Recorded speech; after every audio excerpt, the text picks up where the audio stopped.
What's up? All right. There's a lot of dark. There's a lot of black going on. Where's the contrast? Oh, it's back there. What's up? All right.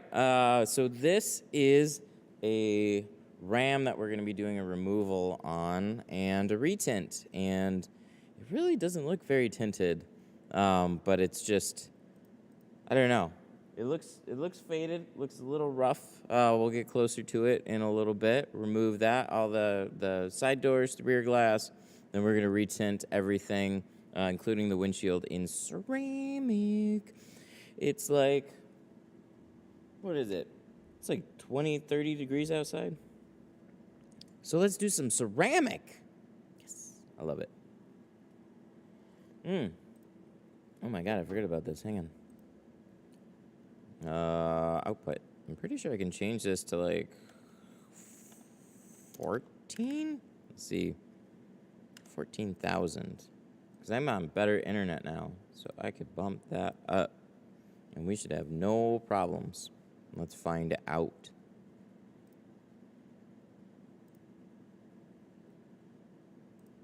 What does YouTube say?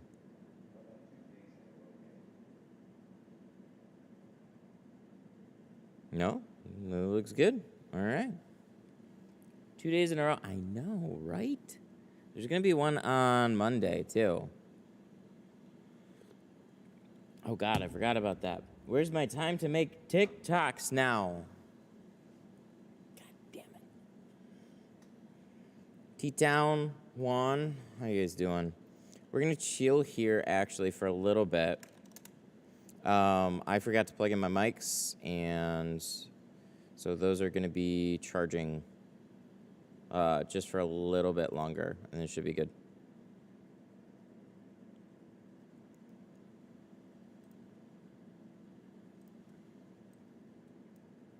I just got done telling a 2023 pilot if they don't they don't have the front quarters done. Oh, got tinting a 2023 pilot, and they don't have the front quarters done. You didn't do the front quarters on that? Those are not fun, quarter windows.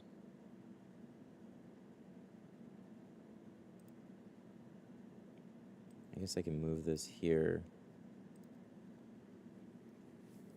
Let's check out the group here for a minute to answer some questions. All right, so call out to the Facebook group. If you guys are not in the Facebook group, join the Facebook group. That's where lots of Q&As and stuff happen after the fact. So if you don't catch me on a live stream, which who knows when I'm going to live, then ask stuff here. There's a lot of good people.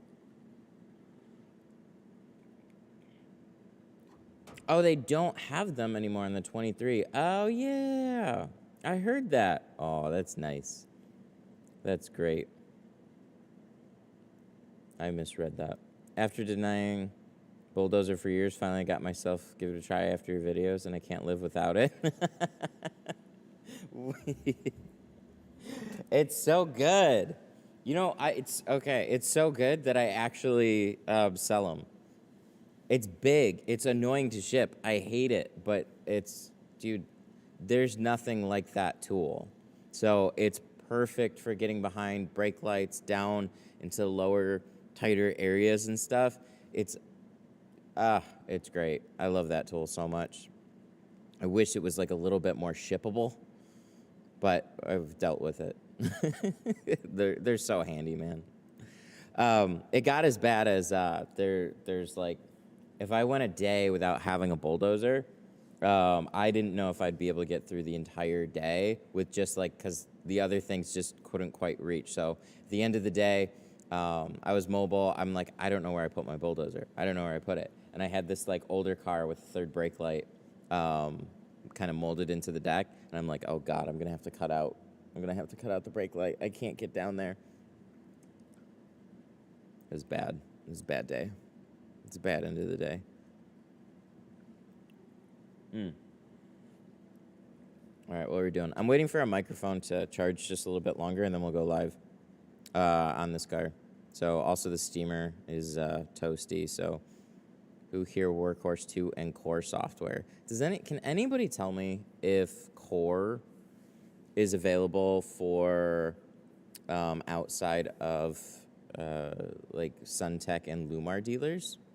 I still have yet to hear that.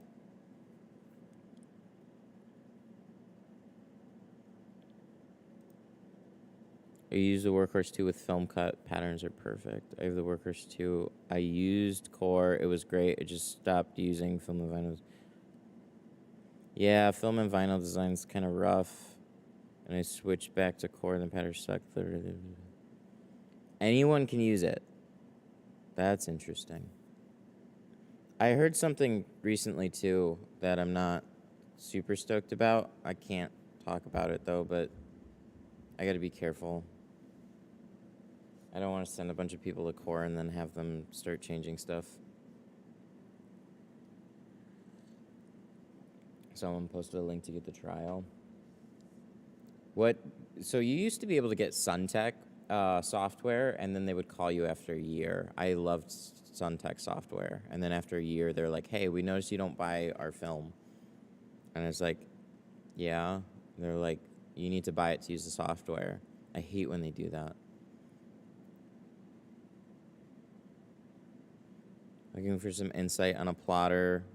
Will be used for PPF and tint. Is a 64-inch worth the initial hit, or could a person get by with a 50 to 55? PPF. I'm out. I'm not as familiar with PPF on plotters. I know we had a 40-inch and that could cut out most bumpers and everything. But hoods would be a big problem. I love film and vinyl. Today they only had the fronts on a Pilot, but that's all I did with the plotter. I hand cut the shield. Yeah, I always hand cut windshields too. They were like with anybody's software that I tried, they were notoriously unreliable. And there's so many variants. Like you can have 6 different windshields for any one car, where the sides and the rear will largely always be the same. Are you a Geo dealer? Yes. Yeah, I've been using Geo for quite a while now. Been really happy with the films. I'm excited for some of the improvements that they're making too coming up, especially with the Apex line.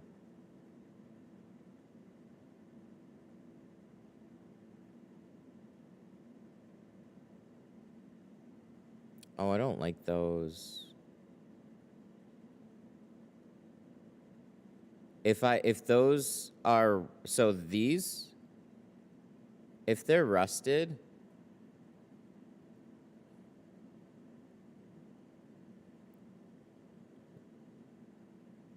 plotter cut. So on the, yeah, on those older Ford quarter windows, they put hardware in the way. If they're rusted and they don't unscrew, I've talked to like really experienced glass guys too, and they're like, yeah, if they're rusted, just we've tried to take them out and broken them before, so I wonder if he's gonna do anything. Oh yeah, like honestly, I've done the same. Just cover them up, or just slot them in. There's just a bunch of dirt back there. You can't squeegee anything. I use Glass 8. Me too. I just started at a new shop. I'm really struggling with contamination in my back windows. What could I do to minimize this issue? I currently do the trifold method, and my boss is telling me to Frankenstein. Yes, I agree. I saw this one yesterday. So somebody is doing back windows, and they're doing like a trifold method. So you're literally like taking the tint and folding it kind of on itself in a weird way. Some people really like it. You put it on the inside and you kind of unfold it. In my opinion, any time you put something back down, including the liner, back down on window tint, you got to be real careful because there's always ways that shifting that dirt can kind of like seep in on all the edges and stuff. because you create like little vacuums and stuff. So a Frankenstein, some people got triggered on my last video.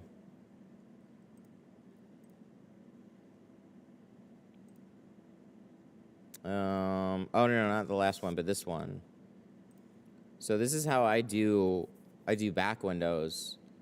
When you guys don't see it from like a first person perspective, you pick it up,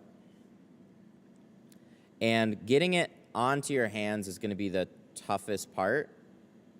But really, this is like way cleaner of a way to do it. It might seem messy because you're like bringing the pattern into the car. The hardest part is getting it on your hands, and then you don't bump any of those wet spots, just any of the glue areas. You just stick it right to the glass. See, you hover it right over the deck, stick it to the bottom of the glass, and then you just start shifting it down the window. It's the quickest, and in my opinion, like cleanliness, you could, whatever way you do it is fine, but like this is on par than with any other way to do it.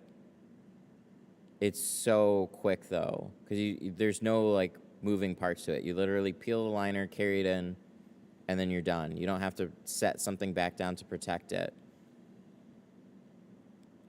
And I want to make sure people saw this a few times.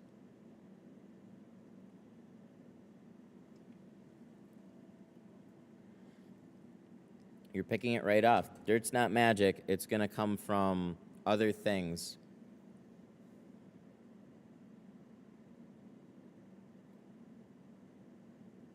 And then you hold it like that.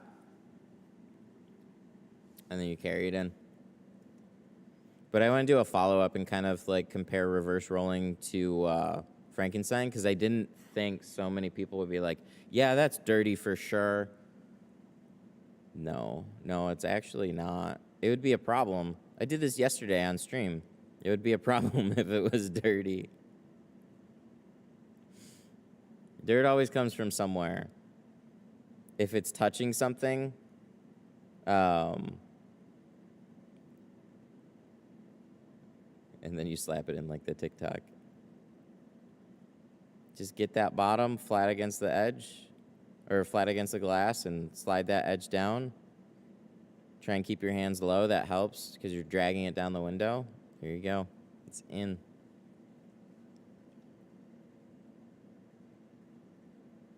Did I show this 3 times? No, just 2 times. We filmed it 3 times though. So just did a lot of demos for that one. That's how you do a back window though. Or how I do a back window. I don't know what you do.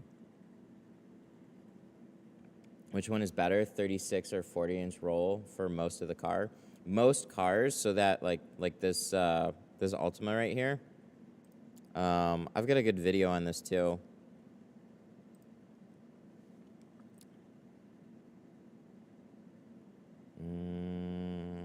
Might take me a second to find.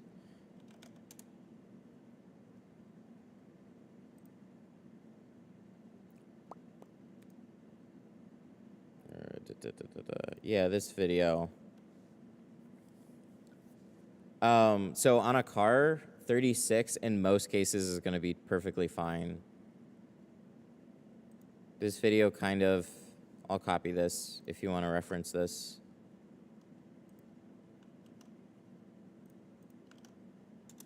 But this is a really good video that helps explain different roll sizes on trucks, SUVs, cars. So you have like 20, 24, 36, 40, and then all the way up to like 60 and 72 now.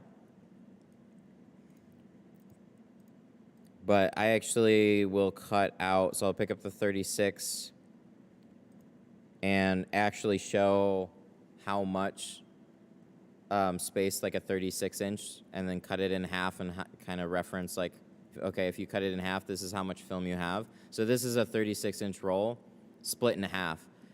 depending on how tall the car is, but some are going to be pretty close, and some are going to be a little bit farther away.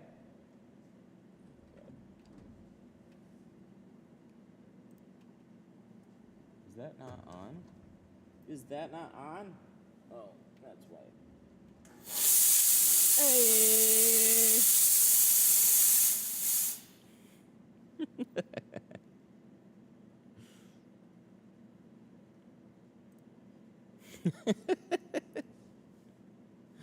I made sure it was on. 1 with the 20. Thank you so much. Thanks for all the tips and tricks. It's been 15 plus. I always learn something from you. Dude, that's super cool. I appreciate that so much. Thank you.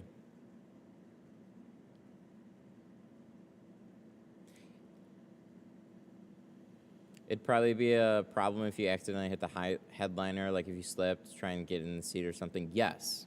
So anytime if you take it and you scrape it against something, you run it against the headliner, the bottom flips and you drag it across the deck, yes. Anywhere that you're going to, if you're carrying it in the car and it drags along the sides, it's all opportunities for a Frankenstein to get dirty. Everything, it's like the game, the floor is lava though. So you can actually put it completely together if you need to, but I'll keep it pretty close. And you just get used to like stretching your arms out, and that's where that name comes from. Just go in the car, avoid everything. So that makes it a lot harder with things like Mustangs, Camaros, things that have things that are like two-door or don't have very much space in the back. But when you get really familiar with it, it's quick, it's clean, and it works.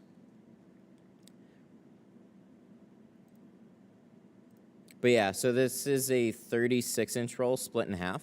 So you can see you have enough to do doors, and you have a couple inches extra. You can do this on most cars. Pretty much like I say most cars. You can do it on, just assume like basically every car made from like 2005 on. There'll be like a couple, like maybe a 500 might be a little tall. The Ford 500, yeah, like that. That might be a little tall. This, then do I do a oh, no. So this is a comparison with like a 20-inch roll. So if you take a 20, you have a couple more inches at the top. And then if you have a 24, you have even more. And so this is going to be for, you can use a 20 on a good amount of trucks, but now for like the new style Silverados, like the GM trucks, F-150s, you need a 24, or you flip a 36-inch sideways at minimum. And then same thing for the back window, like 36 in most cases is fine. This is what a 20-inch looks like. So 20-inch covers a good amount, or that might have been a 24. That was probably a 24-inch roll. 24 covers a good amount, but you need at minimum like a 30. Most places just jump right up to 36 because that's what people order. So 36 will cover and extra, and you usually can pull the extra at the bottom to cover the quarter windows. So you can do a lot with just a 36-inch roll on most cars. It's pretty great. The floor is lava. Yes. All right, let me... hopefully there's no mic problems there. What I'm wondering is how charged these are. Because I'm pretty sure I can leave this one plugged in. And probably leave this one plugged in. But... ooh.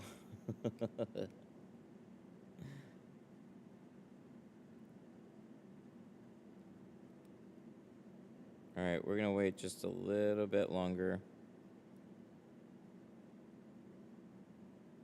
And then we'll jump into doing this.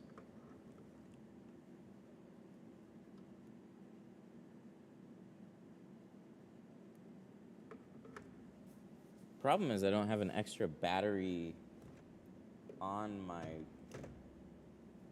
ugh. It's annoying. I don't have an extra microphone transmitter. I need to go buy one. Been a while since I've been in stream. Miss watching you, Tint. Well, welcome. We'll be starting back in a little bit. Oh, did somebody sign up for the class? Holy shit. That's awesome. Bradley. Bradley's coming to the class. Dude, that's super cool. Excited to have you. That's awesome. We got 5 people coming to the class now. Classes are starting to fill up. I wasn't sure how March would do. I haven't said much about it. But it's coming in quick.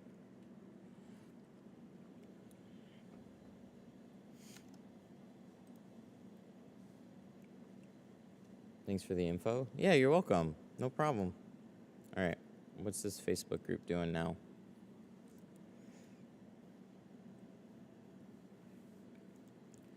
I heard these were a little difficult. This was my first one.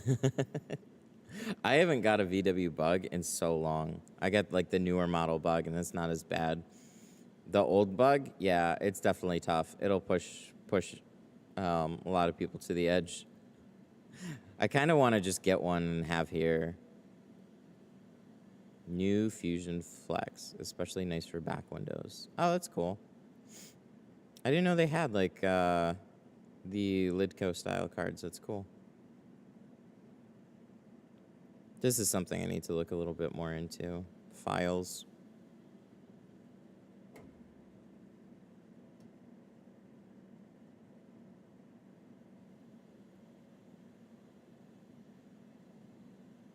Marcos Kinder. Oh, no. It's a Nicholas, like 20 years old, really fine. Interesting. So a really fine file is basically what to keep in mind.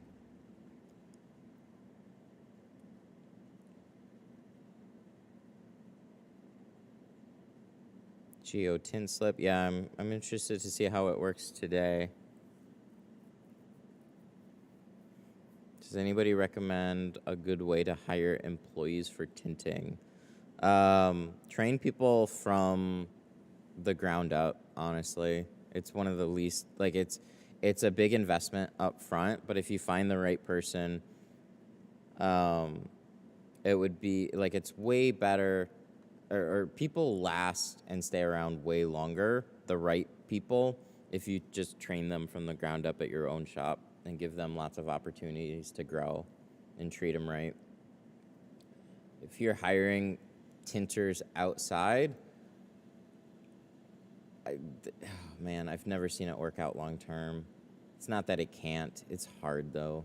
That's the unfortunate part about this business. It's a lot of investment in people.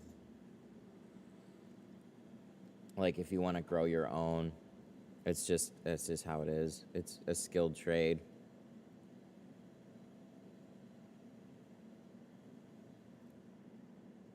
I have the perfect small one. His is too big. Can you message me a link? I just want to get a couple recommended ones. And then I'll try it out again. I just kind of stopped trying it. Oh, this was a funny one. I've never seen more grown-ass men with stupid-ass questions asking that. There's people that don't get it. Lots of people have questions. This is a group where you can find out answers and stuff. You get lots of feedback from lots of people. Hey, there's that file. Look at you popping up right there. All right, what do we got?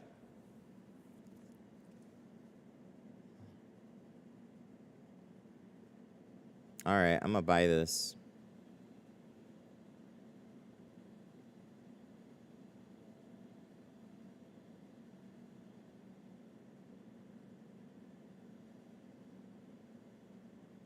Discontinued version. What's the discontinued version? No, I know. Single cut. Cool. All right, cool. Hang on. I'm gonna buy this quick because I'm gonna forget if I don't do it now.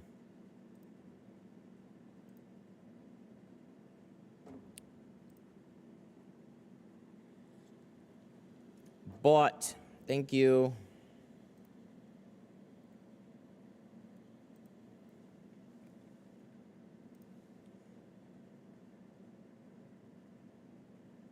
Being mobile and tinting outside, a lot of the time I'm able to get a really clean finish, but this one's got a little speck.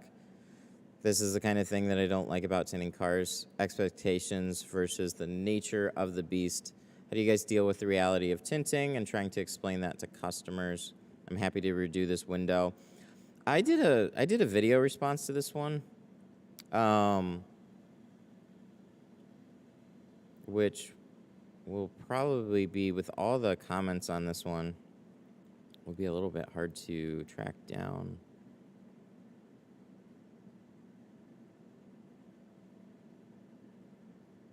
Yeah, this one right here. I used to do a lot of mobile tinting, and honestly, okay, a lot of people ask what is acceptable and what's unacceptable. This, you're like 2 feet away from the glass with the, like, you're a little bit away. That's a good size thing in a window. That's too big. So there's what looks like maybe a couple teeny tiny ones up here, and like a miscellaneous one. It's kind of hard to tell. It's always hard to tell from a picture, but like there might be like some really small one here or there. Something very small that's kind of like out of your way. The reason why this is getting attention is like this is the middle of the glass. You can see it from a distance. You don't have to hunt to see that. Every time you walk up to the car, it's on the driver's side, he's going to see that. But the question is, being mobile and outside a lot of the time, how you're able to get a clean finish. And honestly, you're always fighting the weather. The best that I can say is probably get in the car, shut the door, and then deal with just being cramped in, and hopefully you can tint that way. I honestly should try it.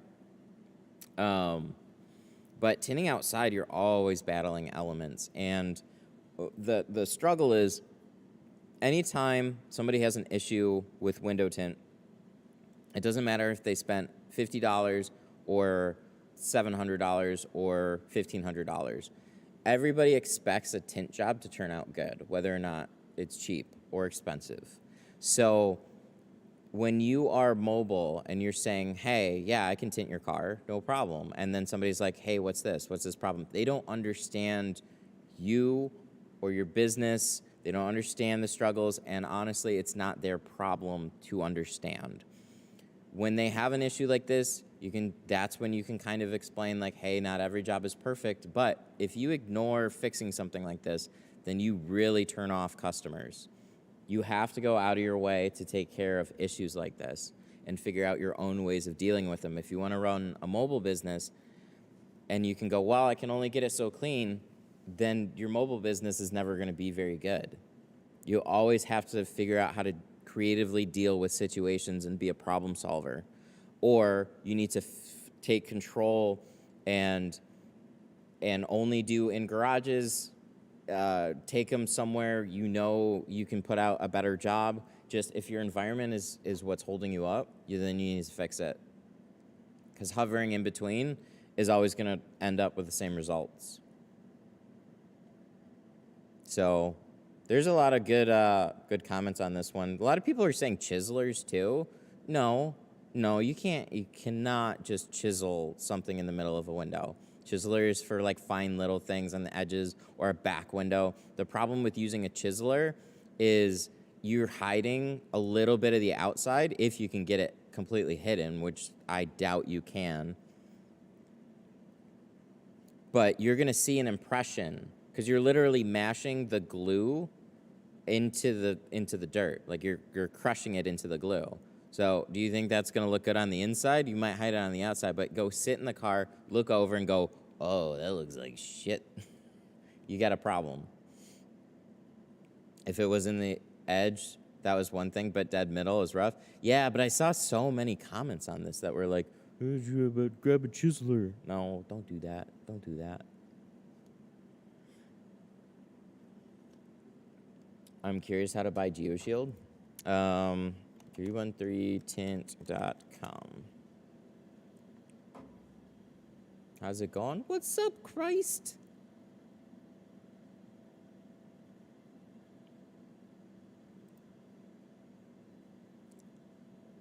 I believe great customer service keeps the attention off small details like that. So when you show that you really care about a job, you're 100% right. It does. Don't brush people off. Don't just shove them out the door. Let them know that, like, I walk out, I look at the cars with the customer. Like, I like to show them, right? It's like, they might have seen it in the parking lot, but especially if it's in here, it's like, come back, let's look at the work. What do you think? Are you excited?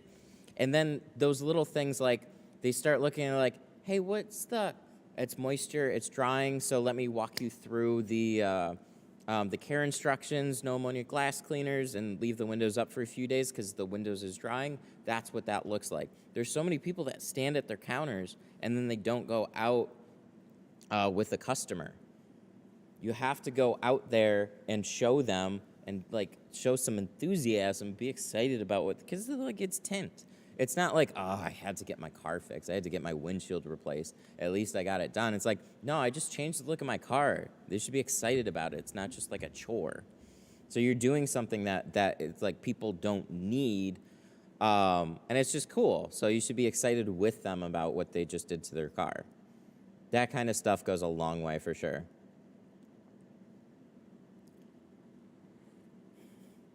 Have you ever tried to splice a back windshield with the... All right. So I had an old car, and I got myself into a little bit of a pickle. So this was like two summers ago now.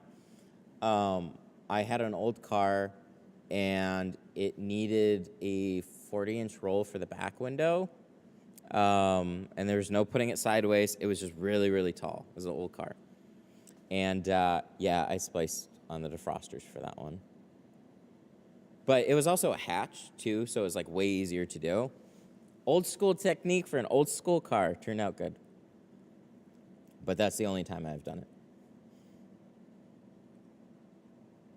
What happens if you try to little chiseler after that spot? There's... super.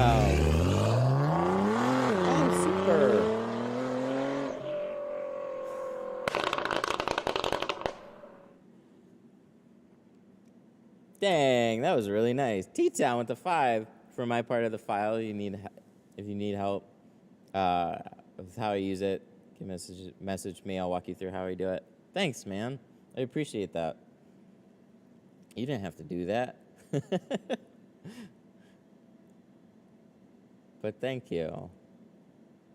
But yeah, what would happen if you tried to use a little chiseler after that spot? So the thing is, you got two angles. You got your outside one and you got your inside one. If you can crush all that air but as soon as you look on the inside, you're gonna see an impression of that chisel mark because you're literally like pushing and compressing all that shit in there. So look on the inside anytime you do a touch-up. Touch-ups, I have like 3 levels of touch-ups that I do. I have like a soft card that I use, which generally I don't use as much anymore, like a Lidco card or something. Let's go here, because I don't have... Let's go somewhere where they probably do have the Lidco card. These are like one of my favorite touch-up tools. So this is like a very, it's a soft gray, they call it a Bondo card. You have 2 things. You have the little ridges, and then you have the corners. So I'll use those ridges and corners as a little touch-up tool. So you heat up the spot on the outside of the window, let that heat pass through, and you can warm it up, and you do like a little touch-up, and you're just like gently pressing that speck and glue together, and you'll be able to do really soft touch-ups without messing up the film. The next step would be my tri-edges or any of the tri-edges, and there's also like the pink ones. Here.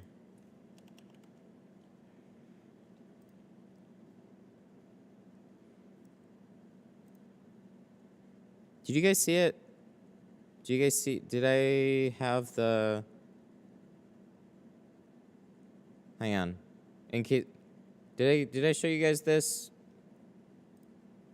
I'm like forgetting the last little bit. I know I just talked about the gray Lidco card. I don't know if you saw it on screen. But anyways, this is what that card looks like. And then the tri-edge is my next step. Oh, is there a super there? Logan! Logan with the 6. Five, thank you.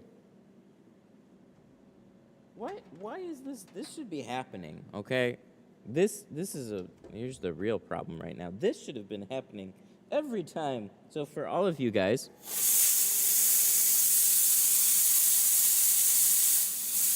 thank you. Oh.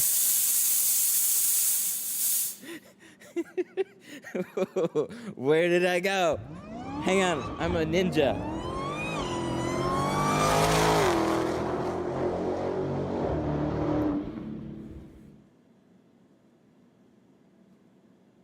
I'm gone. I ninja'd straight out of me.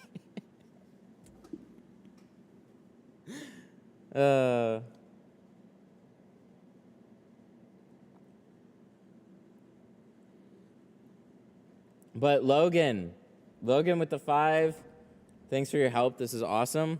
You're welcome. I should get a fan so it like dissipates faster. And then Chanik. Did I say that right? I hope so. Thank you so much for the 10. Hey Matt, I was offered to do 2 windows and a windshield on a Mercedes EQS SUV. Any thoughts? Mercedes generally is not as crazy as like an Audi. I mean, personally, I would definitely do it. I have not seen this crazy thing. Oh, my goodness. And then we'll talk about touch-ups.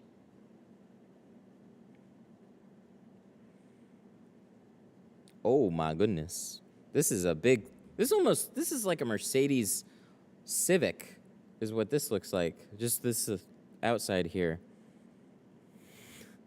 I know it's not. I know. Like, look at this interior. Holy shit.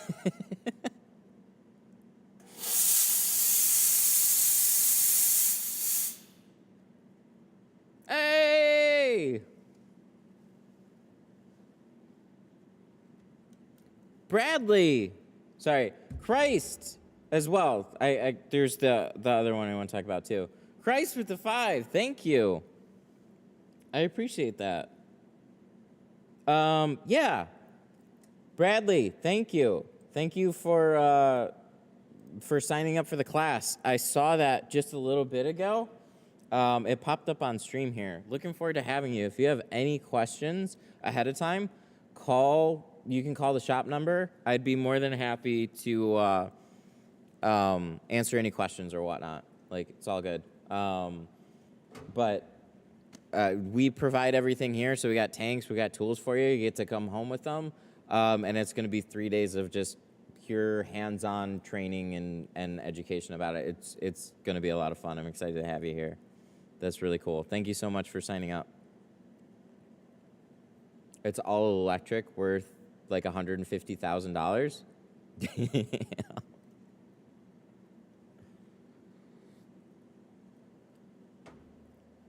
So personally, I would definitely take it on. I mean, it doesn't look. It looks like a pretty. It's hard. It's always hard to tell from the pictures, but it looks like they give you enough space on that windshield that might go down a little bit farther. Generally electric cars, like there's nothing extra crazy to me about an electric car that's not already in like a gas car. Yeah, there's a lot of screens and stuff. Just keep the dash thoroughly covered. Take some extra time. Maybe tape up the headliners and stuff like that if they use, like really make sure that tape's not going to ruin it. But also like a painter's tape or something. Just like cover up what you can and everything should be fine on it. Generally, nicer cars are not that crazy compared to regular cars, and Mercedes is one of those companies that is like on the easier side of all of them. So, but I get it. Tint mania training. Yeah, no kidding. Okay. Back to touch-ups really quick, and then I'll get started on this removal here, and we'll actually get into the work. So the Lidco cards are great starter touch-up tool. They're for really light touch-ups. They're not going to give you a lot of pressure. The next step up would be the Tri-Edge. So they have pink and the blue ones. So pink is going to be the softest. Blue is they say in the middle. Yellow is supposed to be a little bit harder. Honestly, the blue and yellow are very comparable. The yellows are really, really smooth. I like those. And then, so I would get either like any one of these. But pinks are really good for touch-ups. So like your medium touch-ups, like so try the gray one. It's not really touching out much. You need a little bit more pressure. I'll use the back edge here. This is what I use for the touch-up because it's nice and smooth and rounded. They do a really good job manufacturing these. So that's why you always see me using these ones. I use these ones pretty much for all my touch-ups now. That edge right there. It's really, really nice. Just zoom in on it. And then for the hard touch-ups, what do we got here?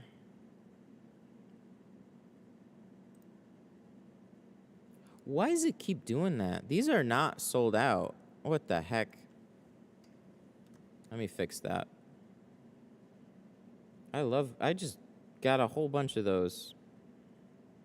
Everything always saying that it's out of stock, and then I change it, and then it's like, oh, it's out of stock again. No, stop it. And now it's not letting me click on it? What the heck? Okay. The hardest touch-up, I actually don't even touch little chiselers. I go right to this guy. So the Gator Blade. These back corners are some of the best touch-up tools. It's hard, though. So if you need some extreme pressure on one spot, use this back corner here. They're awesome, and they're just handy to have for scraping out side edges and stuff, too. So it's a really, really good multi-tool. Here we go. Now it's letting me click on it. Don't track inventory anymore. That's just not helpful because I'm not good at keeping up with it. So now they should be back in stock, right? If we refresh this. Aw. There we go. If you don't know what this is, look at this. And then squeegee. Oh, my head's in the way. Oh, well, whatever. All right, microphones should be good enough now, so we can get to this RAM here.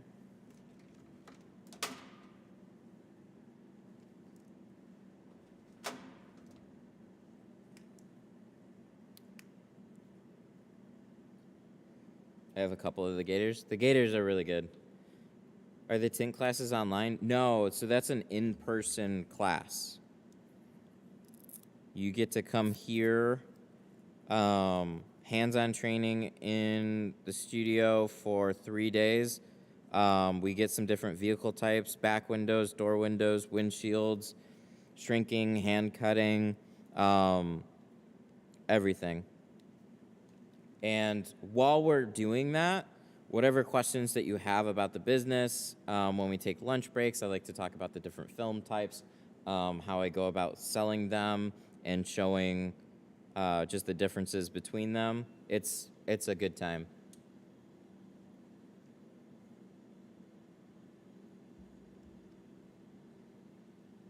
I recently bought a few of the green triges from you. I'll try that corner. Oh, it's so nice. So anytime I have like a little fold from two staging, warm up the edge, and then I'll use that and press it out. So helpful. So I do this.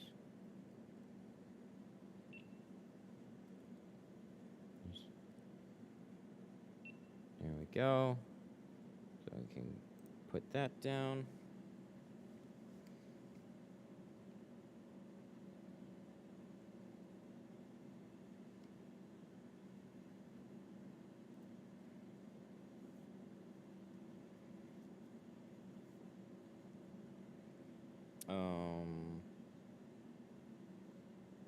Sorry, I'm trying to let me adjust this really quick, and then we'll get going here.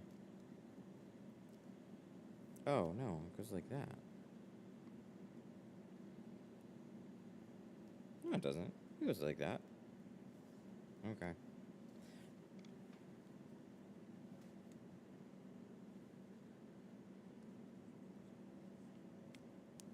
Because I gotta adjust this head strap really quick.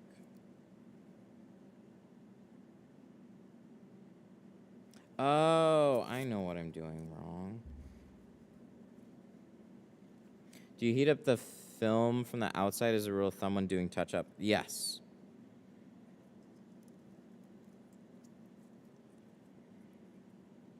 So, like, you heat up the outside of the glass, and then what's going to happen is the glass is going to get warm, but it takes a little bit of time for that heat to pass through. So you gotta be a little patient. Warm up the outside of the glass a little bit. Wait like a second or two. Heat it up more. Wait a second or two. Just if you're close to like the edges and stuff, you don't want to burn the panels. And then warm it up until you'll have your fingers on the inside of the window, and then it'll basically start to hurt to keep your hands there. Once you hit that point, don't heat it up anymore. Keep it right around that temperature, and then the film will dry out pretty rapidly, and you can press stuff out. If you heat it up hotter than that, you're gonna boil the water. So your finger is a really good gauge for all of that. All right, let's see. That's tighter. That's good. That might be too tight, honestly. But now I don't think it's gonna like flop around on my head as much. So let's leave it there, and let's set the rest of this up and get started.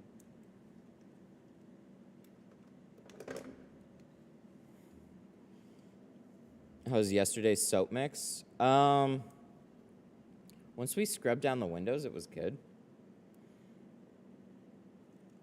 It was definitely a little tacky, though. And wish I had a brand new vehicle, because I tint a lot more brand new vehicles than not. So I've already tried that with like different films and stuff on a handful of different glass, but glass that's a little bit older sometimes is sticky. It just depends on the car. So we'll see how it is with that.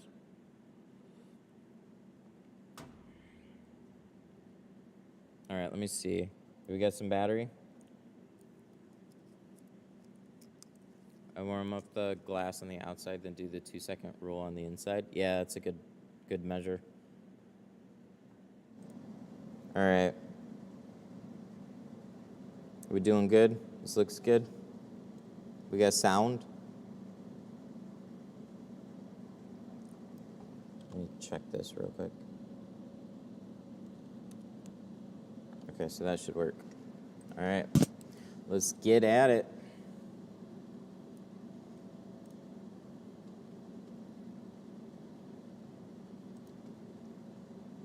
Where's my chat? There's my chat.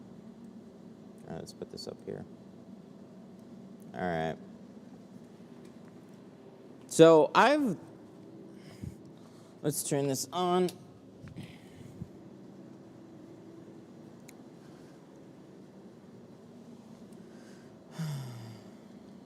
was that?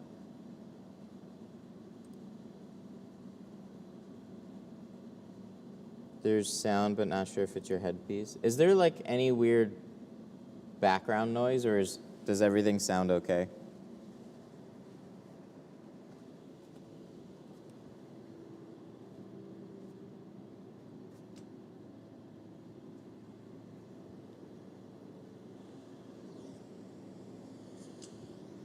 All right, I think we should be good.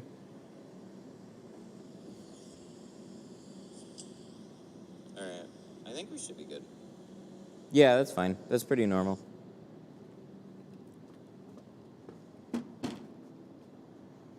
Well, there's like the fan, but no like goofy static or something because it's on the charger, so I just had other questions. All right, so we got to do removal on this one. And it doesn't look like it's really tinted at all. I'm actually more impressed that somebody let me know that it was tinted because I've had a lot of jobs be this light and people just don't even think that there's tint on it. So this was definitely darker at some point. You can see a little bit of a fade line up here. So it was a little lighter at some point, and this is from Texas, so not too surprising. So we're gonna roll this down. Steamer has been heating up for a while now. And with removals, I never know exactly what I'm getting into. This one is not by any means a terrible looking one. But again, you never know until you get started. If I was really concerned, it'd be like hyper purple and like super flaky looking, but we'll see. We'll see on this.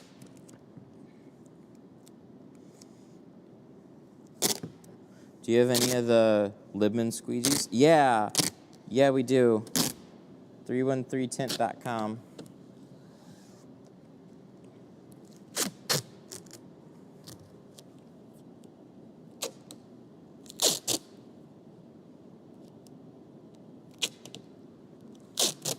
I just put them back in stock, too. I didn't realize they were even out of stock, but we got a bunch of them.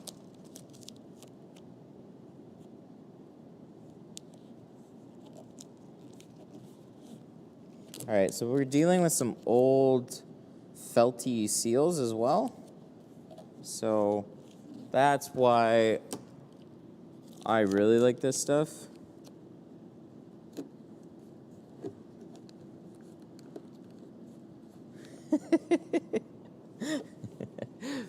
I hate when they say they don't have tint and then they come with tint. Yeah. See, we're spoiled up here. Like, we can still have that, and depends on how much you charge, really, is what's going to weed out a lot of that. But you're going to have a lot more of that down south with just terrible, old, flaky jobs and stuff. It's just a lot more common. Oh, yeah. Let's turn this back on. A lot more common down south. The jobs up here, like every once in a while, I would get like, sort of happen where I would have a full day, car would show up and there'd be tint on it. Nobody knew. Customer didn't know it was a problem. And it definitely was a problem. But you just do your best to deal with it for the day. Like, if it's not within your realm of doing it, then just say, hey, we're going to have to reschedule this. But if it is within your realm of doing it, like, hey, I need you to drop this off for, like, all day, and then I'll be able to handle it by the end. But it definitely throws off a busy day, that's for sure.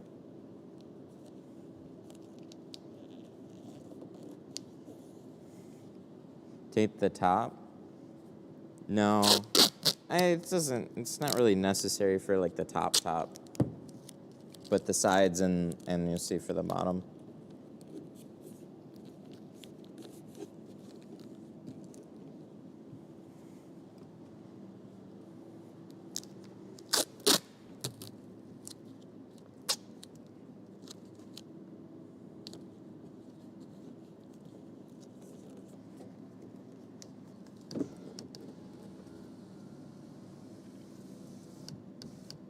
Yeah, like up here. So the point of the tape for me is installation. It's fine if you want to do more, but you're going to roll this up, and then when I'm doing installation, this is all going to be covered, and then this gets rolled up.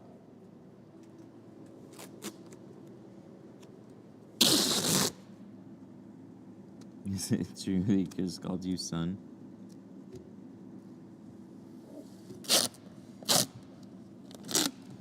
Did Jaybird invent Glass Aid? No, he helped with the idea, though.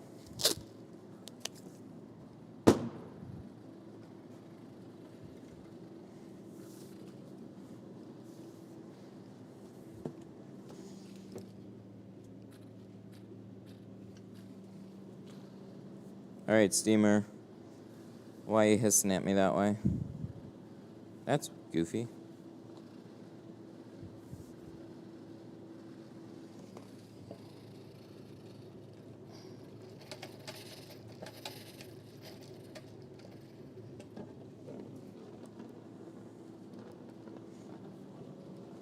Yeah, he had a really good idea of putting like a, like a masking tape down at the bottom edges.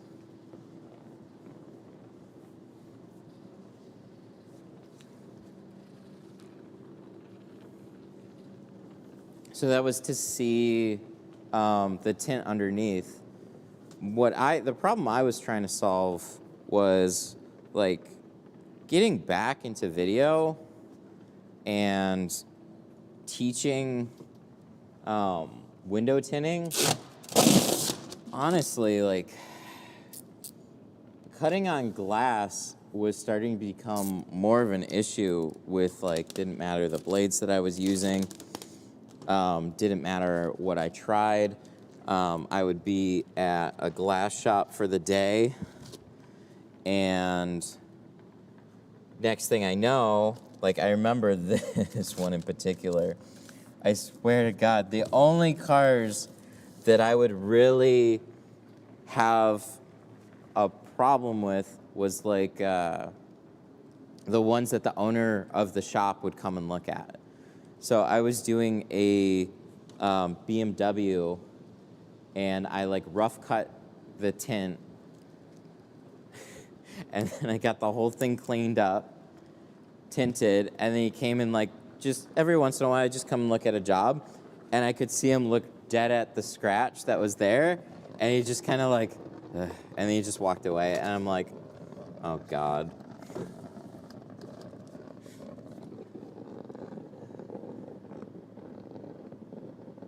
So stainless steel blades on glass, they're reasonably safe, but glass is any number of qualities.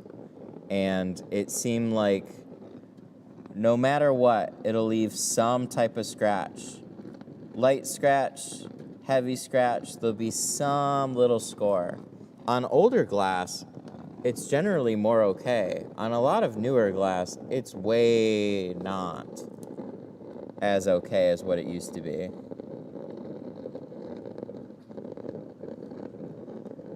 And then you would start seeing like the Facebook groups blow up with, oh, hey, what are you guys doing on Teslas? Because now we have like this giant scratch on this super expensive, and like I was just tired of it. I'm like, I can't teach people and just pretend like cutting on glass is fine.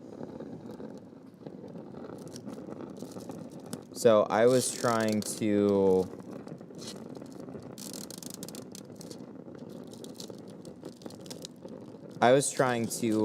really solve my own problem with it because I was mobile. Because there's already like techniques. You don't need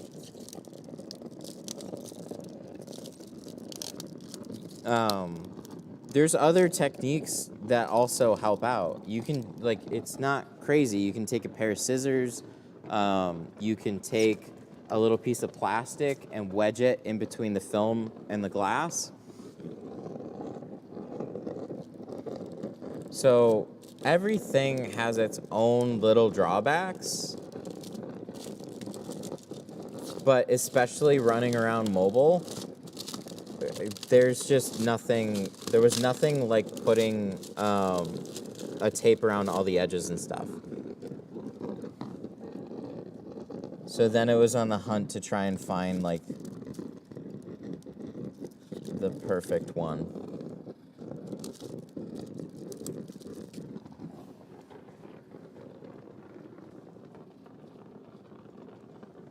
Put this over here. Yep, Sharpie's a great way too. And we talked about that a little bit with doors in a couple of videos ago. So you could take, on a windshield, on a back window, you can mark the whole thing with a Sharpie. Then you have your template, put it on a board, and then cut it out. The main problem that I was trying to solve when I was mobile was I didn't have glass boards. The only way that I had to cut out was like a pair of scissors or a knife, and trying to make all those cuts with scissors is not very fun or easy. Doing it with a knife is the preferred way to go. So I wanted to basically keep the style as similar as I could.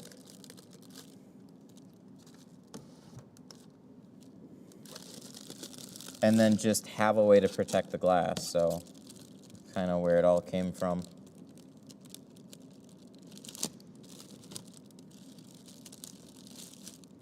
It's cool to see that so many other people find it useful too.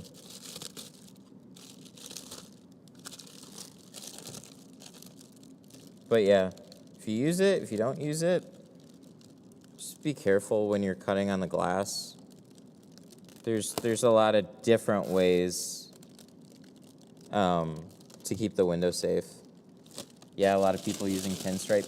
Pinstripe is not going to be the same thing. So if you're using pinstripe, put 2 or 3 layers on it. If all you need is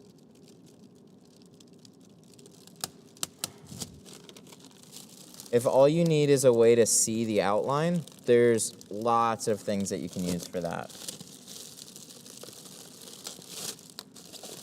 Is there 2 layers on this one? Yeah, it's delaminating. So window tint is usually multiple layers. So this is, you're seeing just the whole thing break down and peel apart.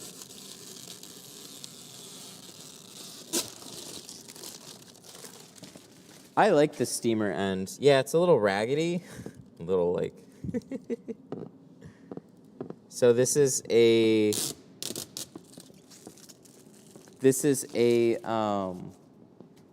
Jiffy steamer. It's a big Jiffy steamer, and what I did is I had an older Shark steamer that broke on me. So what I did is I took the hose from the Shark steamer and I merged it into the hose that came with the Jiffy steamer. So I have a super hose. This is so I can steam off an entire back window or windshield without having to move it around the car, because the tube and stuff that they give you is way too short. All right, this guy. We're just gonna leave that there for a second. Was pretty good. Didn't leave too much to go behind.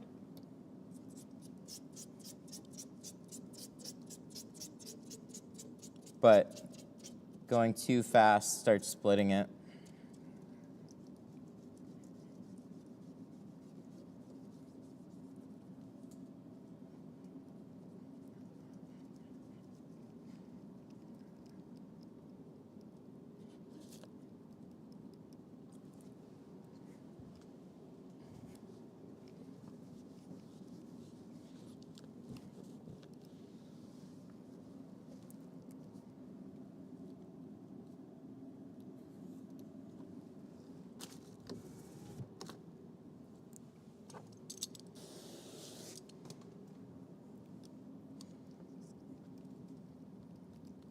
Scrape the rest of this off.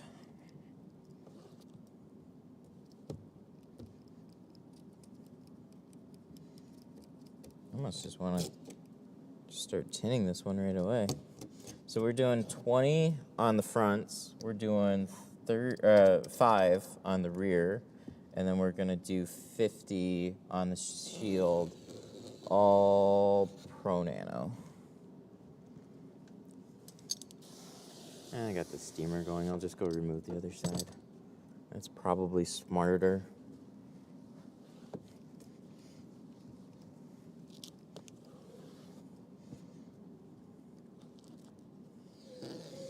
How much is the steamer? I think I bought it for like $220. It was either 170-ish or like $220. You can find the Jiffy steamers in a bunch of different styles now. This is not my favorite steamer, but I bought it because I've never had one of those fail. When you need a steamer to work, you need a steamer to work. So I used to have like a little handy shark steamer. Like if I was mobile, this is way bigger. Yeah, that's that's exactly it. So this is more of like a bigger, I need lots of steam for an extended period of time and I need a lot of it. That's what this one's for. So you need to have patience with this one. The smaller steamers, like the smaller garment steamers and stuff, they're way quicker.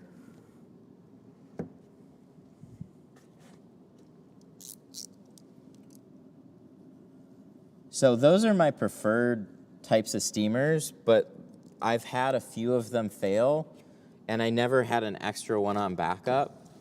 So I had a windshield I had to remove and replace it, and I only had like an hour and a half between that and my next appointment, and I was the only one here at the time.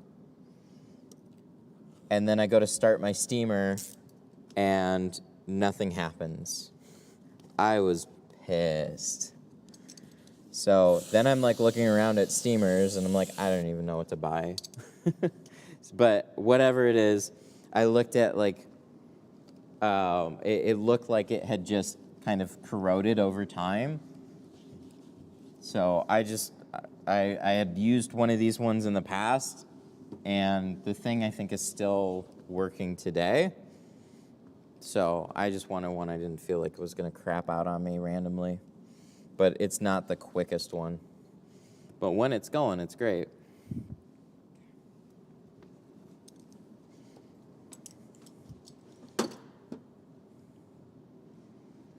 Hello, Tint Studio, how can I help you?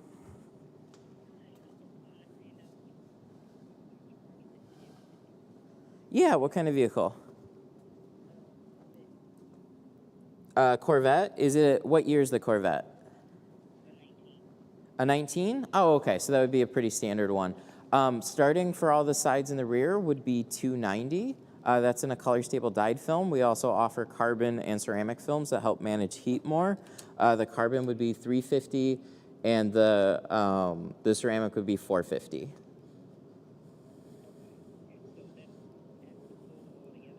Yeah, that would be all together, the sides and the rear. No problem.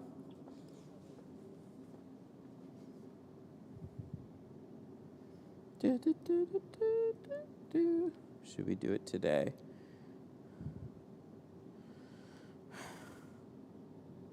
Maybe.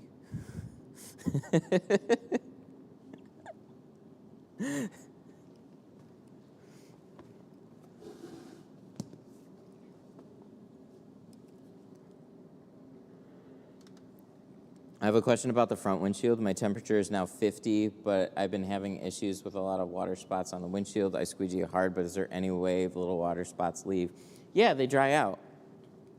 Just be patient.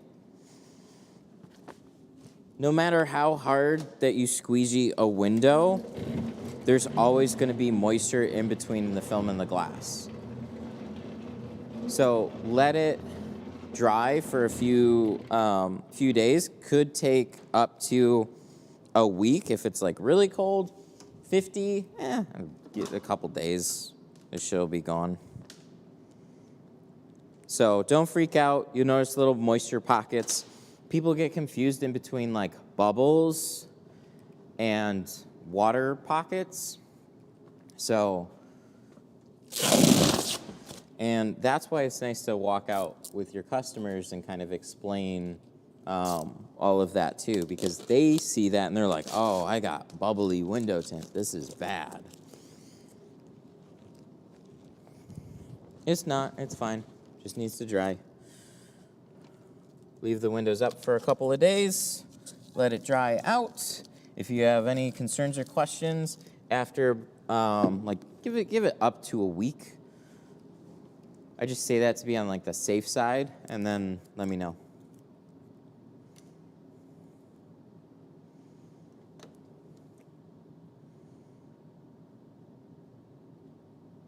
As long as the idea helps fingers, who cares? Who steals the idea? What? What are we talking about now? It's amazing how bad it can look immediately after tinting. Yeah, and I used to have sales guys like call and panic.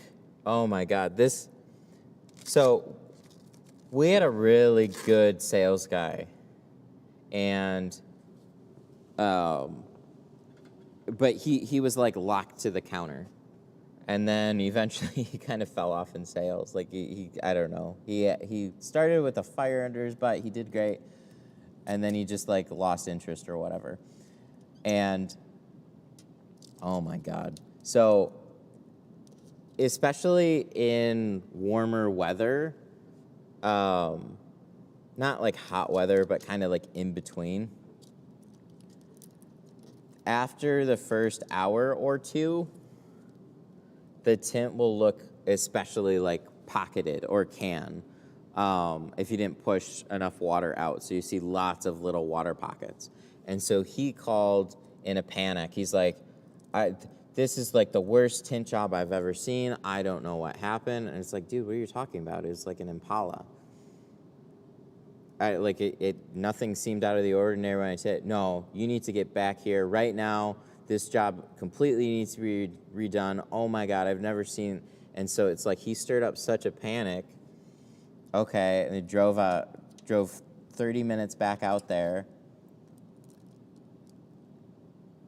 And then I look at the car, and it's those little water pockets. And I'm like, what's wrong with it? He's like, don't you see that? I'm like, yeah, it's drying. He's like, it is? It's like, yeah, that's what every car looks like after a couple hours after we tint it. Well, I didn't know that. It's like, yeah, you dumbass, because you don't ever go walk out to the car with a customer. You only go out there kicking and screaming if the customer actually drags you out the door. Lazy ass.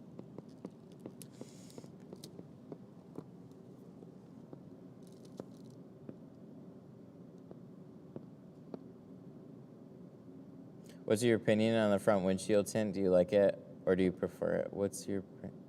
Oh, I love it. Yeah, I like 50.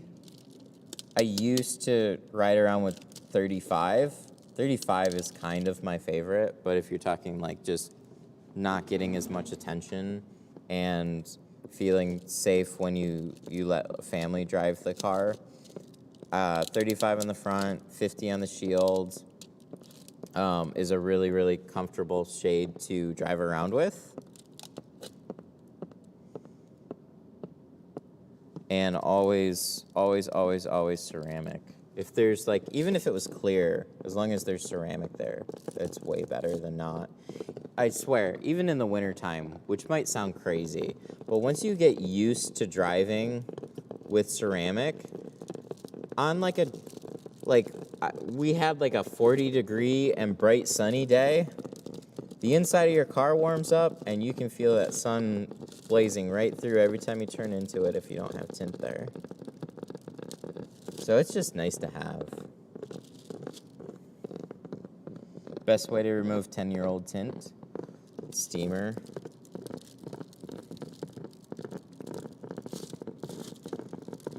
Removing old tint, like, see, here's the thing. So you got like 2 layers to this. You have your outer layer, and you have this thin, brittly, crappy layer that separates. And so the older cheap films get, the more brittle this inside layer gets. So if you're not careful, you'll peel the outside layer, and then this thin, crappy layer will just flake into tiny pieces. So where people get themselves in a pretty bad spot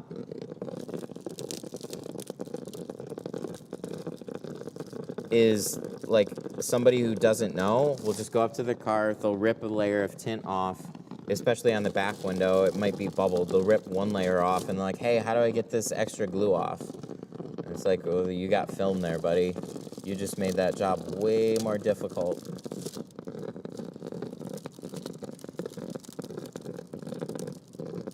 Do you remove the window tint markings on new tint, or can you tint over it? By markings, I mean the label saying manufacturer's type of glass. Oh, these things? No, these are like lasered into the glass.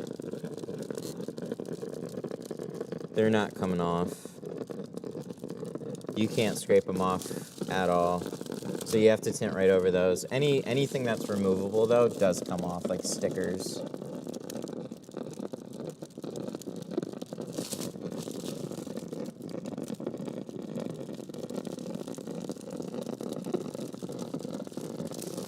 See this? That's separated. Just this little bit right here. So the older this gets, the more brittle it gets. The faster you go. See that? Little chunk right there.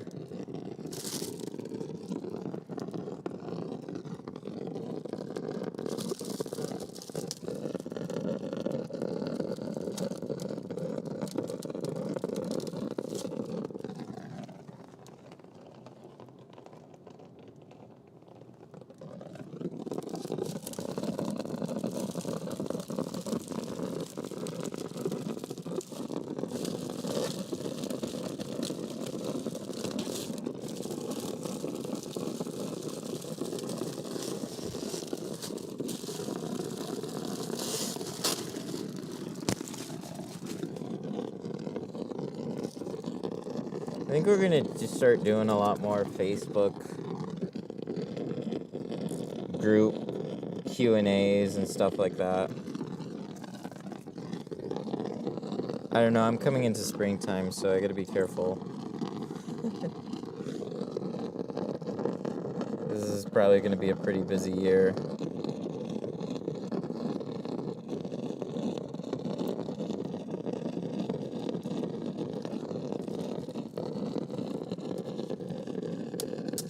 There we go. Yay. Not so bad. Now we gotta do that back window.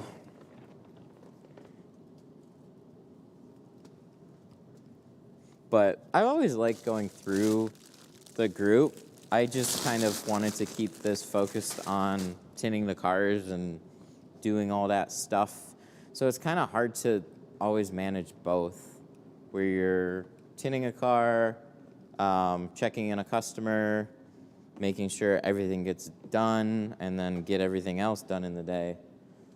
It adds up to be a lot, so.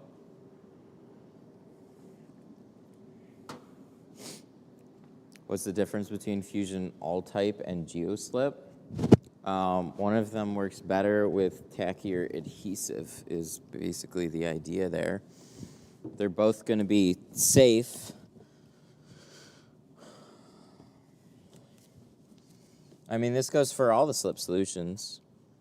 They're all going to be safe for tint, and it's going to be down to personal preference. I mean, you should definitely know.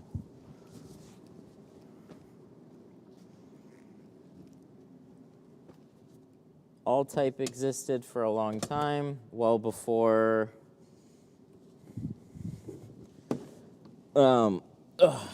messing around with geo adhesives and stuff. Just nothing would do the trick.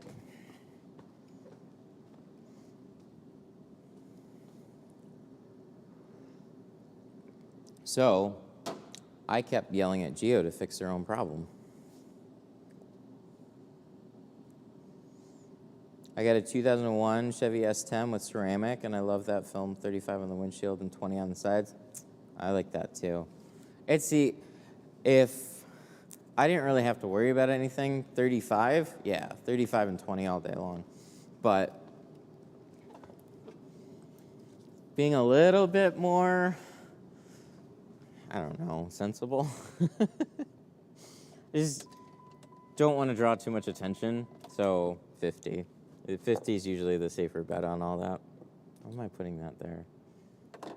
Oh my God. Okay, we'll put it there. Super rounded. Dash. All right, so interior here. Good amount of space. These panels are starting to fall in, but good amount of space around everything here.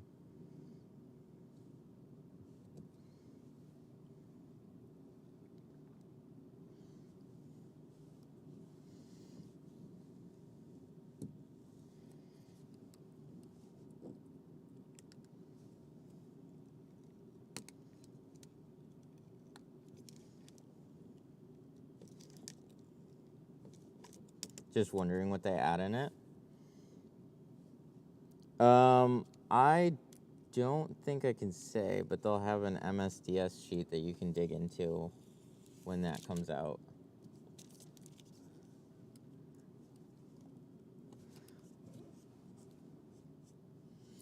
Because the thing is, there's people that put a lot of R&D into stuff, and so when it's like their own unique thing, like I'm full to disclose a lot of things.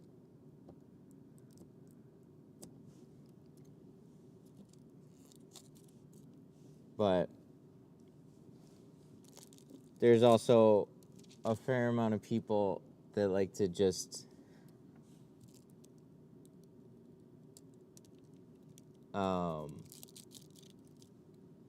I don't know, wait for the recipe and then just like it'll happen soon enough. That happens with so many things where it's like people do what they do, then they see something else that somebody else comes up with that's working, and then so Geo went out of their way to finally make something that'll fix the issues with their film. So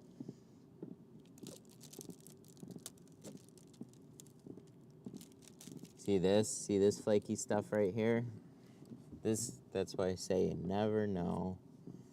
On the doors it was easier, on the back windows it was flaking off a little bit more, so it's just about being patient. What steamer? This is a Jiffy steamer with a really long hose here.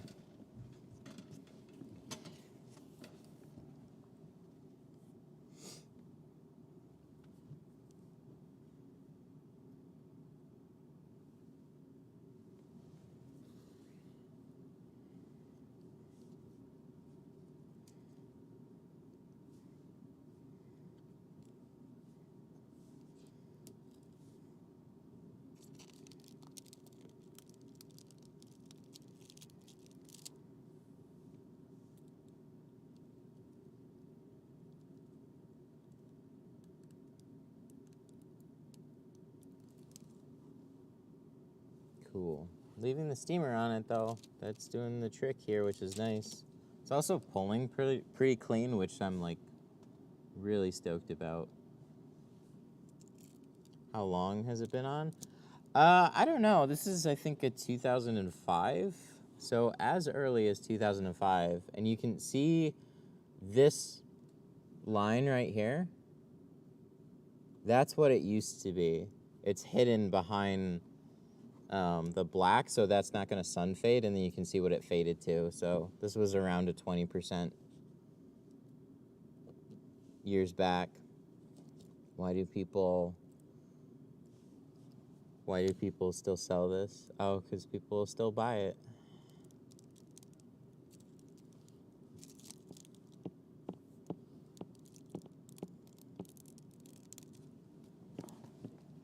Because it was cheaper than a more expensive option. That's why. There's lots of people that will just buy and sell the cheapest options out there. And when you know, it's window film, right? Like, how much can there be about it? Well, there's a lot. But it's just one of those things. You don't know until you know. So that's just the way it's always going to be. There's definitely things I learn the hard way like that too. I'll definitely cheap out on certain things. I don't buy the most expensive of a lot of things. And some things I'm just like, if I don't really value it, I'll just, yeah, that's good enough to do the job. And if it breaks, then I'll just go buy something else.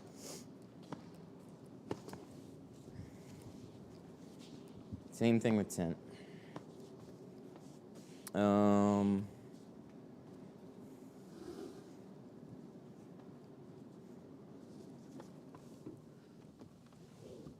Yep. Exactly. All markets will sell.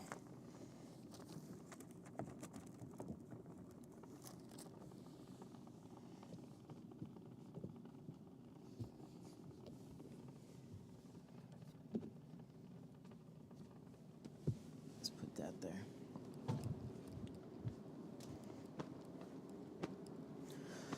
And that's fine. That is what it is. The market is the market.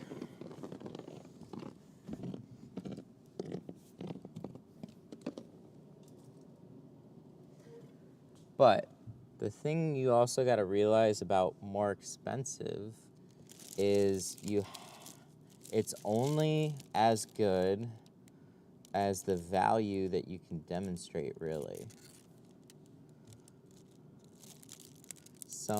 Sometimes that goes with people taking your word for it. Actually, a lot of time that goes with taking your word for it. Cheaper stuff is easily sold because the value is they get to save money. Who doesn't want to save money on anything?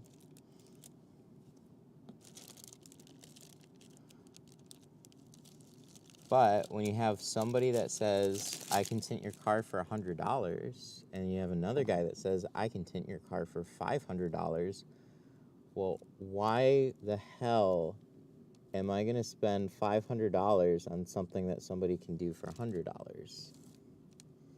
So you have to then demonstrate why.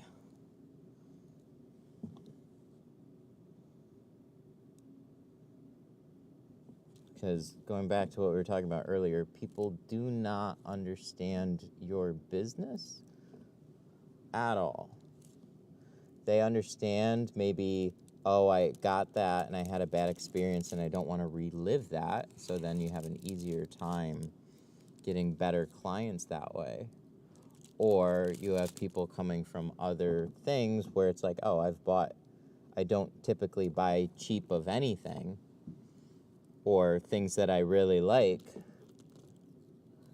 But there's plenty of people that are just very new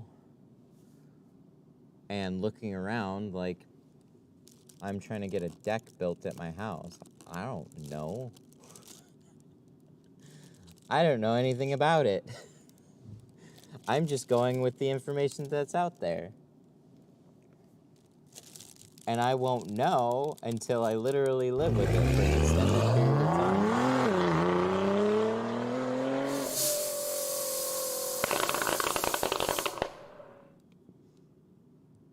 Super! Look at that. There's more steam out there. Oh my God, it's on fire.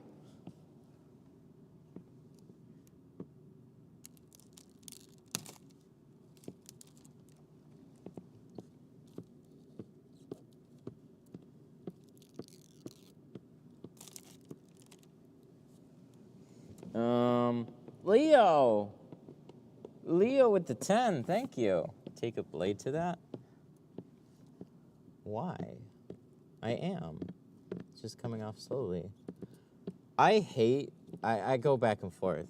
If I just pull this, then I got like a really annoying thin layer that I gotta put a lot of effort into scraping off, or I can just sit here with the steamer and slowly like melt this stuff off the back window. So I pick and choose my battles. I typically do that more with doors, and it's usually only the glue. But I'll happily sit here right now with a steamer because I'm pretty comfortable, and I'm also like streaming.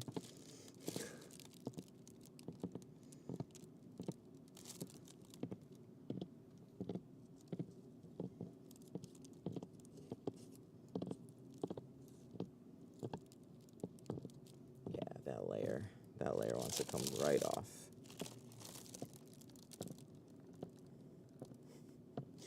You bastard. I'm going to pull this, I think, from the bottom. That seems to be going a little bit better. No, just kidding.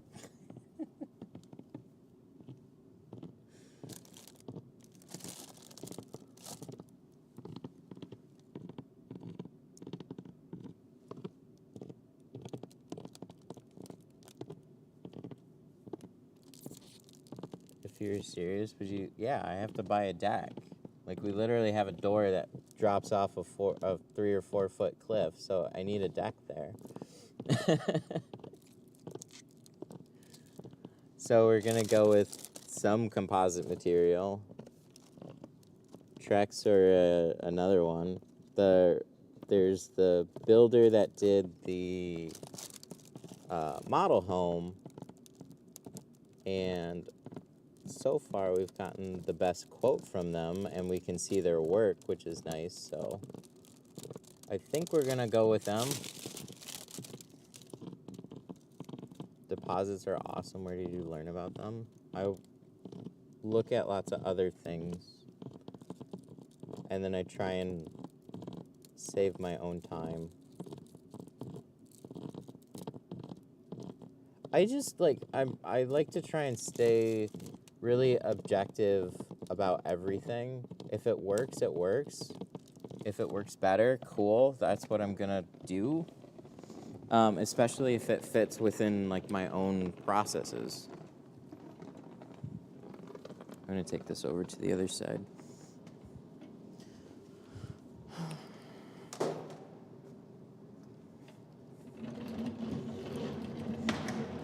So I've got years of working with established companies, and they still would have people not show up. But what I didn't connect in the beginning is they have lots of other people calling them because they've been in business for a long time. The connection that I didn't make until I was like 3-4 months in, or a few months in, was I'm a brand new business. People don't know me. So I've got a bunch of yes people. I need to make sure that they're committed. What's the best way that I can do that? Let me ask for a deposit. And I had the idea for doing deposits with other shops before. That part wasn't all that new.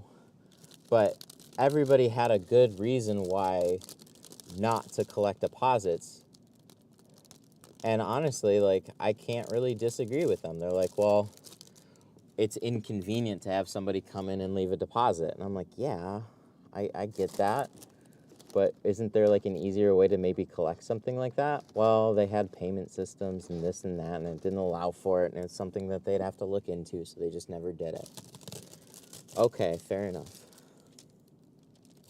So when I started my own thing, I started looking into like ways I could make it convenient. So I initially was through emailing a deposit link. But the problem for me was then I have to try and write down their email, and then I have to type it into my phone. And then sometimes it's hard to understand what their email address even is.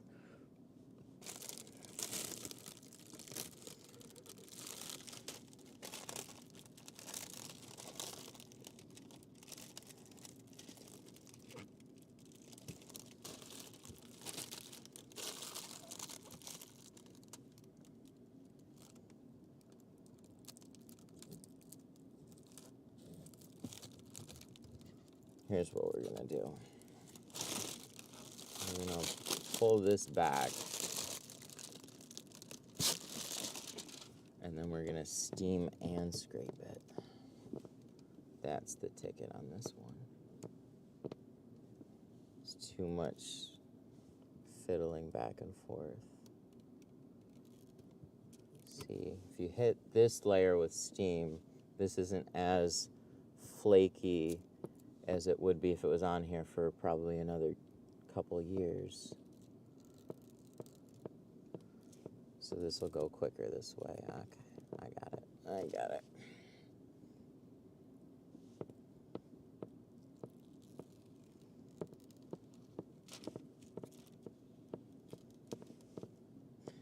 got it.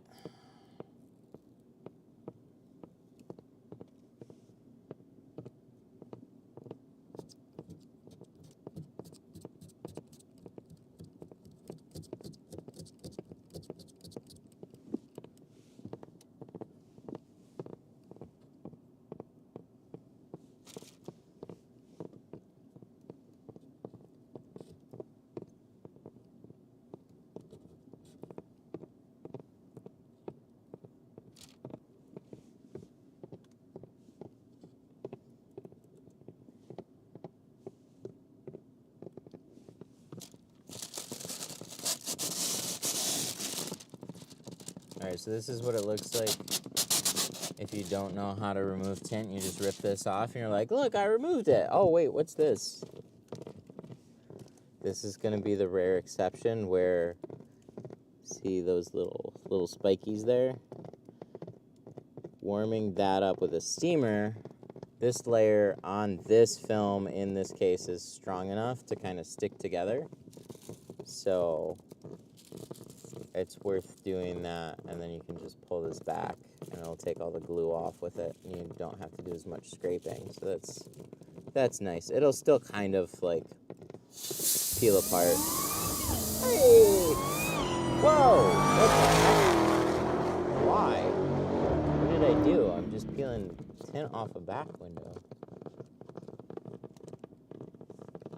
Pablo with the 30. Damn, dude, thank you.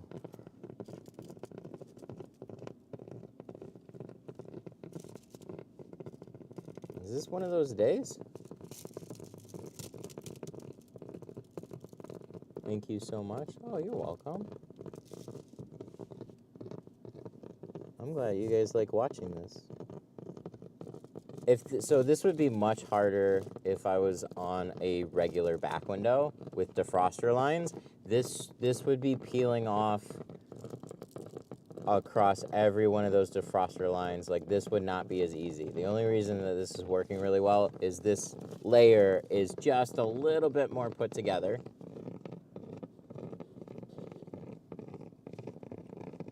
A little bit more put together. Thankfully. And there's no defroster grid here.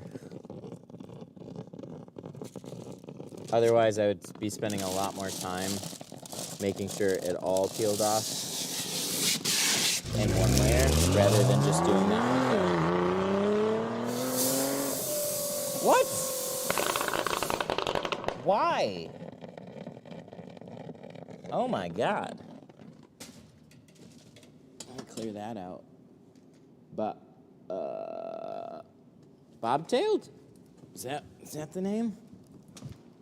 Cannon. Bobtailed trucker with the 50. Thank you. Both Pablo Cruz with the 30, bobtailed trucker with the 50. Cheers. Damn. Just cheers. Thank you. Thank you guys so much. I appreciate that a lot.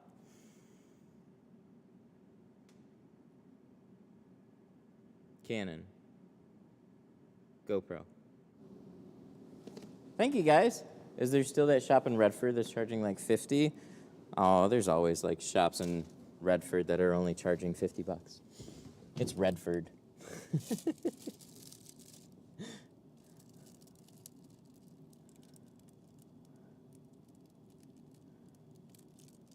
I used to tint at what is now Dr. Tinto, but at the time, Auto Ameristar, and then it became a Cartoons, and now it's a Dr. Tinto. I used to tint at that place. Near, off Telegraph, near Chicago?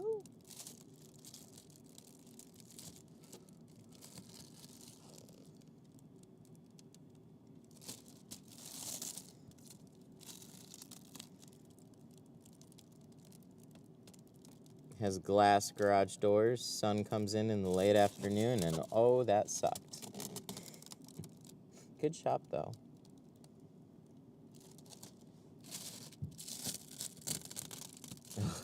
See, you get a little impatient, you pull it a little fast, you don't have the steamer on it, it starts getting a little cold. What happens? It shreds. That's how quick it happens too. And then once it starts shredding, it gets smaller and smaller and smaller and smaller. Everything like pulls inwards instead of out. So then you have to get started back on the outside edges again. Stay patient.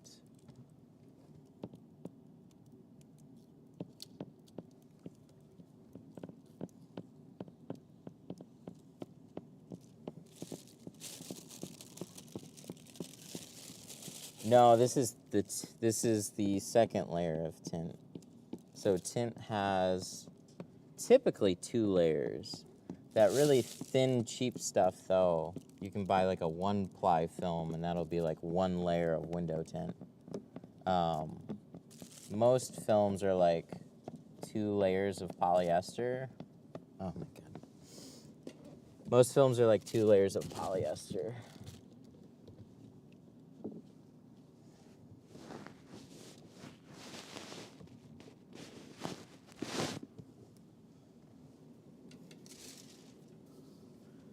Shop near me has changed names and changed locations.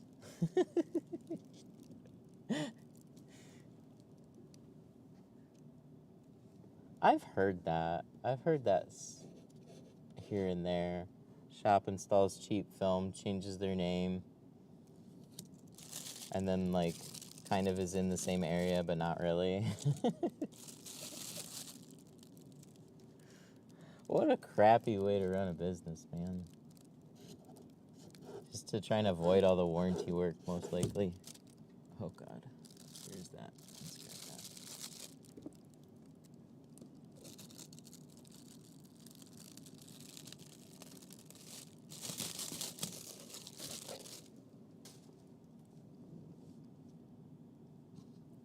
Let's grab a new blade.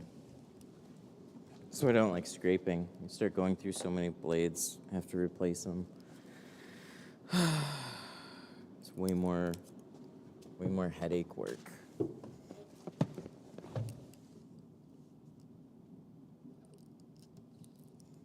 So that glue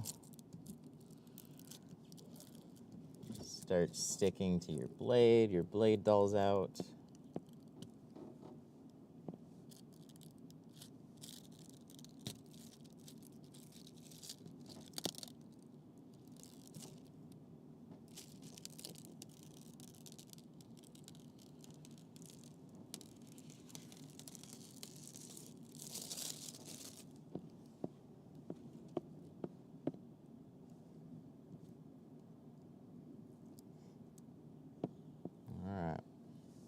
We're getting there. It's close.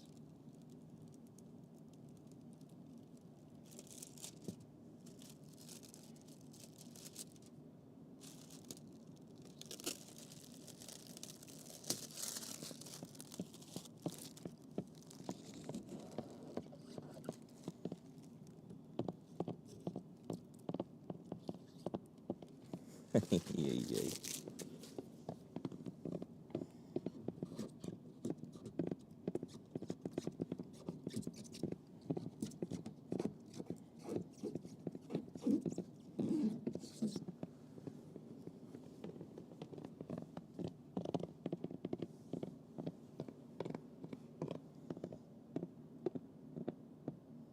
for an S10, how much would be 35 on the windshield, 20% on the sides.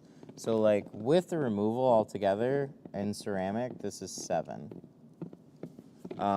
Without the removal, just like the sides, the back window, and the windshield, what is it, like 250? Take 150, it's like 150 for the removal that we're doing.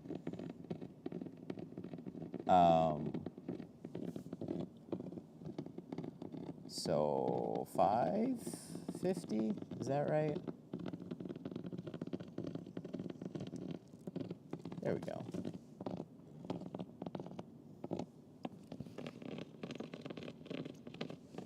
Yeah, 550 without the removal on like a single cab. If it was a full size, it'd be 7.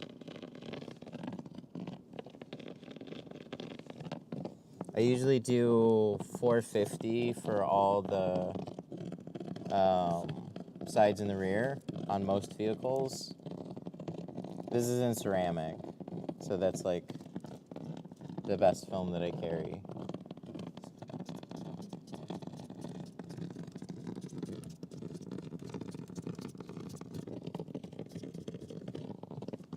Doing tint, you make it look easy. It always looks easier than it is.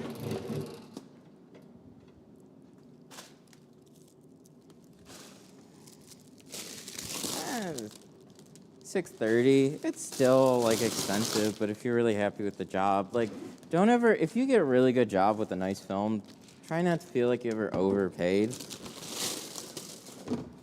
Because area also matters, and the shop that you go to, like it all plays into it. It's like, oh, I got my transmission replaced at this place.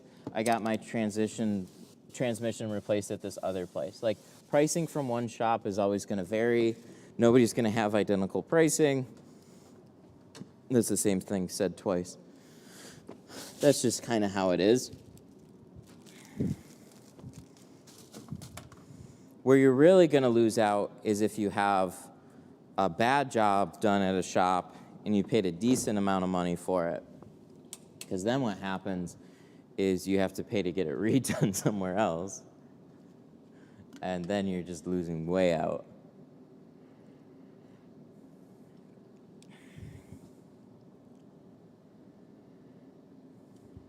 But you're doing PPF and vinyl. Those are two skill sets that I do not have. I only do window tinting. So, but the thing is, you can do the same types of things that I'm doing in the fields that you're doing it. Like, there's lots of interest in paint protection film. There's lots of interest in vinyl wrapping. Having those two skill sets, like, it's best to then pay somebody else at your shop to then do those extra things rather than like picking up tint, unless you just want to like change what you do.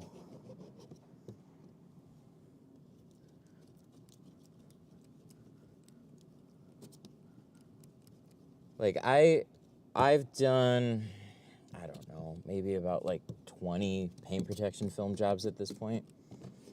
Most of them were hoods, bumpers.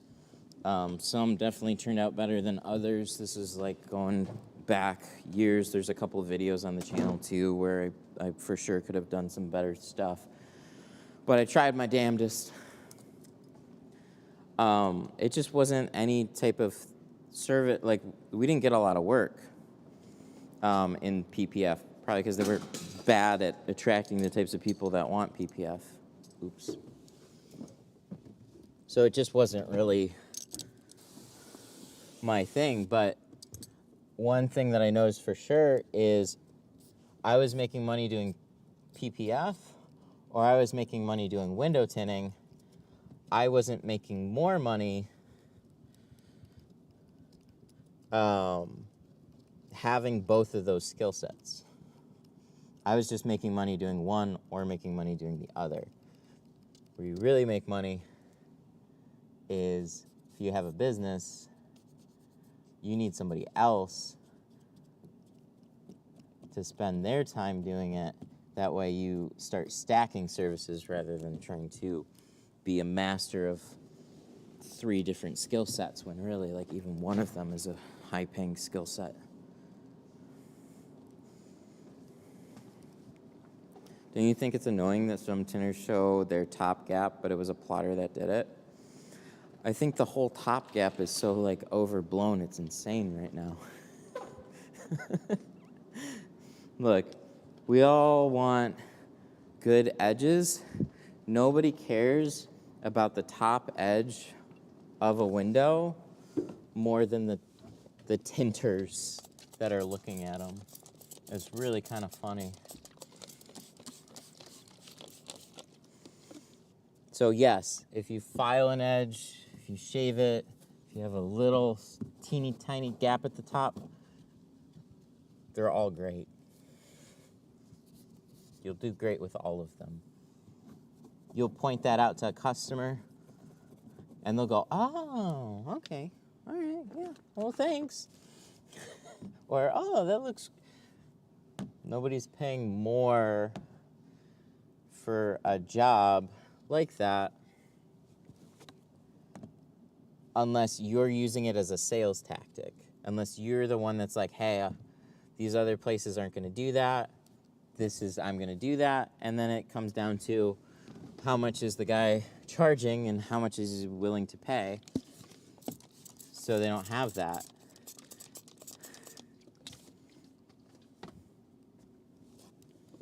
But there's, like, I don't know. There's a really funny...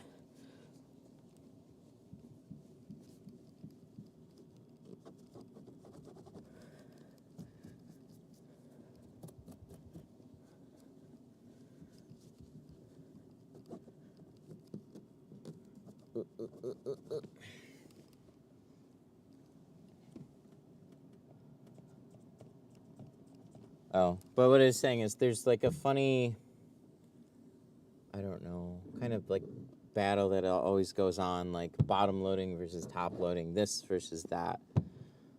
Shaved edges. And, like, though you want to do as good of a job as you possibly can. Yeah. But any good looking job is going to be good for the customers no matter how you do your top edge. As long as it's damn close, nobody's going to care. Nobody's going to care.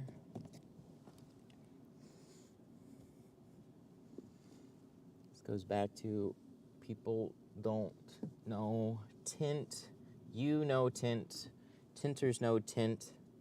Just like somebody else knows woodworking, somebody else knows welding. It could be a bumpy weld. I don't know. It looks welded to me. Have you guys ever seen that group on Facebook? You don't know shit about welding? It's a funny group, but man, I have no idea what so many of those people are talking about. But they know what they're talking about.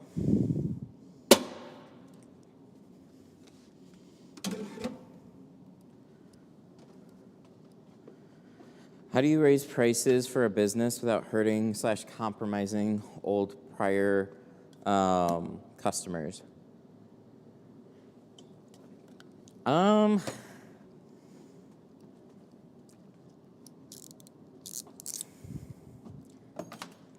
It's a good question. I'm trying to think of a good answer for you. Because I've done it. I've done it pretty rapidly, too. I have a more sympathetic ear for older customers, especially when they were like some of your first ones. But we, like, for example, I used to tint for a company that was around for years and years when I was, I don't know, maybe even before I was born. They were around for a very, very long time. They would have customers come in with their receipts from like 5 years ago. 8 years ago. This is what I paid 8 years ago. And you can go, well, anywhere else that you go everything's gotten more expensive. a gallon of gas used to cost a nickel, and now it's over $3. Like, prices go up. But if it's within like a reasonable margin here, it's like, look, I'll hook you up on this job, but it's just everything's gotten more expensive. You just have to just be pretty upfront about it, but be nice about it. Like, I get it. I don't like it either. It's just my material costs have gone up. My rent has gone up. Everything's gone up.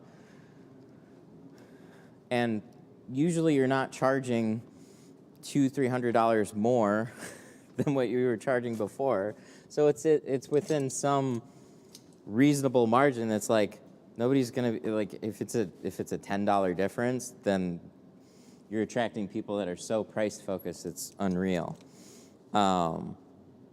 If it's like maybe like a $50 to $100 difference, yeah, it stings a little bit more, and you might have one person here or there that's like, last time I played blah blah blah, and it's like, okay, well, thank you so much for coming back. Because you came back, I'll give you a little discount on this one, but prices, I'm sorry, prices are just going up. And then they see like, oh, thanks, man, I appreciate it. And you tell them, don't tell any of your friends I gave you that price, but tell them where you got it done. I don't know. There's things that you can say around it. But I definitely had like some early people. I did front doors, what was it, like on a XT6 for like 100, and he had a Ram. I did it for 80. This was when I was at the home garage. Then he brought me another truck for front doors. Then he brought me another truck for front doors. And I was just like, oh, thanks, man. Yeah, I'll give you that price. That was before. Like, I'm charging people more now, but I appreciate that you, like, this is your 4th truck that you've brought back here, and you were early on. Thank you so much.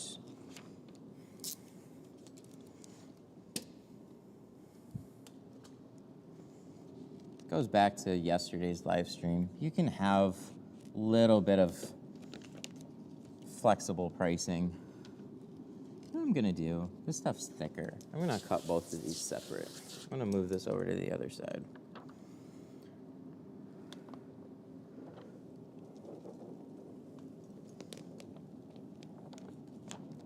Also,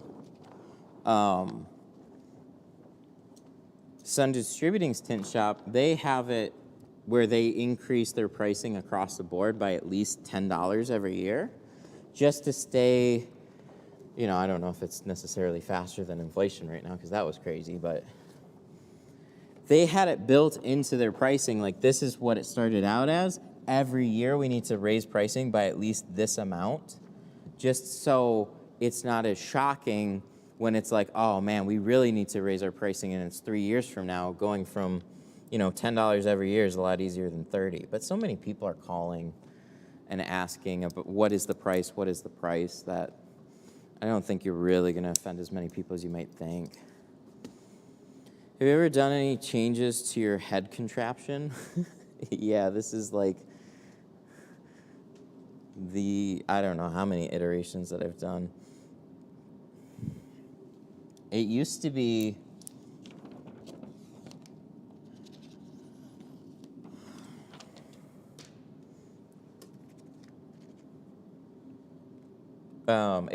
just the GoPro, and I used to swap out batteries and stuff, and then I wanted better quality and more consistent footage.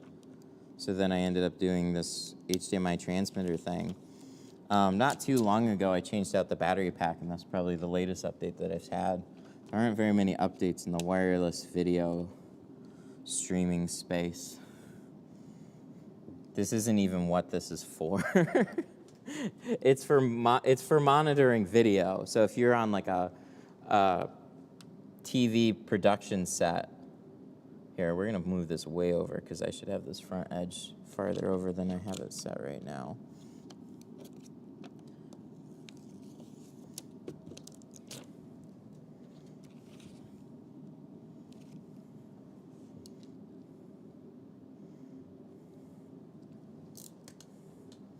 Oh, no. What? 220? I'd be 220 for like the front doors and like a windshield strip in ceramic. Actually, I'd be like $250 for like, actually $250, $280 for the front doors in ceramic.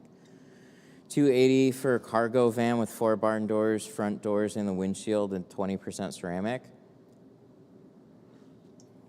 Windshield is big. I like ceramic windshield, $250. Front doors, $200 or $250. The barn doors, another $400. Maybe like, because if they're easy barn doors to do and they're just like the exposed Chevy glass, yeah, you could do them for less because they're not going to be as bad. Yeah, you could need a lot more on that one. $220 is like, you're not making back your time along with your material costs on that one.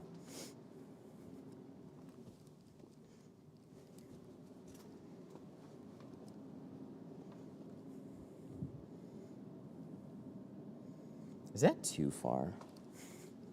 These go deep.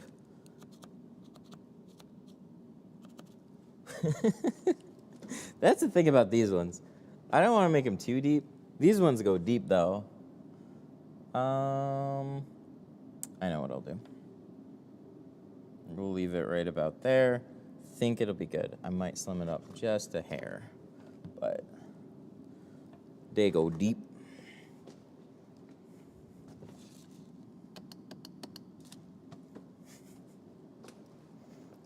Glass aid came in the mail this morning. Super fast delivery to Louisiana. You know what? USPS has their padded envelopes down right. They have, I hear so many good things about shipping times from them. I was surprised. That is like one of our biggest compliments is like shipping times. It's like, I don't do anything special other than like we pay for priority, which is faster, and we use USPS, which also sometimes delivers on Sundays, depending on where you are. So, like, that's been good all around. Glad it got to you so fast. That's awesome. I was also live today doing an Audi A6. Ooh, nice. I'd rather do this than the A6.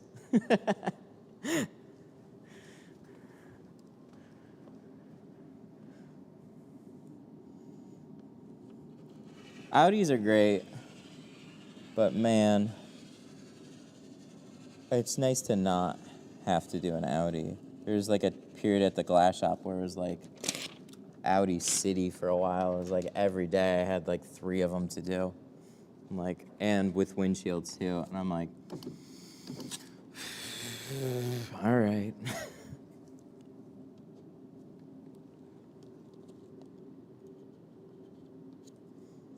So, flashback to these trucks. These are a little bit different. These have the big round here. So you don't want to just cut all the way up or else you'll have that window drops down and you have a big gap here. So roll down the window, drop some of that out, cut down basically as far down as you can. Only so much of that glass actually pops out of the side. And then we'll play a little game of connect the dots over here.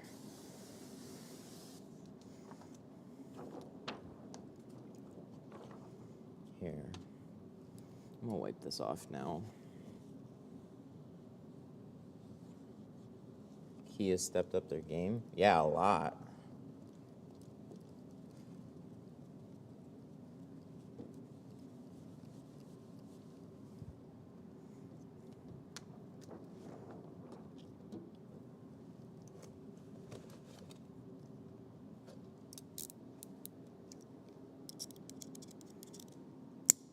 Just got done doing Kia Sportage. Oh, okay. I gotcha.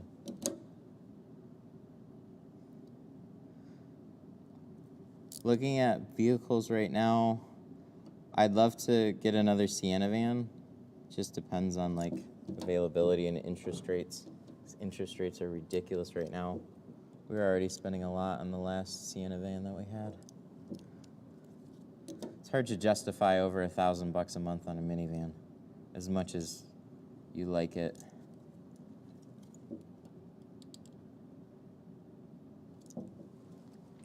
So what I was going to do on this one, I was just going to trim an extra sliver off here, just because, like I said, I put this in pretty deep.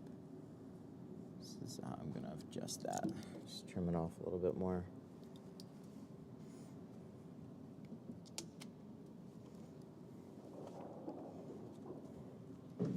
Check this.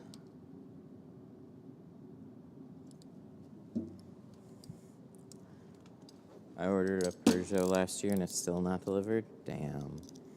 Yeah, I have a BMW that's going to be here, an M4, on Monday. I think it's an M4. They finally got it delivered. It was supposed to be delivered back in like November.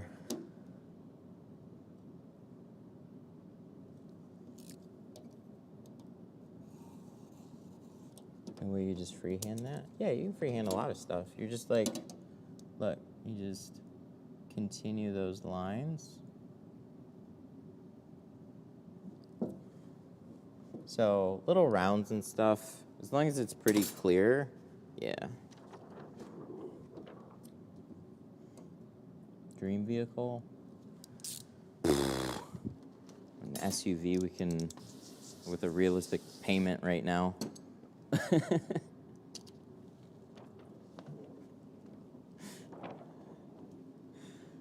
No, I'm one of those weirdos like that. I don't actually have really a dream vehicle. I have like, okay, I really like minis. Minis are so impractical though, especially because like there's always something cool about sitting in a mini.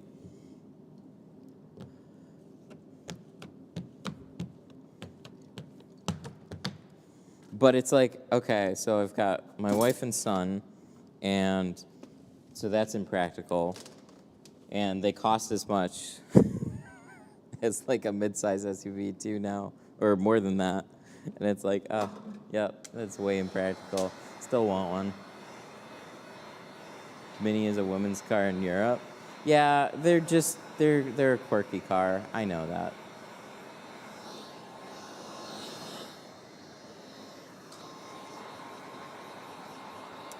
The other one I think did a really good job is the C8 Corvette. I really like the changes to the C7 when that came out. But what Chevy did with the C8 was just super cool. They were the Apple store when they came out with the C7. They're the Apple store at the car events.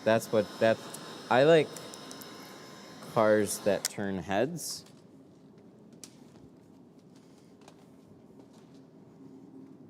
But I'm so like practical with like I'm gonna drive it back and forth to the shop. I'm not gonna use it any more than a sales tool.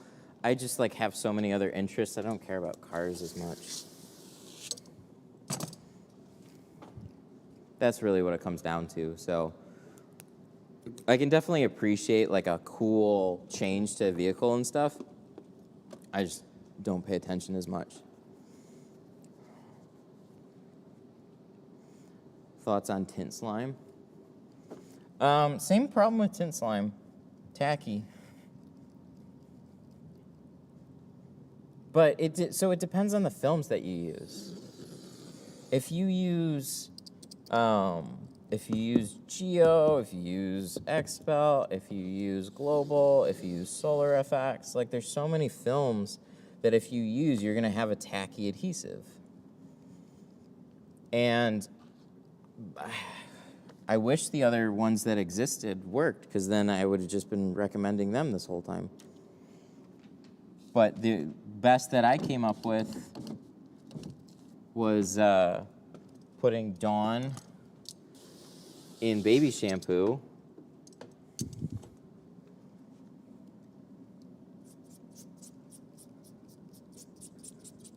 And now I was fine doing that for an extended period of time, but I never liked recommending it because it's such like a backyard solution.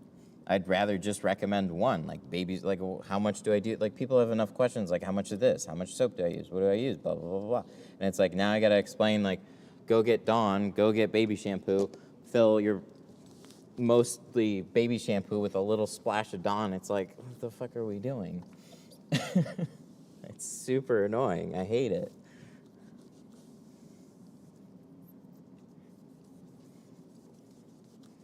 So now, I just want something that works good and is very easy to recommend. And a lot of people like it with no problems. I'm tired of sticky problems. So if we had some tack issues, like where it was a little too tacky still on the last card that we did, but scrubbing down the window seemed to help. So there's probably still some refinements to be made with it. So, I mean, this is live. You'll see if it's good. You'll see if it sucks on this or not. And then I'll refine it even more until it's the perfect thing that I like. But what's cool is you're good with any of the existing slip solutions, and you're fine with baby shampoo. It's just if those aren't doing the trick, that's where this is gonna be of value.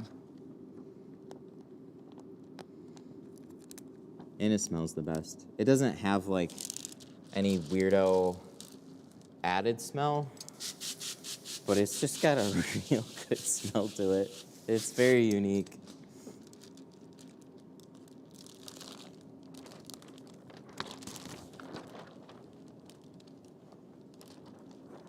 But even the smell, that's not going to be for everybody.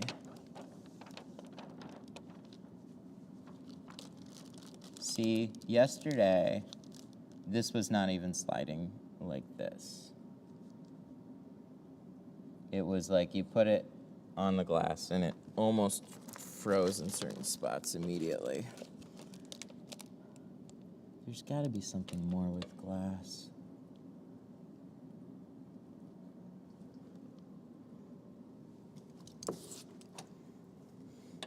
Tint slime has no weird smell.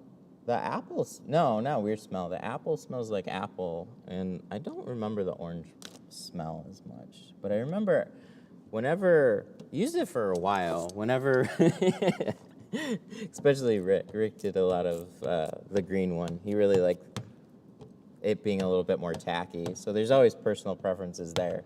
So with the green one, what was kind of funny was anytime you do a removal, I could smell apples. It was there. It was like, oh shit, I know who did this one.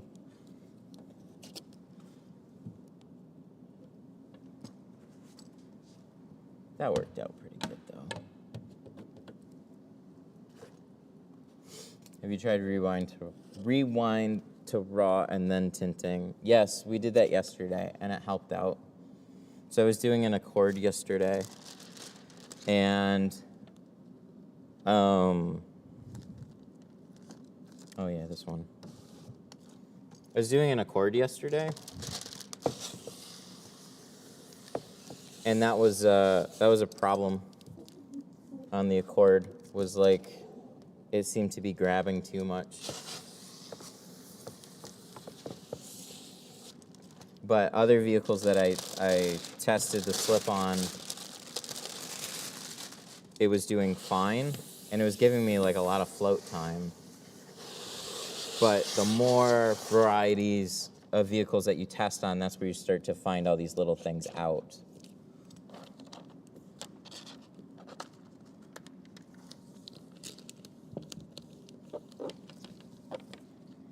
Like, I have no issues with what just happened here, and we're using Pro Nano 20, but yesterday it was tacky, so it's definitely a combo of your film, the glass, the temperature of the glass, and how much you use. So there's so many little things at play there.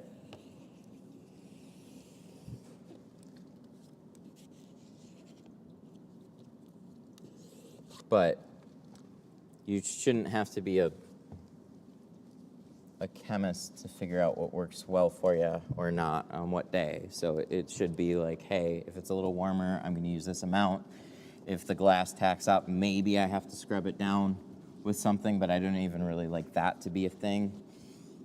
Unless there's something there that I just don't know of. Because in my mind, when I scrape it with the razor, like, you feel like you're taking everything off, but I don't know.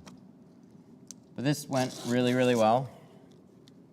We kept all of that stuff out of the sides, which is nice. It's like waxing. Like wax the side of the seal. That's nice.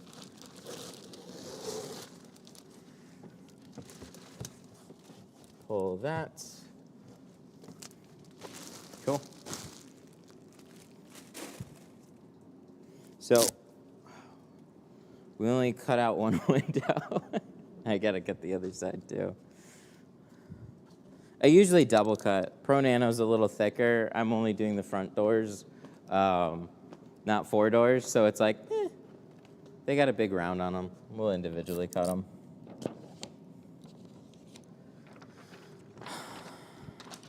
Vinyl tape tacks good, but it's horrible when wet. I don't know what vinyl tape is. Seal guard tape does work great, actually sticks, and is a great price. Good, glad to hear it. I'm a fan. That's what we're using right now.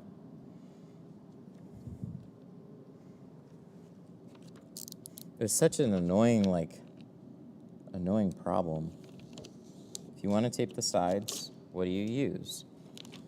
Painter's tape sucks. I've never liked painter's tape.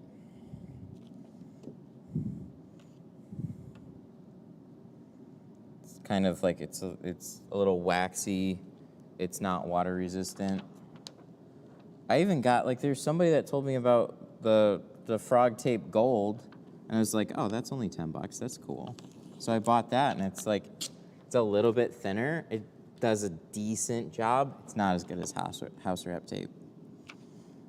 So the goal was basically budget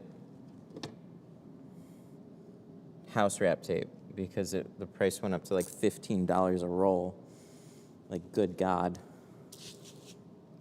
To have Lowe's all over my vehicles. Hey, what Lowe's tape do you use? Ugh, drove me nuts. All right, let's roll this down. Is house wrap tape same as packaging tape? No. So the main difference is house wrap tape, it has a way more aggressive adhesive. Packaging tape sticks really good to boxes and paint and like other things. As soon as you put like so many adhesives on, like so many, if you try a bunch of different adhesives on door panels, most of them do not stick because door panels, stuff is not supposed to stick to door panels. Because from like an automaker's perspective, if things stick to a door panel, like starts ruining the door panel. They want it to clean up easy for customers and stuff, right? So it's easy to maintain your car. So it makes sense that not much sticks to it. So trying to find like something that sticks to something that's made to not stick is, I don't know if I can find such a thing. Yeah, look up sheathing tape, look up house wrap tape. You should be able to find something because like house wrap tape is an industry thing. They literally use it when they're seaming houses. So if you ever see a house being built, they put a plastic to protect the wood and everything.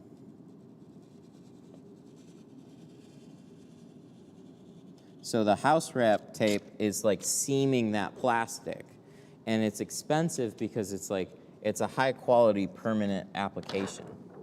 It's not ever supposed to release. So we're taking this and using it as like a temporary masking solution. We don't need it to be permanent. We just need it to stick while we're working on the car and then take it off.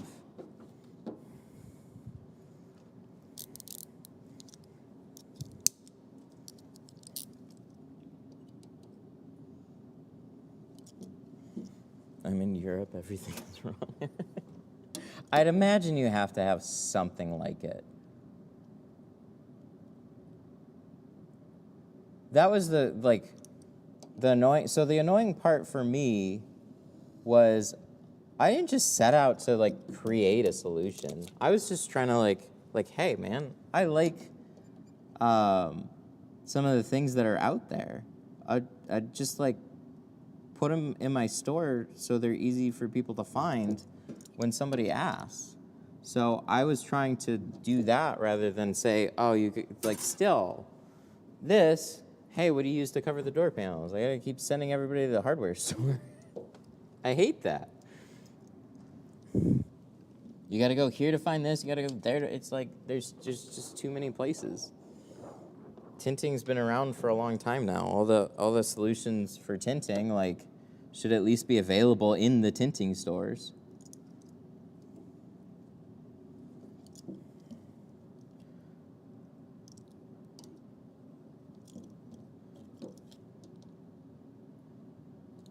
There's that. There's that.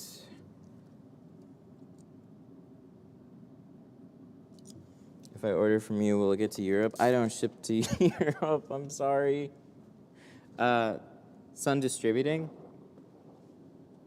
Check out Sun Distributing, though. They have more selection, and they do better international shipping. But the problem is, like, international shipping still has a cost to it. So, like, there's only so much that we can do here because we charge what the shipping companies charge. The reason why some other products are less expensive over there is because they're way more in demand and they have infrastructure built over there. But when you're trying to buy like unique products from here, yeah, I know. So you guys got to make your own solutions and then you can sell those in your country. That's how this works.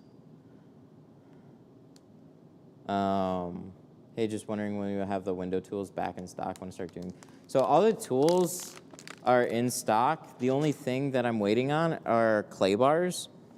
So I don't have like the tool kits in stock right now because both of them have clay bars in them.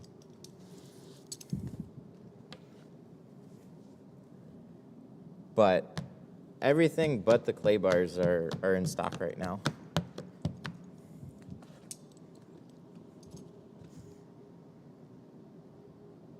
Hopefully soon.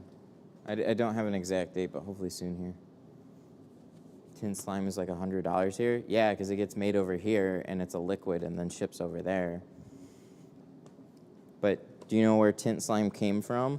It came from not having an industry solution, and then a tint shop went to a chemical company or a chemist and developed something.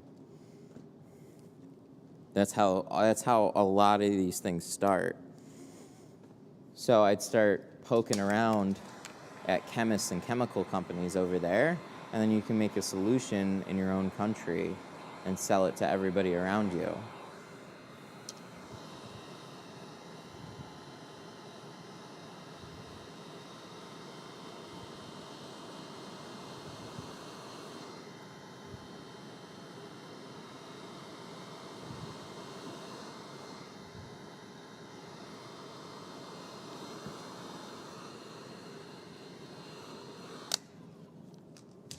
So, like, it just, unfortunately, that's just the way a lot of these things are. It's like, we didn't have a solution either. Like, the Squeegees that I'm reusing, these didn't, like, the hybrid Squeegees or handles or, like, felt cards or, like, any of these, tinting didn't come out and then we had all these tinting tools available.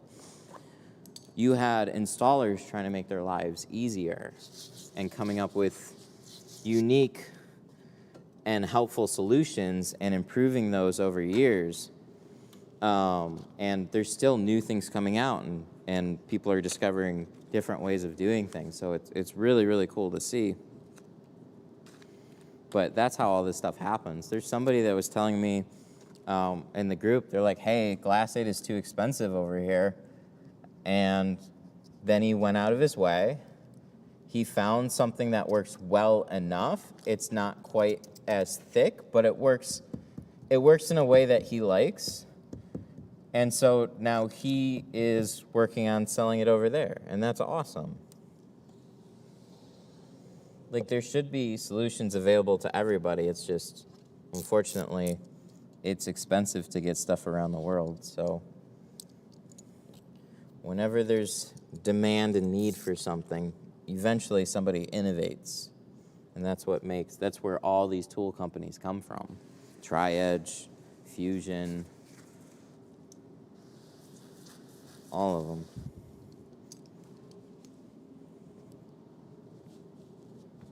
But it helps that there's a big demand in the US.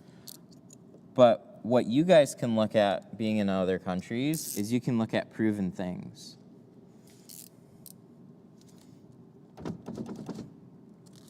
And then move in those directions.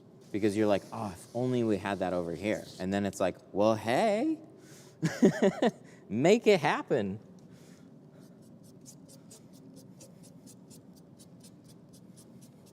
That's opportunity.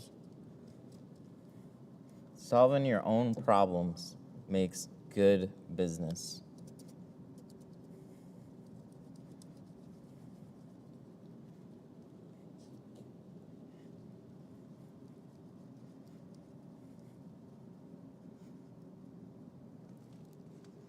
And then learn as you go. Fail forward. What's Tint Slime? Tint Slime is a window tinting, basically slip solution. So there's Tint Slime and there's All-Type. Those are like the two, the only two that I know of. And they're a way of installing your film that's safe for the window film. Instead of just going and buying baby shampoo or dish soap and stuff. So turns out dish soap is a terrible recommendation. Baby shampoo is fine, but yeah, Tint Slime, All-Type, those are both good solutions. They're just not slippery enough for me. So they do work with, like, usually American adhesives slide a little bit easier on the glass. So, like, it was never a problem when I was using Lumar. Avery NR, ASWF, those were never an issue. And then moving in, like, the geo direction, adhesive's just more tacky. And you see that with, like, Expel, Solar Effects, and quite a few other companies at this point. Tackier adhesives, so they stick well. It's just, you want them to also be as user-friendly as possible. What's your opinion on Lumar? I haven't used it in a long time. But the only negative that I've really heard is it's got a very sensitive scratch coat. So, I mean, if you're installing their film and it scratches really easy, that sucks. Because then it's basically like it's a very hard to avoid problem and you don't know until the window's done.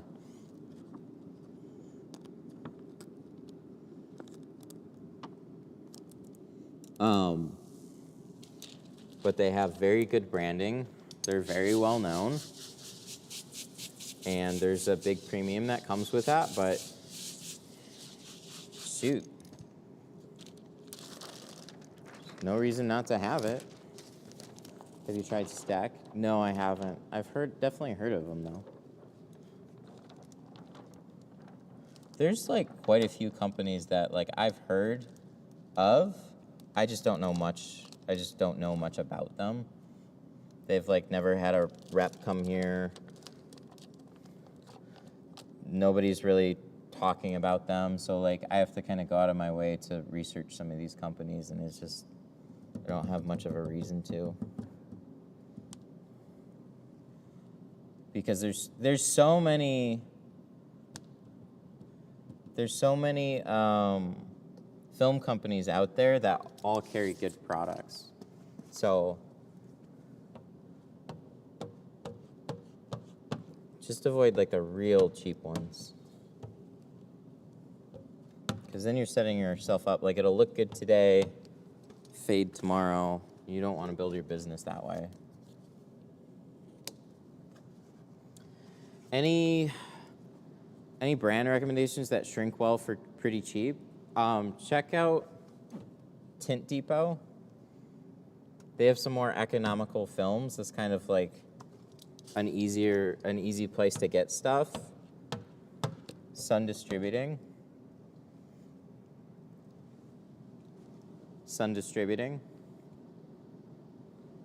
They're gonna have like, check out their Nova line.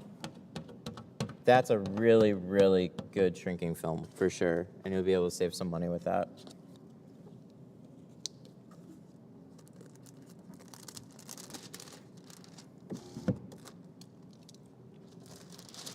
Yeah, Pro Classic is great. Shrinks, like the whole Geo lineup, it shrinks great. It's not gonna be the most budget friendly.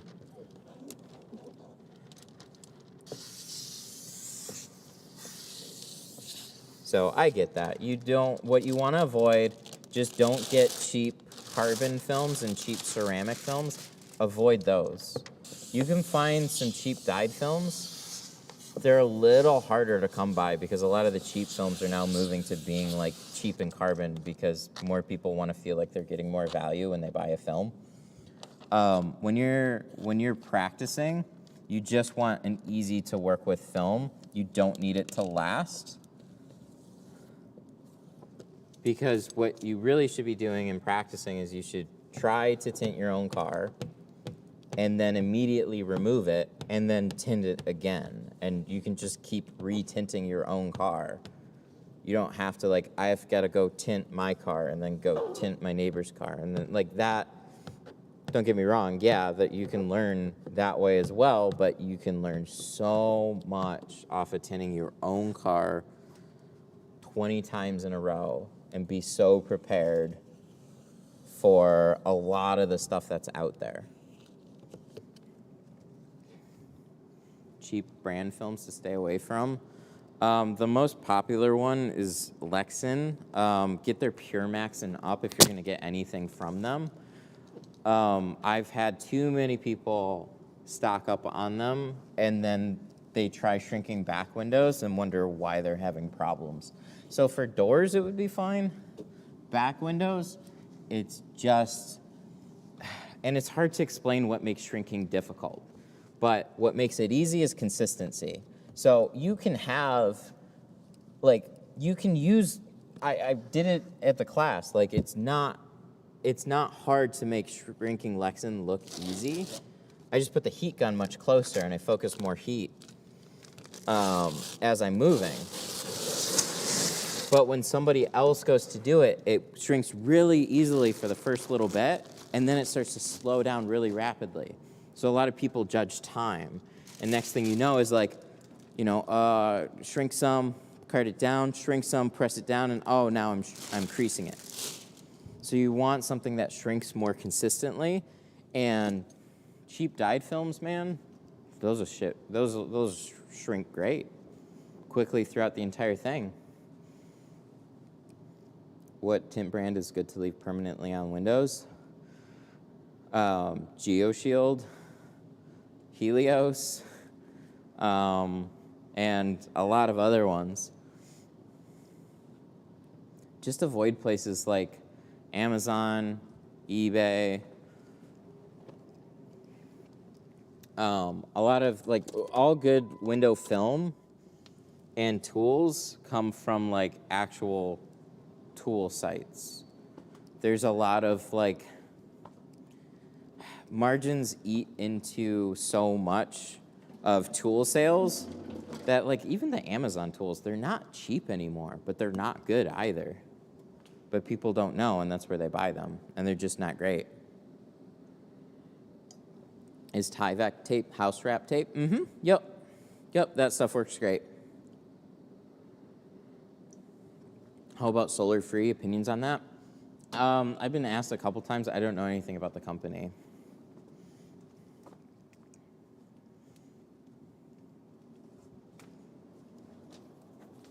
Okay, so let me put my 20 back, and then we can do the back here.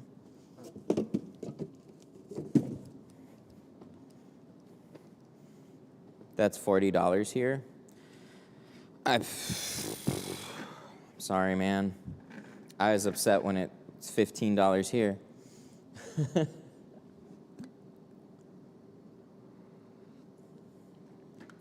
Yeah, I can't give brand recommendations if I'm not genuinely familiar with it. So, but I keep an eye out for like really unpopular brands. Like if a lot of people are saying don't use this one or I'm having problems with this one, I pay attention to that stuff. But as far as a lot of other things go, I'm not sure. Okay, what are we doing? Oh yeah, I was gonna check my mic battery.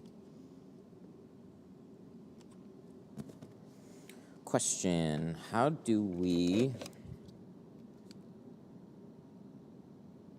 Okay, so that's charged. That's cool. Okay, I got an idea for my microphone. I know what it can do. We're gonna run a cable to it. Do you recommend all films from Tint Depot and Sun Distributing? Yeah, they all carry good films. I mean, they go as low as a really cheap economy film on Tint Depot, like a 1-ply. So try the 1.5, but it's tough. Cheaper films, like with inflation and stuff, cheaper films has also gotten more expensive. So it's like less...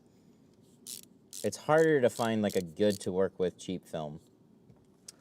LTT screwdriver, man! Does anybody watch the channel? Oh my God, I bought 2 of them so I could do this.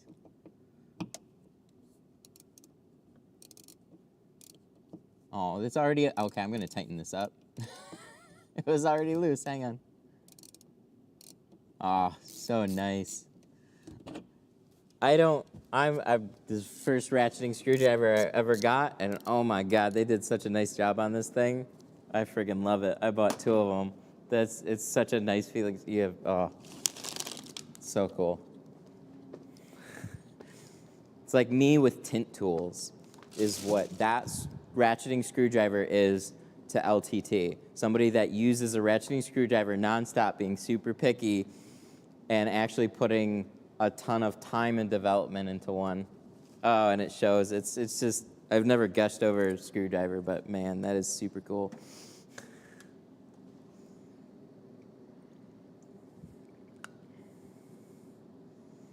Tint Depot 1-ply. Okay, so you can learn a lot off a 1-ply.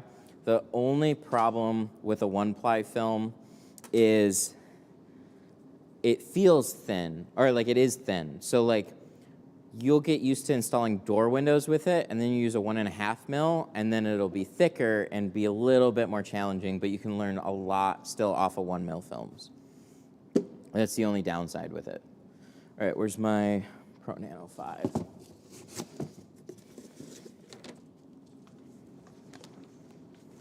Are you gonna do the windshield? Yes, we'll do the windshield. I was a little worried about battery, but I have a good way of solving that issue now, so we should be all good throughout the entire thing now.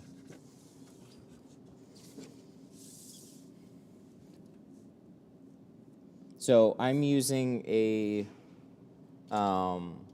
wireless microphone that needs time to, like, you plug it in and recharge it. And I have this annoying habit of forgetting to charge it. But they make a 2-pack. Unfortunately, it's like the same microphone that I already have, but I can't just buy another transmitter. I have to literally buy like a whole set. So I'm kind of annoyed. So we're gonna pull up Film Cut. Linus would be proud. You know. Dude, I'm just, oh, it's so good. It really is. So I bought the black editions because they look friggin' sweet. You hold all the bits in there, all I need is like a T20 Torx bit and a Phillips, but it's still loaded with everything. Oh my God. It's so smooth. It's so smooth. You have a little lock, little click, and then, so nice. I love obsessive products, I think, and that is an obsessive product.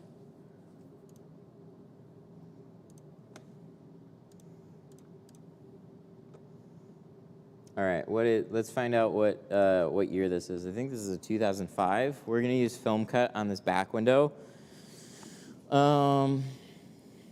Yep. 2005/2006. So this should give us a RAM 08 through 02 pickup. Let's see what these look like.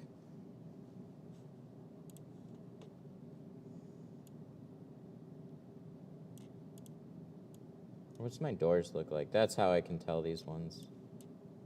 Oh yeah, that looks like my front doors. What I like about film cut is they actually give you year ranges, so it's much easier if you aren't sure when they have a model changeover. 08 to 02, so helpful. They have this nifty little like VIN number search now too, so you can be exact. I wish they had just vehicle search, so you start typing in RAM and it starts popping up all the RAM options. That'd be faster. So we got this big old guy right here. We're going 24-inch roll. Let's move this up here.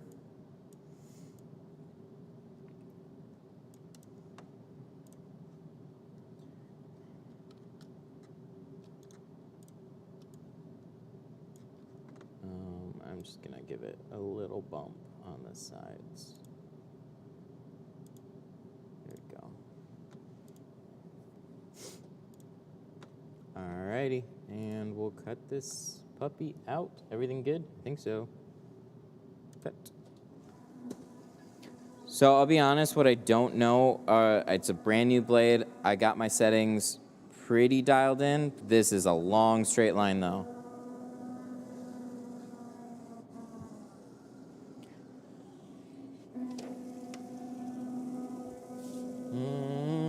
No, it looks okay.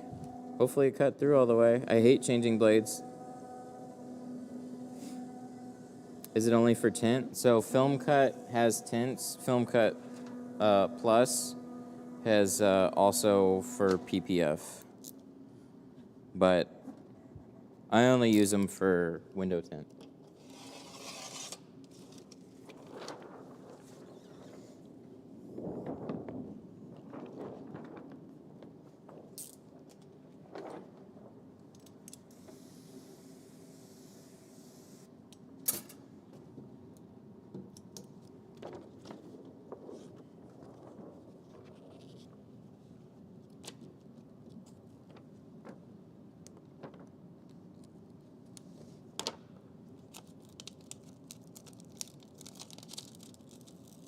One thing I really appreciate, though, about Pro Nano being a 2mm film is that you don't have to be perfect all the time with your settings. It's a little bit more rigid, so it cuts a little bit easier. We got a little snag dooley there.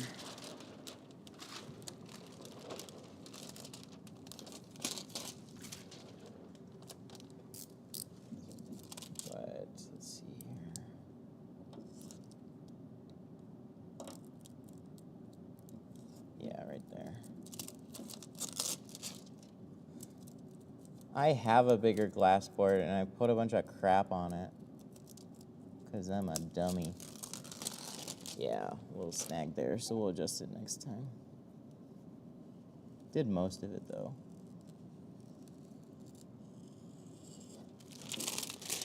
I'm horrible with glass boards. I hate it. I need to actually put something on the wall that'll keep, not a table. Tables are really useful.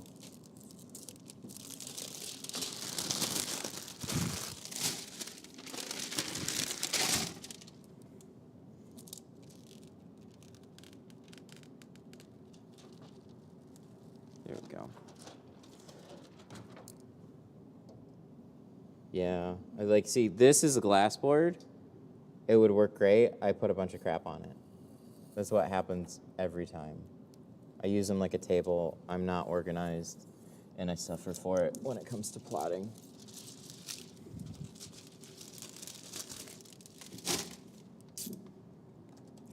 Do I have to shrink this?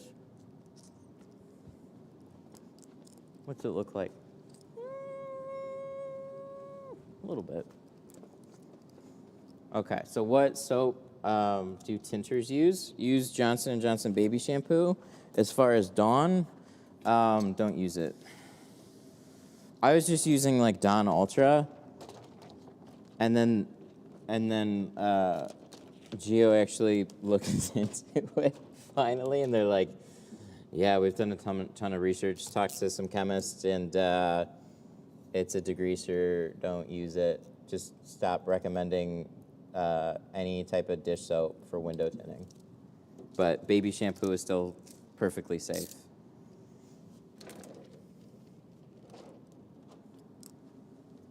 All right, so here's what we're gonna do.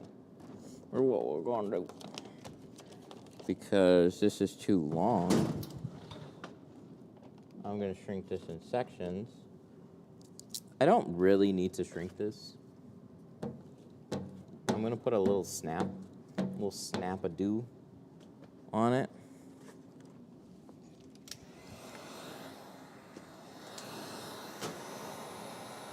And that'll help if anything popped up.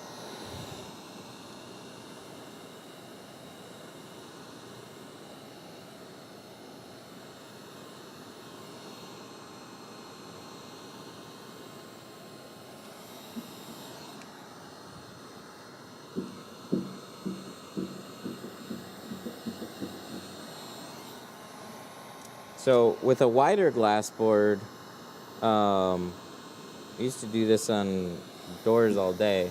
You can snap shrink all your doors right after you cut them out on a glass board. Doesn't matter that it's flat. I mean, if it's a really curved window, put it on the car. But most of them only need a little bit. So you can just snap it some, and that'll shrink it. It's all my shrinking videos that involve snapping. This is the same thing. This is the bottom edge too. It's just happening sideways. Because of space. I don't have enough space in here. So let me finish re-cleaning this off again. Saw a little bit.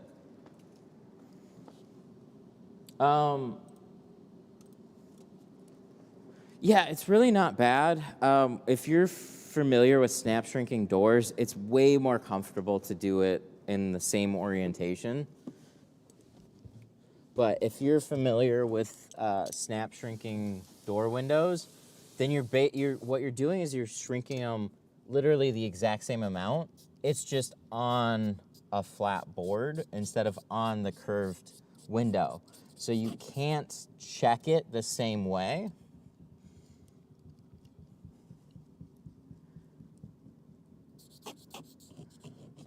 But you get kind of like a gauge where it's like, oh, all these windows are pretty similar. And then if a little finger pops up, it's really easy to touch up. And then you adjust for the next one. What do chemists know anyways?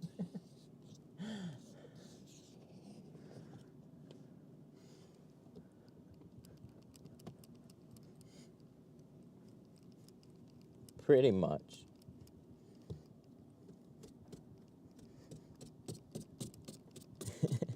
And you know what?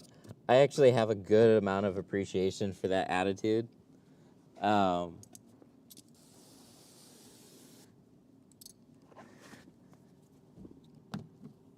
Because you can do things still the way that everybody's been doing them for a long time. And there's, like, that's That's fine. Whatever gets the job done. Everybody's got their own business.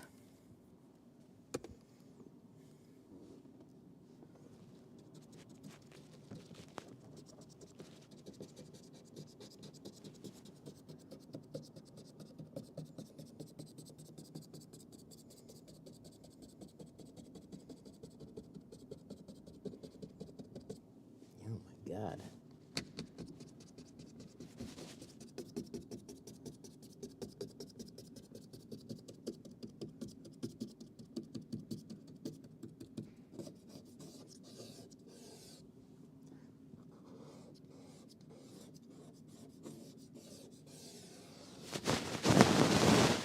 Ugh.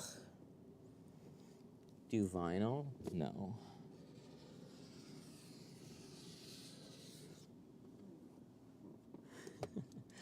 So I've done just a little. I've done like a Corvette OEM graphics package.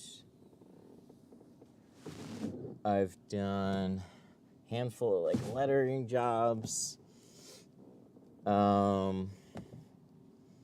it was mostly like graphics, pre-cutouts and stuff like that. And I've sat in on like vinyl wrapping education and stuff when I was at like some events.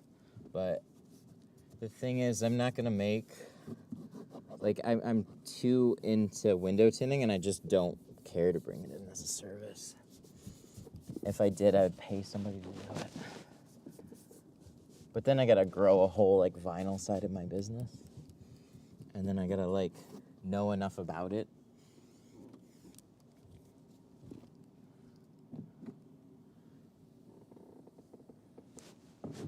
No, the other side of my business here is what you're seeing now. I have so much time that I spend on doing things like this, creative, video. So there's just not enough time in the day to then do other things. Unfortunately, this doesn't just happen.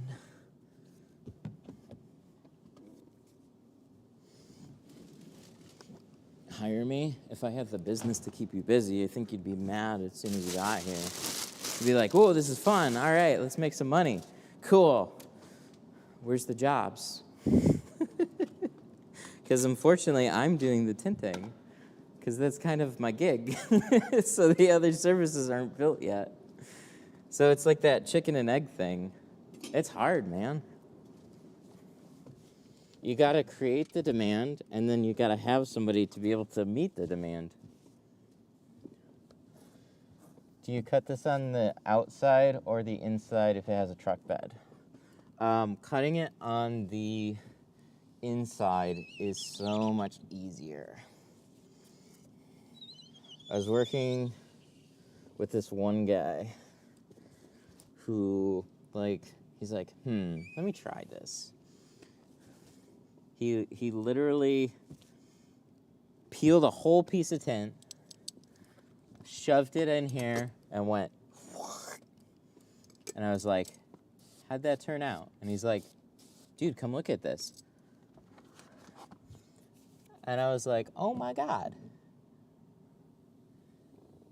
It looks great.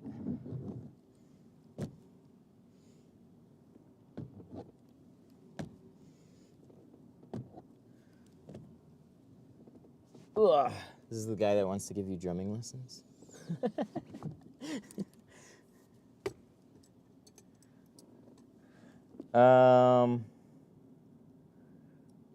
Hire me and I'll do the PPF side. I mean, do you have a way to live here that involves making very little money for a while? Because I know a company that really wants me to start doing video about paint protection film, and I don't have a good way of kickstarting it. But I have zero idea how much money in the beginning it would make. Because that's the thing, is like they said they can do marketing and start drumming up business and stuff, but it's like you always have that lull in between not making money and drumming up the work. So what works well for people is I learn the service, I get it started, I know how to do it, so if you leave, I can still do the work, but I just don't have the time to do it all myself, so then it makes sense to hire somebody into the service.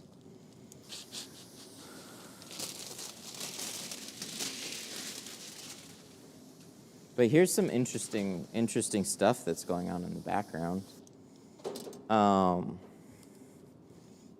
Other companies are starting to smarten up and realize that they've been sleeping at the wheel with marketing in their business for a very long time now. And now they're getting ambitious. So there's more opportunities out there than there used to be with some of this creative stuff.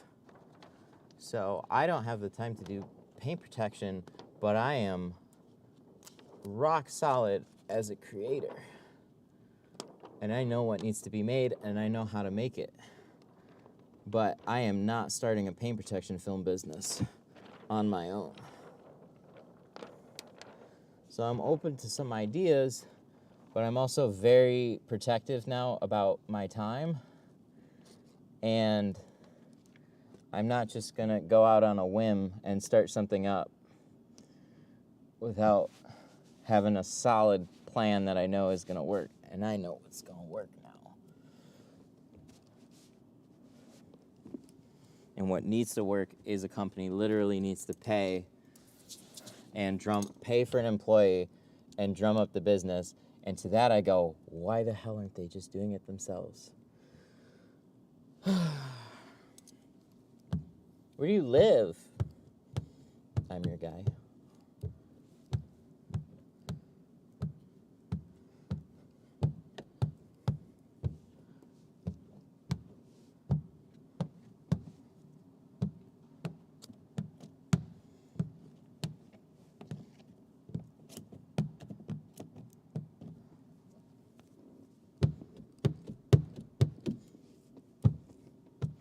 SoCal.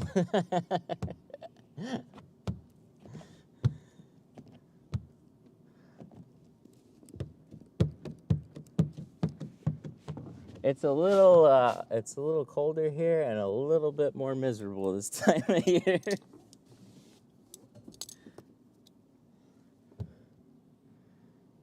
But I know, the brand is in Texas, so I know they got some money and they're gonna wanna hit back hard. I just don't know how committed they really are, but they are definitely like, we've got an opportunity here, so we need to do something. Where a lot of companies are like, yeah, well, if that's convenient for us to do, we put some money here, we put some money there. I'm waiting for a company to be real ambitious. I have 5 years PPF experience.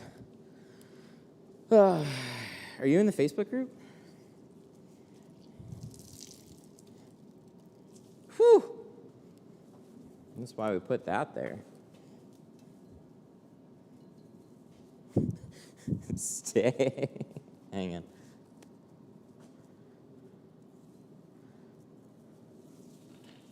There. How much will classes be? Just the tint classes. Those are 16.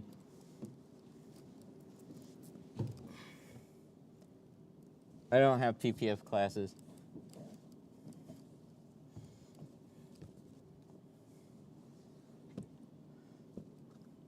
Well, this looks awesome. Look at that. It's all set. Pattern worked out great. I made it like a 1/4 inch wider, and it didn't need to be. I just wanted to be sure.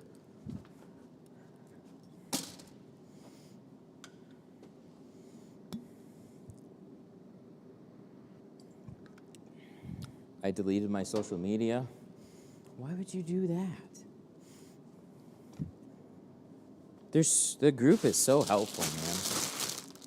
There's like 60,000 people in the group now. It's crazy. If there's conversation about window tint, it happens there.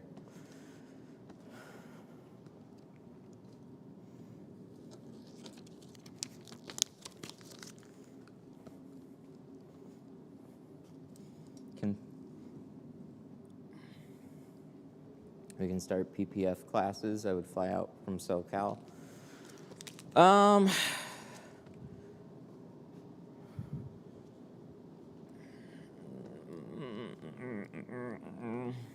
do I explain this? So, yeah, my facility can be used to like host classes. The problem is like I'm not the dude doing the class. I know some basic stuff and I can like help with the class, but I'm not like highly proficient in PPF by any means. I've like had my feet wet with it. Classes are more of like an entertainment thing for me, where like they're fun to host for 3 days, and they do they help people out a lot. But I've only had my head in the space where I teach stuff here that I know. So like if I had some type of PPF business here, and then I was around it a lot more, and then I would then start making that a part of the whole thing here, that would be cool.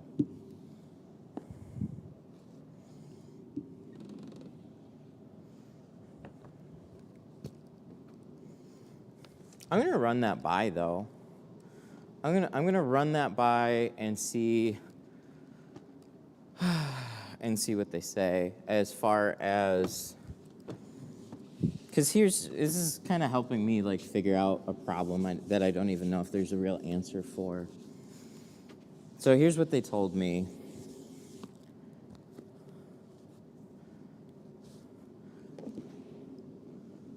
So what they told me was, hey, like the natural thing is like, hey, we already work with you.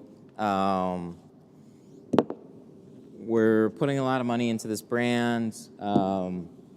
We are really focusing on training and like these other stuff. And do you want to do, like, is there any way you can do PPF videos and stuff? And it's like, not really, because I'm not, like, I don't have a PPF business here. And they're like, oh, fly out to the class, and then we can start, like, advertising jobs in your area, and blah, blah, blah, blah, blah. And it's like, it's interesting.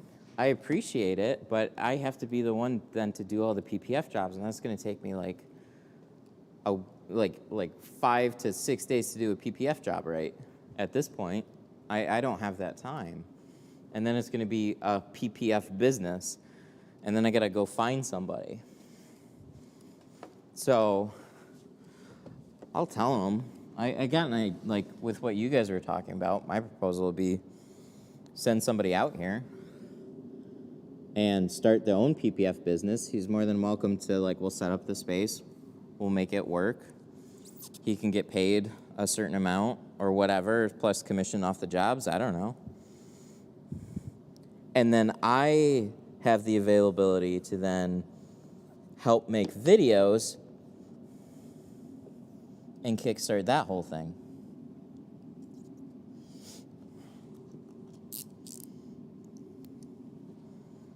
This is a really unique windshield, by the way. So you've got this plastic that comes right up to the edge. So we're just going to cut this out like a door window and then lead right into glass aid there. Who's they? It's attached right now to Global. Global gave a distributor exclusive distribution rights on their new PPF, and they have fallen asleep at the wheel with marketing, and they're starting to wake up because they are losing accounts hand over fist every month to Expel. And what's interesting is a lot of these companies are going to need to fight back.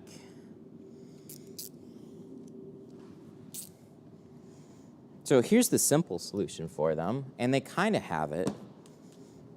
Education. And I think they're going to do a lot of that. But where a lot of people struggle is with the creative and getting a clear message across. Like getting a clear message across and standing out.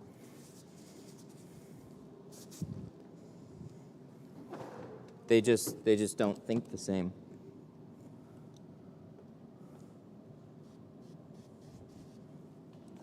What happened?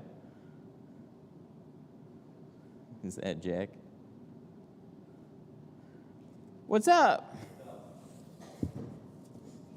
I didn't know you were going to come in. Oh, that's fine. Yeah. You don't subscribe?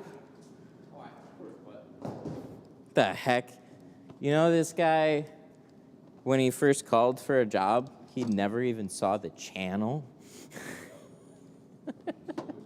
He's just looking for a job.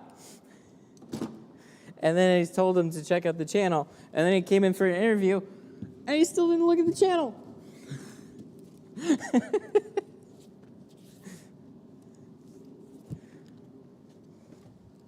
But he's been great, so that makes up for it. Can you post the Facebook group? Yeah. Yeah, Facebook group is window tint stuff. Oh, that's Mercedes EQS. Hang on.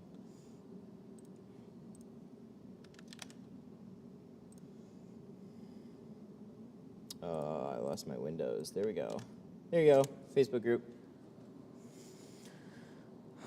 Expel or smart bullies, I think. Hang on one sec. Canon. All right, before I do this windshield, let me figure out some batteries here.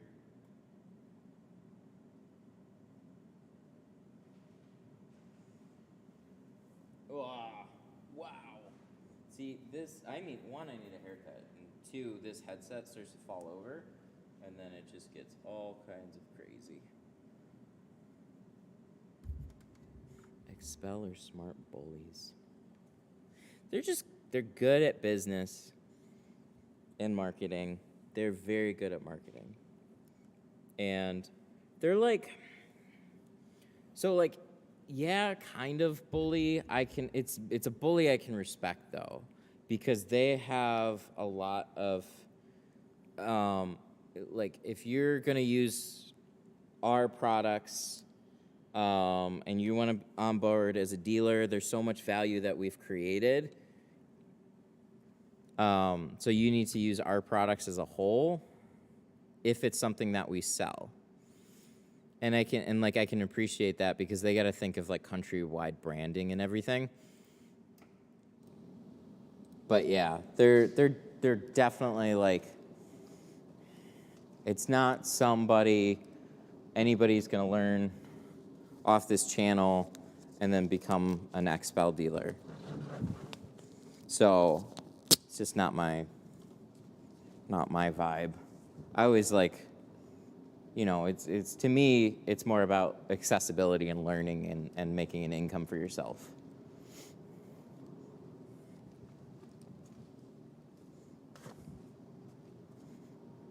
But I don't know. It's definitely interesting where things are moving. So I don't know. You gotta add a night bot so you can do some commands. Watch this. 313tint.com. Oh, it didn't work. 313tint.com. Still? Okay, I give up. Sun distributing. There you go. I can speak commands, man.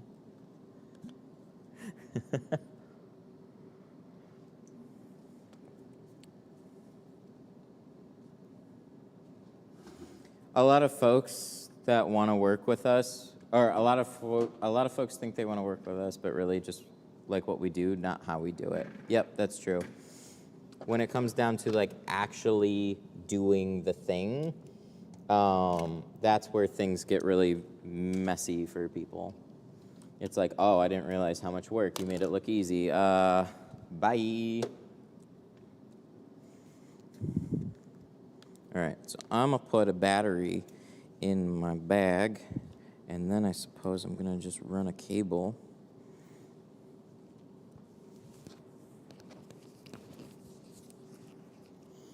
Yeah, like, I've got nothing bad to say about what they offer. I think they've got great options, great solutions, and they're like a big focus for them is always like branding that message and getting it across. When you peel back the branding, that's when you start to learn other things about the company and what they offer. But that goes with so much more than just Expo. That goes with like everybody. So when you make a brand super valuable, then it's about people coming to you, and you set the terms more than you trying to go to them. So I just love the creative marketing aspect, and companies now getting itchy and like, oh shit, we need to do something now. And it's like, yeah, you should have been doing something this whole time, but people get complacent.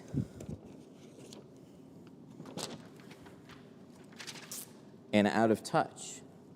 So you always got to stay on your toes. And the companies that do that are the ones that are going to win. So window film's been really boring for a long time. So I'm excited for the next like handful of years. It'll just get better for everybody. There'll be more improvements to film. There'll be more education. There'll be more opportunities. Like it's just going to keep growing for everybody. Super exciting. Until everybody's buying their car on a monthly, everybody's paying a monthly, unless people don't own their car. Oh wait, leases. Shit, I don't know. Until everybody is only ever Ubering, then our business will die. Until then, we still got a business.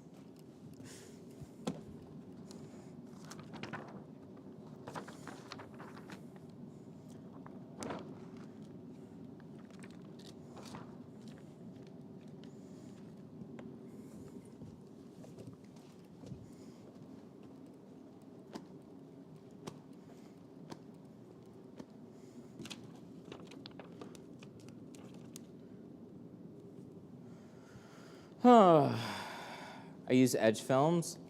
I haven't had any issues as of yet. They don't seem to get much credit, because there's a seat, like it's not even the company's main focus right now. Their main focus is Autobahn. And they're doing some really creative stuff with them. And Edge is kind of like their, hey, if you want a non-territorial film, then you can sign up with Edge. And that's with like a lot of brands. But if you want something that's a little bit more exclusive and I think territorial and stuff, you're going to go with Autobahn. But they're putting a lot of focus right now into Autobahn. That's like one of the companies that is doing a lot of creative marketing. And it's really cool to see. Because the thing about advertising is it's not only about having a good product. Having a good product only goes as far as the demand. So if somebody else has like an identical type of product, but significantly better branding, people are not going to value just having the good product anymore. They're going to value having the good branding along with it, and that's where competition really starts taking hold. You need both. So like years ago, you could be a tint shop, and like it depends on your area too. You could be a tint shop that has the best quality jobs and get the most business. Well, then this other shop comes around, and then all of a sudden they look way better. And then if they've got the same type of quality work, word gets out that, oh, yeah, this place was awesome. And then competition is like then this other company's got to do stuff too. You can never just be complacent with where you're at. You always got to look to the future. Probably get asked a lot, but are auto parts stores films good to start out with? Not really, no. They're actually really expensive. So they're cheap to go buy a roll of film. So if you just want to go like try and tint a couple doors, yeah, go nuts. But if you want to get some film to try and tint like a couple of cars, you have to buy quite a few rolls, and then you're pretty much you're spending more on those small rolls than you would if you just bought a 50 or 100-foot roll of film.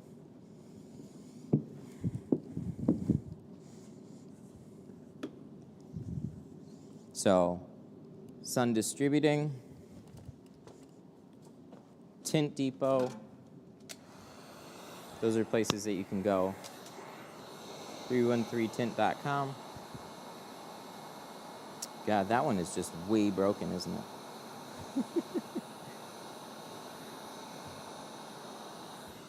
You can always tint skyscraper windows, easy. Yeah, flat glass is where everybody should be looking now, but we all got our heads in auto.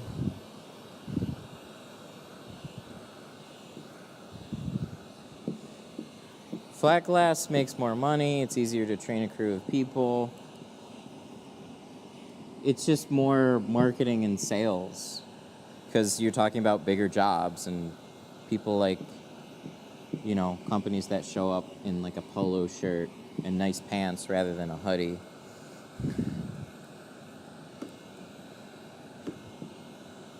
A lot of car guys don't dress up to go to work.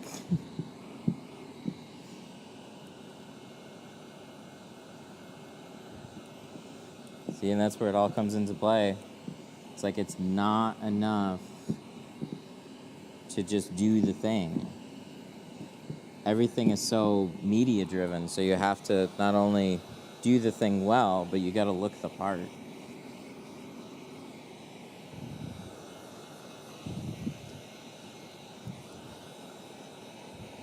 And if you don't, somebody else will.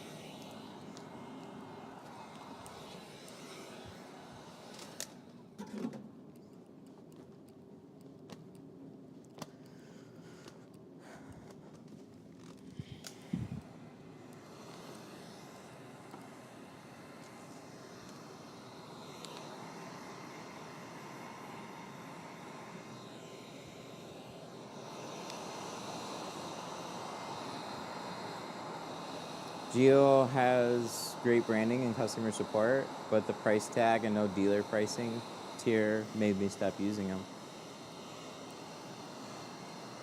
No dealer pricing. Yeah, they don't like, so I see what you mean. They don't have like a tiered pricing.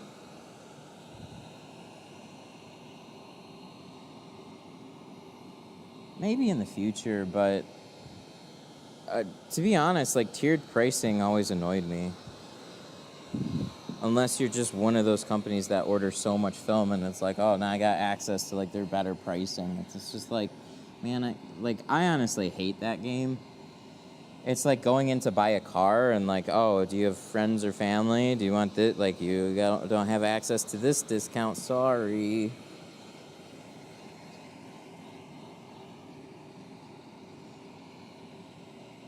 Then a big dealer in the area pushes out the small guy. And you got to understand, they're a company that very much roots for the underdog. And so do I. That's where like so much of this channel gets its roots from. It's like this is a place to teach people how to make an income for themselves. So if you feel like you outgrew the brand essentially with that, like hey, it's all good.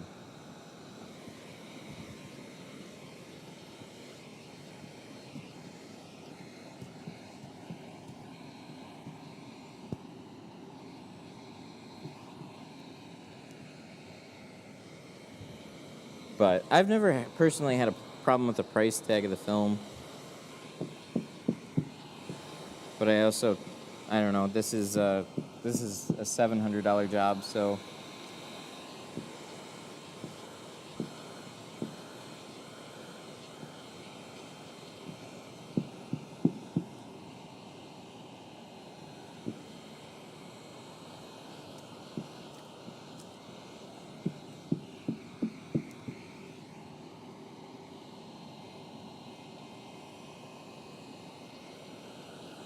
but there's like a whole package dealy here. I've put a lot of time and effort into videos and learning and whatnot, so I'm not trying to do every cheaper job. Love the amount of lives going on. I watch them a lot, or I watch them while I tint. Thanks, man. Keep messing up windshields. It always creases in the top corner. So a little trick to at least helping make windshields a little bit easier is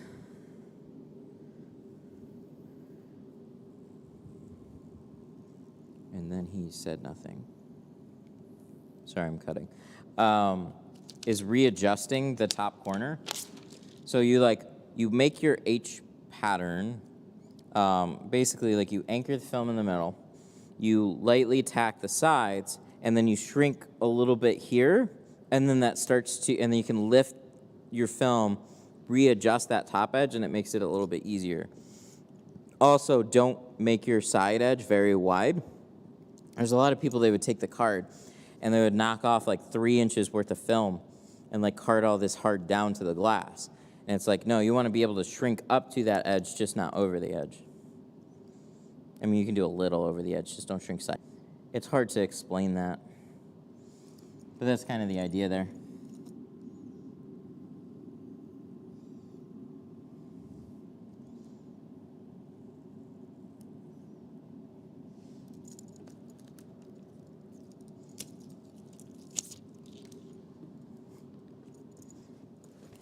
Well, this is working out. I'm pretty happy about that. Oh, I'm not happy about this headset. It still likes to keep falling over. Just need it to stay. Maybe I need a haircut. Maybe that's the sign. Ooh.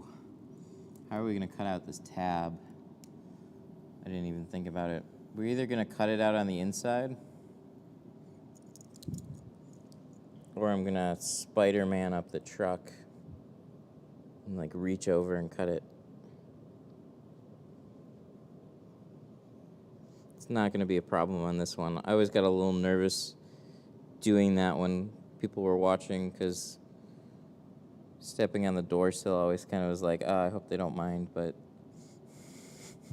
it's the easiest and best way to get to the center.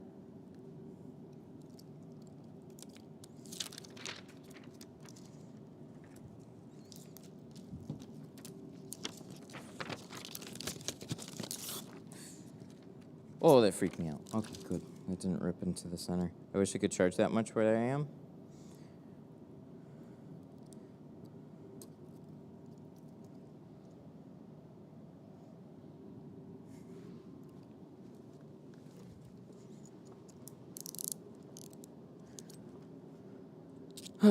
So, here's the thing about pricing, is that if your livable income is generally lower, then you're not going to be pricing your jobs necessarily near as much. But you also don't need as much money to live where you are. So that does play a little factor into it. Also population a little bit too. So like if you're just farther away, then there's not as many people in your area. So then you got to move to somewhere that's a little bit more dense. But that being said, there are lots of areas here where they would tell us at the counter, yeah, we can't get over 180 for a car. We can't get over 200 for a car. We have to charge less. You're charging way too much. and they would get just as little business charging $150 as they would get charging $220, $250, $275. The problem is always the way you're getting your message across. You don't have a clean website. You don't look professional. You're not doing things to attract people that have money. You're just like waiting for people to call your shop and answering the questions when they call your phone. That's not enough anymore. You have to do stuff nowadays to stand out, and that takes work. So, my dad's shop being in Dearborn Heights, we used to charge $160 for a full car. Sides, rear, $160. You think that made our lives easy? No, it made it harder. Lots of shitty cars, situations that I didn't want to be involved in. Lots of crap came from that.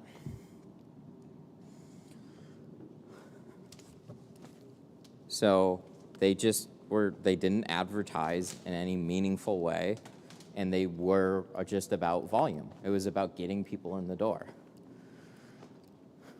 That doesn't make a very good business, because then you don't have money to pay your employees and you work them harder.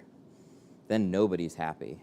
You're stressed out, your employees are mad, and then they look at that $160 and go, shit, that's a good day for me. How about I just go tint one car at that? And then they leave the shop, start their own competition. And rightly so, because what did the shop do for that employee? It just made him miserable.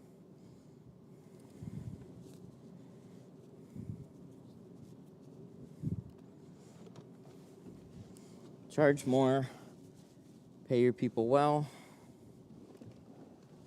keep them happy, give them opportunities.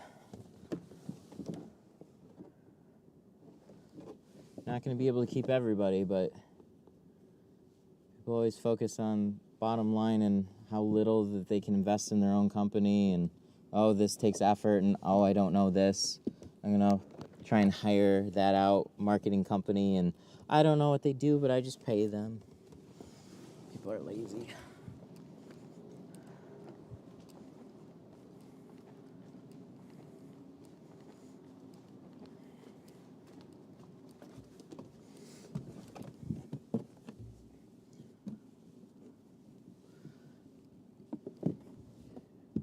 Do you know what's really nice about this customer? He's seen the channel. You know how cool that is? I gave him a little tour of the place. I talked to him about the GoPro for a while. Like, I'm excited when people have seen the channel. It's awesome.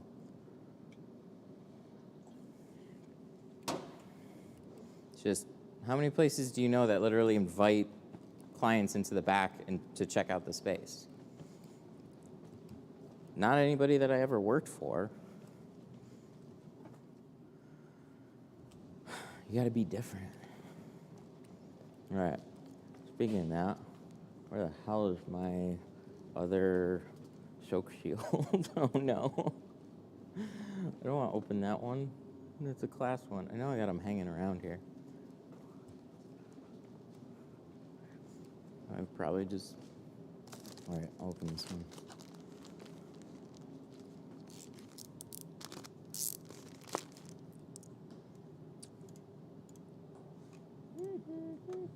Oops, not that one.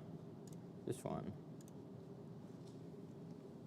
Wow, that all timed out. Why does that happen?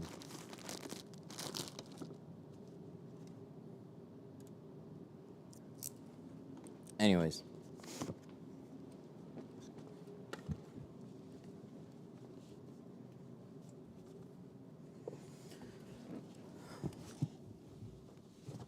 Gonna put a soak shield in here. There's definitely space on, look at that. I can physically reach in between the glass. That's a lot of space.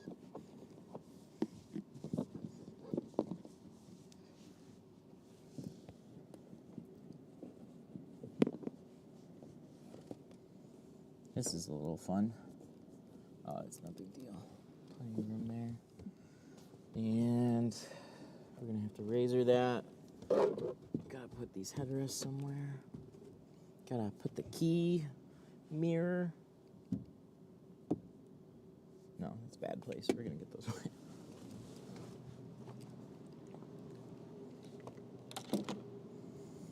Choke shield was on the trash can.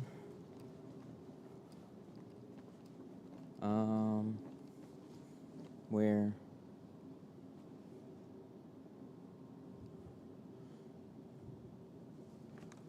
Does the car come back after installation for checking? No, all your checks are done in the parking lot or in your shop. You can give it a little bit of time, but no, don't have them come back. It's inconvenient. If they come back, they have a problem. After 24 hours? No. Ooh, no. You can do everything to make sure a job is great before it leaves. Anything else is inconvenient. So if you're like, hey, warranty is only valid if you come back here after 24 hours, like, no.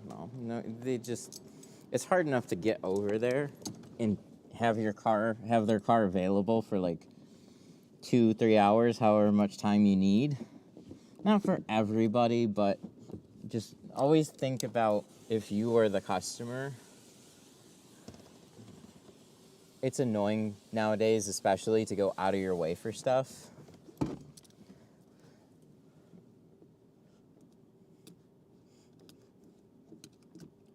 Have you ever thought about doing radio ads? The creative is always the unknown there. So if you're just like, hey, come into blah, blah, blah for window tint, because window tinting will keep your car cooler. Nobody cares. There's one dealership around here that goes, you should be buying a Kia. And they've played that same friggin' jingle. And it was as annoying as it was when it came out as it is today. And they have never changed that jingle.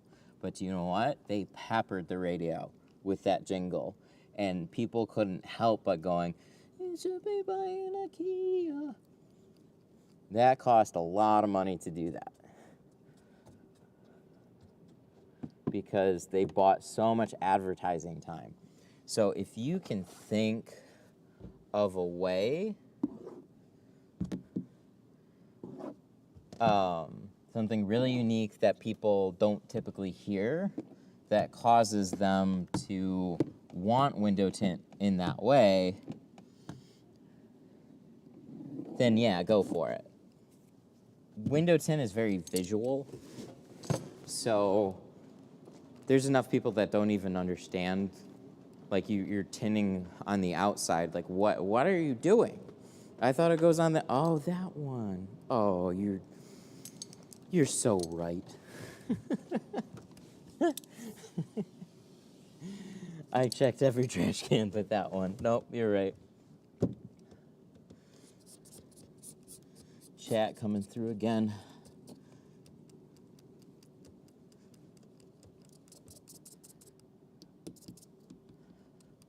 There's always value to look in underserved areas and overlooked things.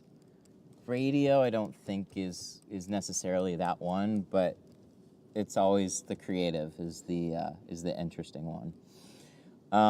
But here's an interesting one. TikTok, short form. We just put 3 to 4 hours worth of work to the last handful of TikToks that we produced, like each one of them, thinking about the beginning, putting it together, getting the right shots, and collectively they've done, I don't know, probably 7-8 million views in total, maybe 10, I don't know. But that's just on TikTok they did that. And then you're talking about another couple million of views on Facebook in short form. Highly shareable, entertaining. That will get it, just figuring out the creative.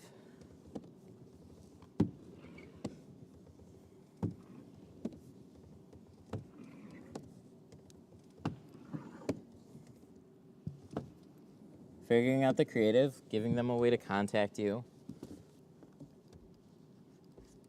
and then going from there.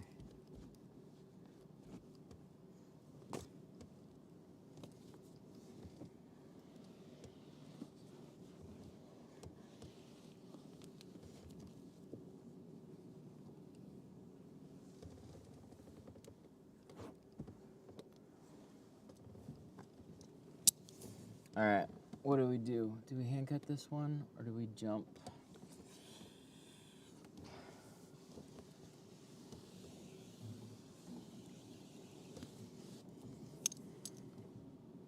What's the highest window tint in TSER in your opinion?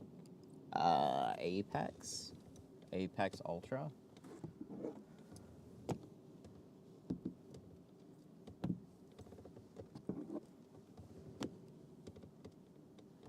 It's in 50% right now. It's going to be coming out for 520 and 35 here pretty soon, which is exciting. I think that's actually like a significant leap in window film.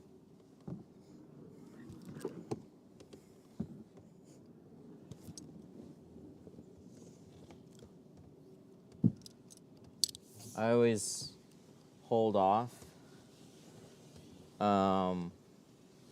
on certain things. Like I like to check them out myself, see how they are. And what was really cool about this one is like, so they came out with like Apex version 1. And then in trying to solve a problem, they made the film better. And I'm way more excited about that one than even the original one that they came out with.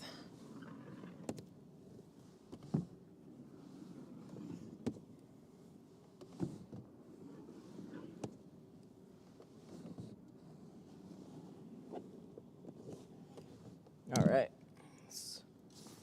Should be good.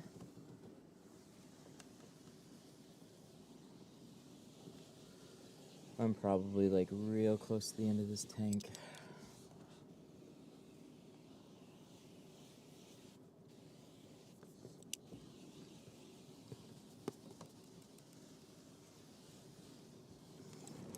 I'm worried this is gonna be a little tacky.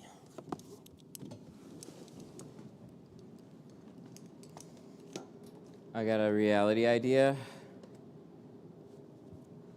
Reality show, tinting in the hood. All right, here's how you frame it up for modern, like to do a test. And I've seen this work on some TikToks. Like Kevin's, he did a really good job. You literally have somebody walk in like a hoodie, and then it's a customer conversation between the shop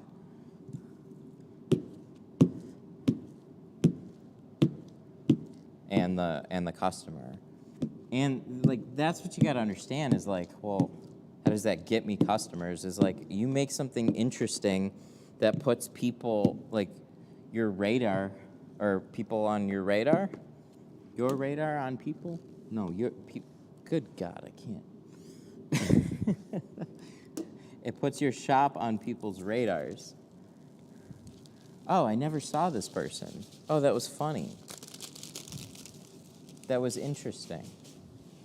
That's one way of just reaching a lot of people in a creative, low-budget way, especially while it's slow. Like, there's a reason everybody started calling about, and honestly, I just got a lead. Hey, I'm interested in getting my car tinted. It's a Malibu. I'm not sure what shade to pick, but I know some are clear on the inside and dark on the outside. So if you could give me some more information about that, that'd be great. We know what tint is, but they just saw stuff on TikTok. And they're still confused about it. So it gives me the opportunity to teach them more about it. That's awesome. There's just like infinite creative ways of marketing. and then look at some stuff that is working for people, and it's helpful to honestly move in that direction.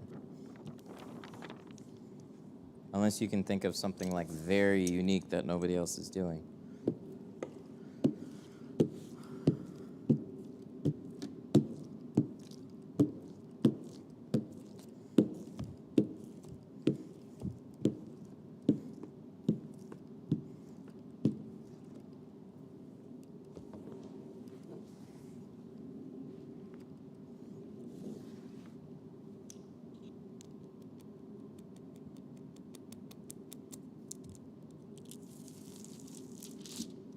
It was great. I did this whole reverse roll video. That's up to a couple 100,000 views on TikTok. What was the point of that video? It was literally showing him an easy way to tint a windshield. That was the goal. I had a lot of comments that went, oh, I've never seen that before. Oh, that's cool. Oh, I didn't know you did this. I didn't know you did that. But I've got countless live streams of the whole process. We're doing it right now. We're doing a reverse roll. But not everybody's going to consume it that way.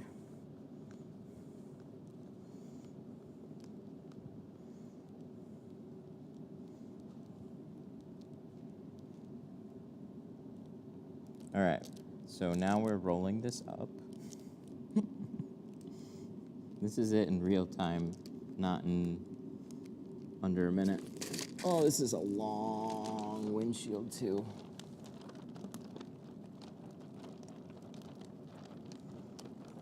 And then after this, I'm pretty sure I'm gonna have to do a blindfold TikTok.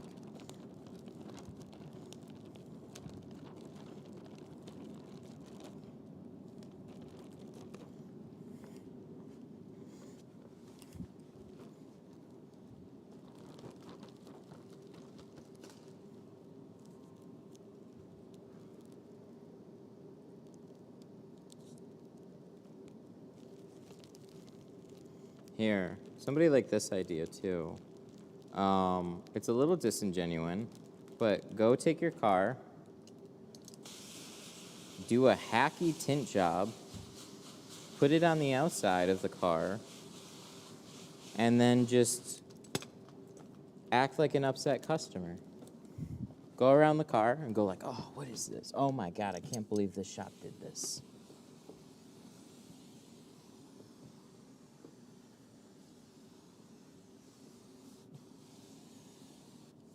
And then show them what a good tint job and process looks like.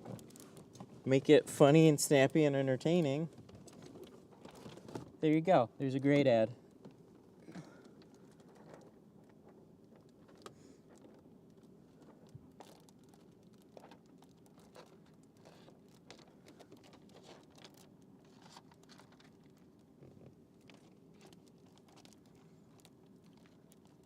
Oh, here's a really cool thing that I think some shops were doing.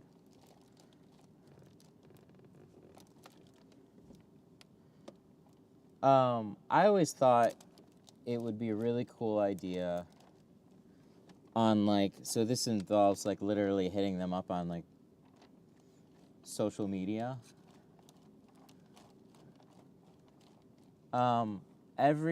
There's no reason while you're tinting a car, you can't have maybe somebody working with you that holds a camera, take some cool ass footage of the car before and after, and send it to them as like a modern thank you card. Thank you so much for letting us tint your car. Here is some awesome footage of your car being tinted. Have a great day. Do you not think that like nobody would share it to like their friends or family?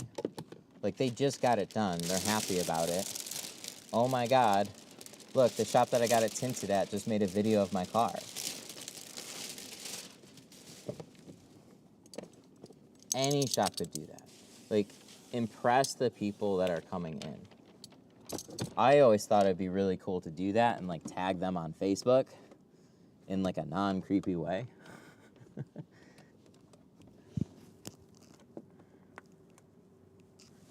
So if you go out of your way to do things that can impress people, then you'll your business will do way better for it. What was cool about some of these live streams is like they would send the links to their friends and family and say like, hey, look, this is my car on this channel right now. It's getting tinted. Some people have turned it into a family event. Yeah, we all turned it on. We all watched it while you're working. Thank you so much. That was so cool. It's just a different thing. So marketing is infinitely creative, and it's a lot of fun to kind of kick back and brainstorm ideas and what if we did this and what if we did that. All right, let's make sure this is in there. Next thing I gotta do is I gotta cut out this mirror tab. Once it gets centered, there's 2 ways to do these. I prefer cutting them on the outside, but we'll do this on the inside. So you put out like a teeny tiny bit of blade, or use a 30-degree blade. And this has like 2 tab sections. So I'll cut the first one out.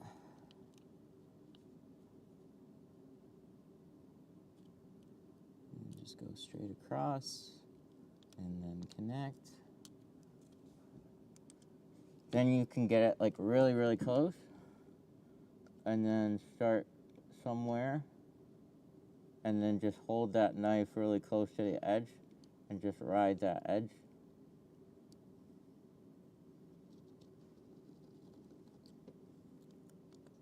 Top's usually a little easier.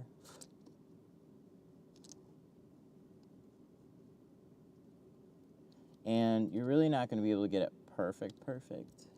I mean, you get it damn close. You're not going to get it with no gaps because it's a little bit bigger, but, you know. Scooch that around.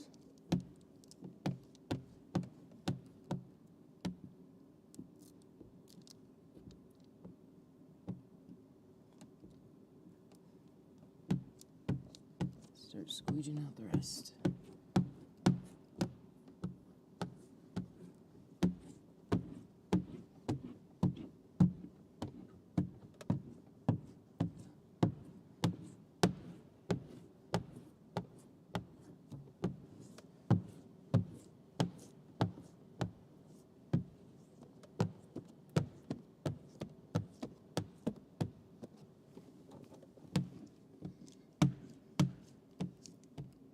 But yeah, that's like social media modern marketing.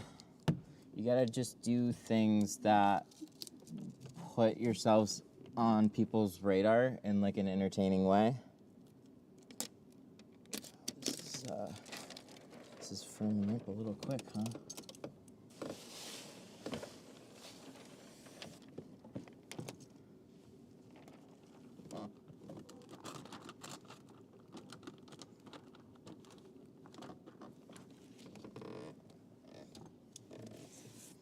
But yeah, if you do some of those, share them in the Facebook group. I'd love to see them.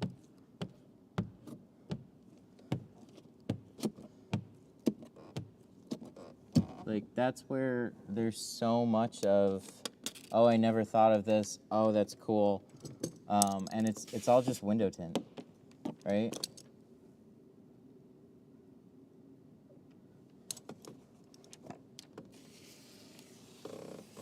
You don't have to teach everybody.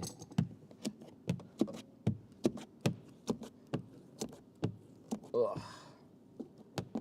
So what's your tint slip now? So we're messing with a new slip. I'm gonna say this is too tacky right now. Gonna have to bump it up a little bit more.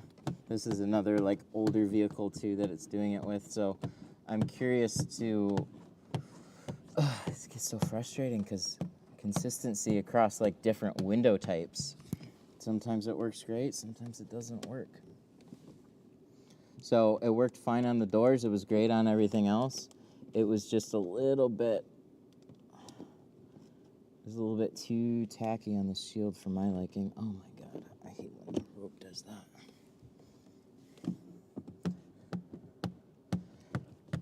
because it's colder right now, and you gotta imagine as soon as it heats up, that's gonna freeze way faster.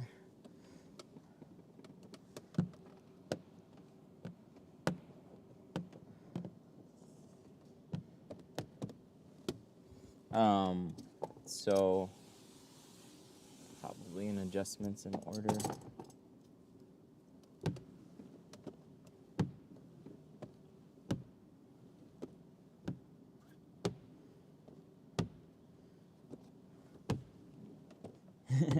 Now everybody in the 313 and the 313. You get it. I know. Like my my store website is a great idea and a bad idea at the same time. It's very simple.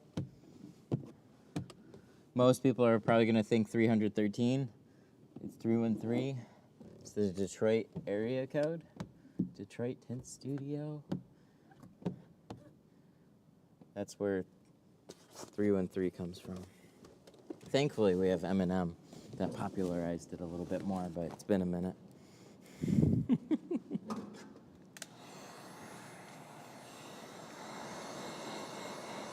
We should go to 8 Mile sometime.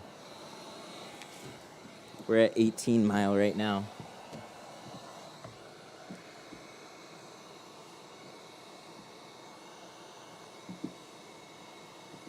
Can the customer open the side windows directly after installation? I say no, but if they accidentally did, it would be fine. It's honestly easier to say leave the windows up for a couple days than the opposite, because so many people have heard that for so long. Leave the windows up for a few days, it needs to dry. So the little water pockets, yeah, it's gonna need, I tell people 4 or 5 days, depending on the weather. It's often quicker than that. I just did my windshield, it was drying too. But you know, you live with tint in the wintertime, and then eventually you like kind of disconnect until you try it again in the wintertime and you're like, oh wait, no. I know when it looks fine. Honestly, with the amount of time that it sits in the garage, the doors are pretty much dry by the end of it. It doesn't take that long.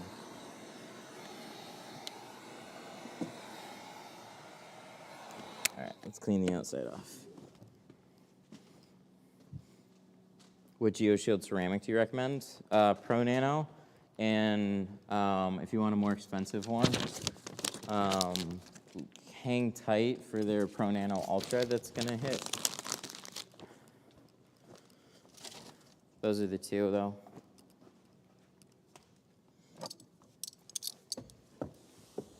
They have the Ultra in a 50% though. Pro Nano is an amazing setup though. It's been proven for quite a long time now. And they came out with Apex, still using Pro Nano. Apex Ultra, ooh, that one looks good.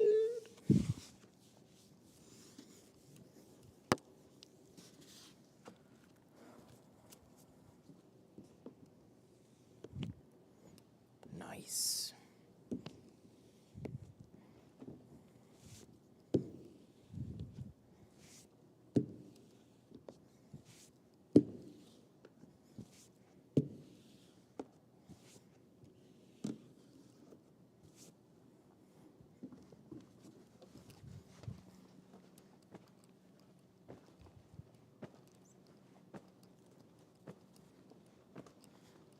Thanks for the right. You're welcome.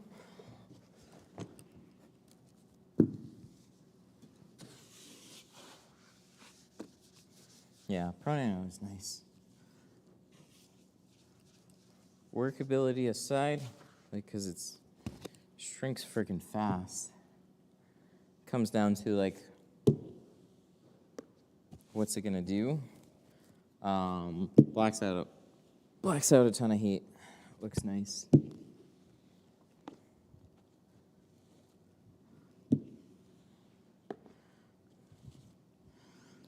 What's the clarity difference between Pro Nano and Apex Ultra? See, that's why I'm interested. Clarity difference is like probably none. I'd have to get the exact spec from them because they have a way to like actually measure the clarity, and it's better than Apex. Like, so you have Apex Ultra right now, and you have Apex. So Apex is I'll give you a little construction here. So let's jump back to like C2, or no, Pro Nano. Pro Nano is a single layer ceramic with a high grade polyester coat, and it's a 2 mil thickness. Pro Nano, or no, I just said that. Apex is a dual layer ceramic with one high grade poly coat, one, from what I understand, medium grade half poly coat, and another layer ceramic. So it's 2 layers of ceramic in Apex, which helps it block out a ton more heat. With Ultra, it is 2 layers of high poly coat, and yeah, it's gotta be a little better. 2 layers of high poly coat and 2 layers of high grade ceramic. So it is just better.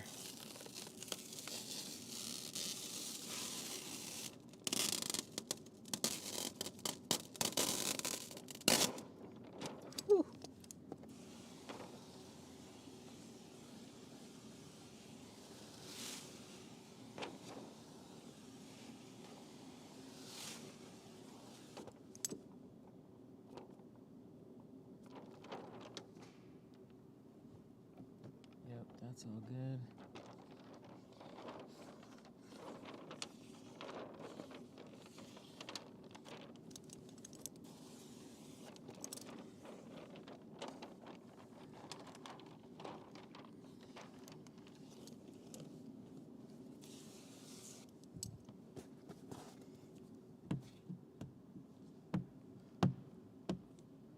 Yay!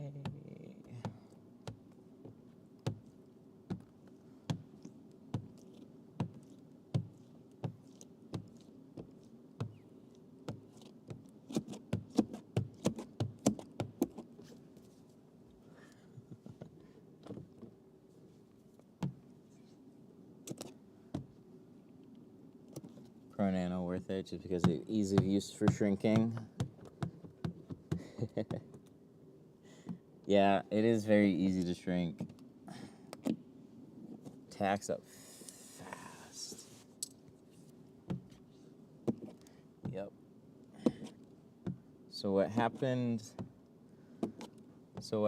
there is very tacky, very quick, and air got in there. The only way to free up that air is to literally release it and then put like soapy water, go back over it, and as long as the glue didn't stick to the glass and like, you know, completely dry out, it's good.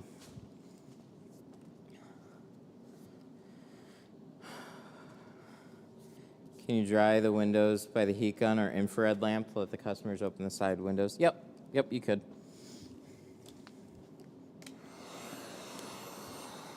I always thought that was a good idea. Some people at least try to sell it as a express roll down service. Like you can have packages or you can have features. Like some people, they just like to be able to roll their windows down immediately, and I get it. They don't even think about it. So I don't know how many people necessarily pay for it, but another cool thing is also fix-it policy. So basically like a protection plan for the film, because the warranties don't cover physical damage. So you could absolutely sell a fix-it package along with the installation.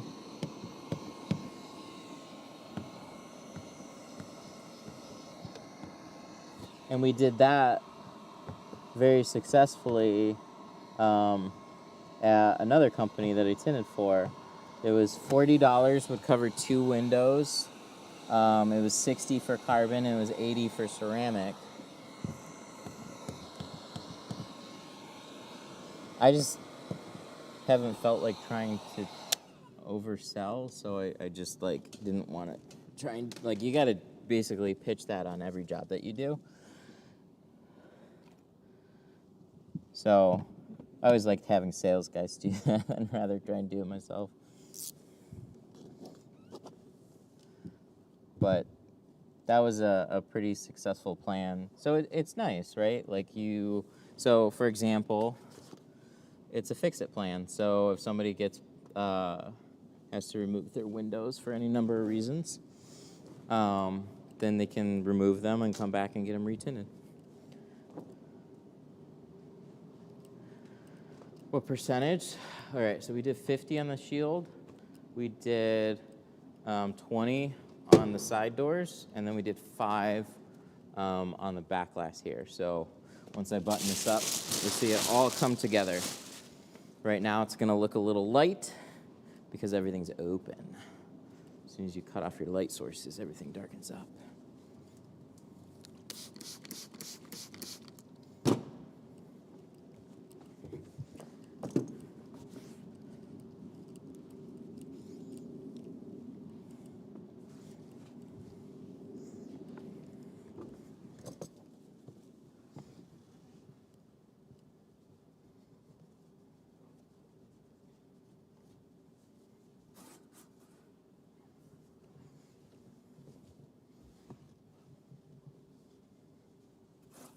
Oh yeah, very nice. 50, dark enough, doesn't stand out too much. Gives you a good amount of shade, especially because it's angled up the sky. So with some clouds in the sky on a blue day or overcast, it adds even more privacy than you might think. But if you do 35, you get more privacy, stands out a lot more. So I like driving with 35 better, it just stood out too much.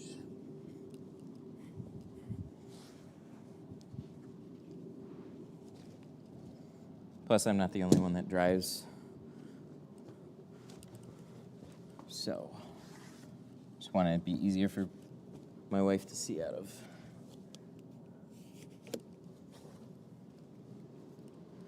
Did that adhesive test using alcohol as well as Dawn, and just the Dawn breaking. What did that is? What adhesive test? Like just using Dawn on the adhesive?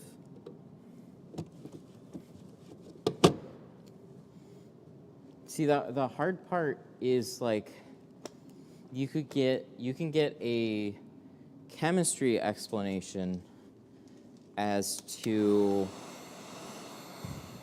Canon. Oh no.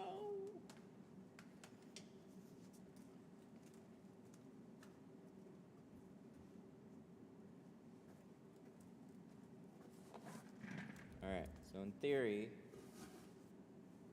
what just happened here, yes, my transmitter is more charged because I had this battery pack on it the whole time.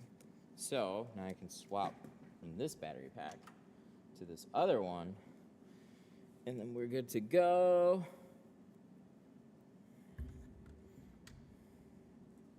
Autocorrect is not fun.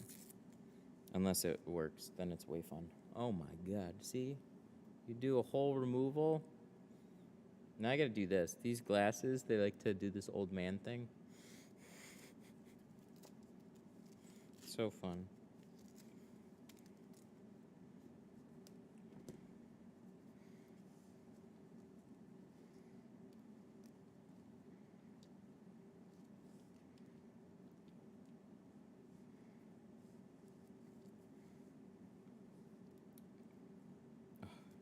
backwards.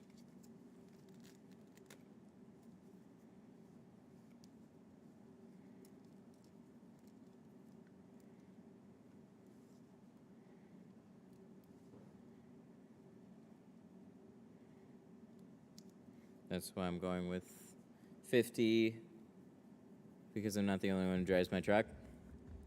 I think that's a really good bet.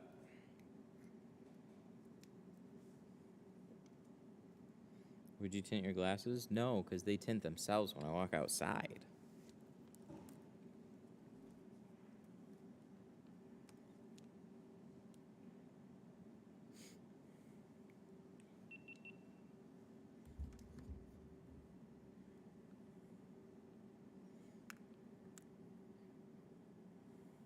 Just wondering if Dawn is the only thing that isn't good for adhesive, or if they tested alcohol that dries it faster. Well, okay, so I want to find out more about alcohol, but here's kind of like the skinny on it right now.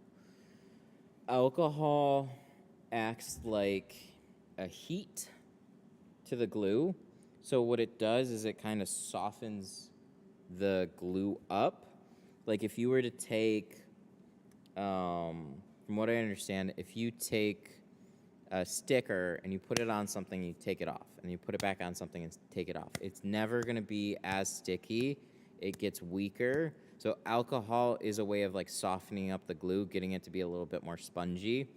But if you're only using it for like the first application, which is for window tint, that's what we are, then I don't think there's a problem with it. But that's more between the feedback that I got about it and that kind of like information. Let's go. I'm back like a genie. Dorito! Buddy, we got spicy Doritos. Those are good. Like regular spicy nacho cheese Doritos. Those are our favorite right now. We got a bunch of bags at home right now. Those are really good. But thanks for the 5. And Dorito out.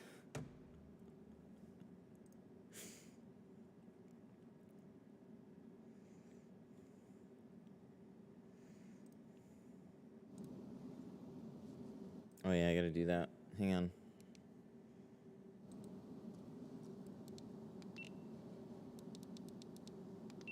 There we go. Watched that video on the photochromic tint a while back.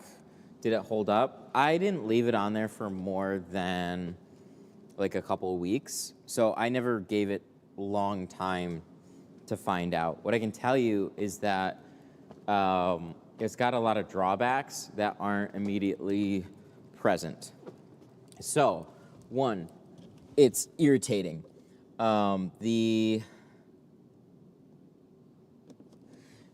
How do I say this? There's always shadows. So when you're driving, the sun's kind of in front, you have a shadow from the pillar of your car that stretches about this far into your window. And you have other shadows always hitting your glass. So the film is constantly adjusting based on those shadows. And so if it's got direct sunlight on it, it's great. Except it looks incredibly purple. So like the color is ugly, but it works. But those shadows and the way that it changes, so as soon as you like turn a corner, your windows start clearing up on one side and darkening up on the other. It's hard to not pay attention to that while you're driving. Another thing is, so I use this in the summertime.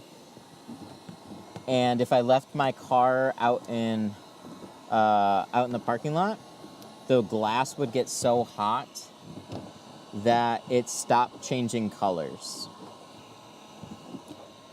So it works as a ceramic film, as they described. It blocks a lot of heat, but it loses its function when it heats up.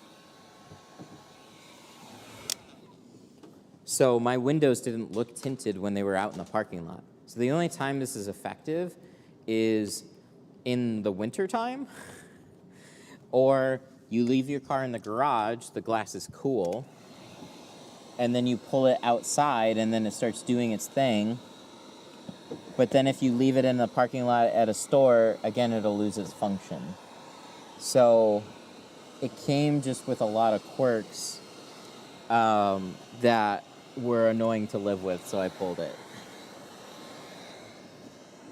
It's also very, very expensive for what it is.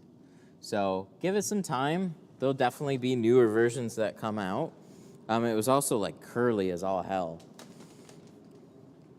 So that would make actual installation a total pain. So like it was hard for me just to tint the one window, let alone like try and do the entire car. I would say it's a cool tech that's not economically viable yet, but I'm sure future iterations will come out that do better. Oh, here's the exciting part, guys. Here's the exciting part. It's the time to put the mirror back on. And I get to use my LTT screwdriver again. Let's go.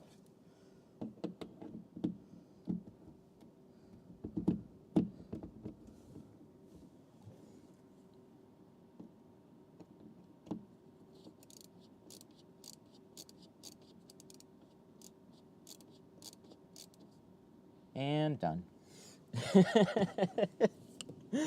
Oh, I love it. It's so good.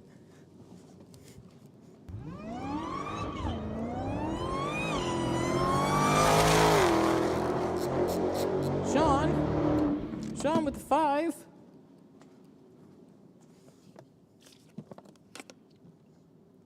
Where is it? Where's the steam? Don't tell me. Is it doing that thing? No, it should just work. Is it broken? Here, I'm gonna push the button. What?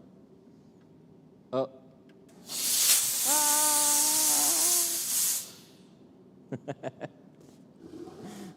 Jean with the 5. Here's 5 for your removal woes. Thank you, I appreciate that. Really wasn't that bad. Definitely time consuming. So, well worth the cost of it.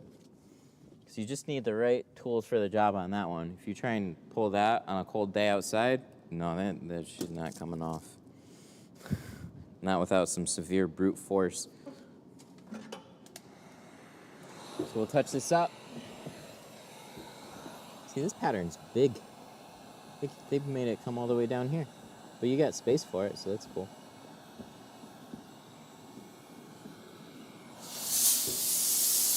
Hey!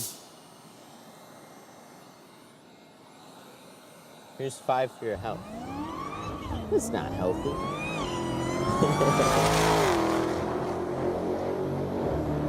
Actually, I don't know. It should be perfectly safe. Conallure, thank you so much for the 5. I appreciate that, man. That's kind of funny having it like shoot into the trash can there. All right, last one. Last little touch up on this side. Then we'll put the headrest in. Should be done.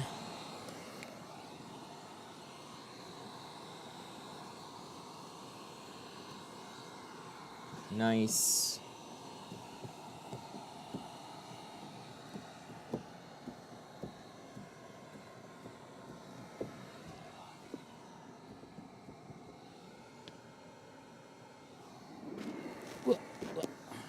Good. Whew. Sweet. Oh my God. There. Here.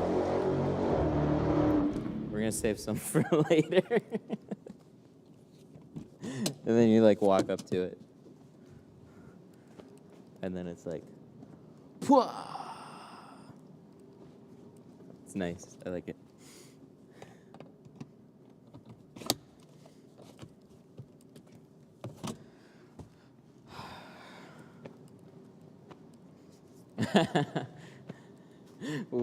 How long do you chase touch-ups? When I first did it, I chased them for a couple hours, but it's been good since then. You don't have to do it long at all. Most of it's pretty minor. Walking around with a camera and just like taking time to put things back together is kind of what's going on here. And then while I'm doing that, looking for stuff. But it should be just pretty quick to like, I get everything settled on the glass. Back glass is usually the last thing I install if I'm not doing a windshield. And then I'd go around the sides. I would check for this little bit right here. So this is where we kind of folded the tint for that 2-stage. But it's not a tight seal, so I don't have hardly anything to press out there. Check both of those and just, did I miss a little bubble or something? All good.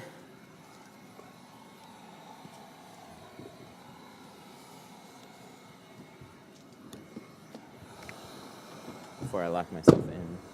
Shut that one. We're starting to see the darkness, which is cool. Let me grab that stuff off the top.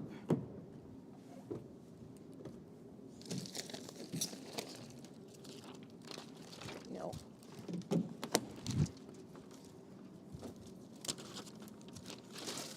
Yes, single cab ram is definitely very straightforward. The only thing that made it less straightforward is the removal. But it was nice that it was a solid instead of a slider. I appreciate that one. Makes my life a little easier. So same thing with this side. I'll check, usually in here because that's where you kind of bend things for a foldy little bigger water pocket right here that I just want to make sure is pressed out because that would have a harder time settling. Everything's good.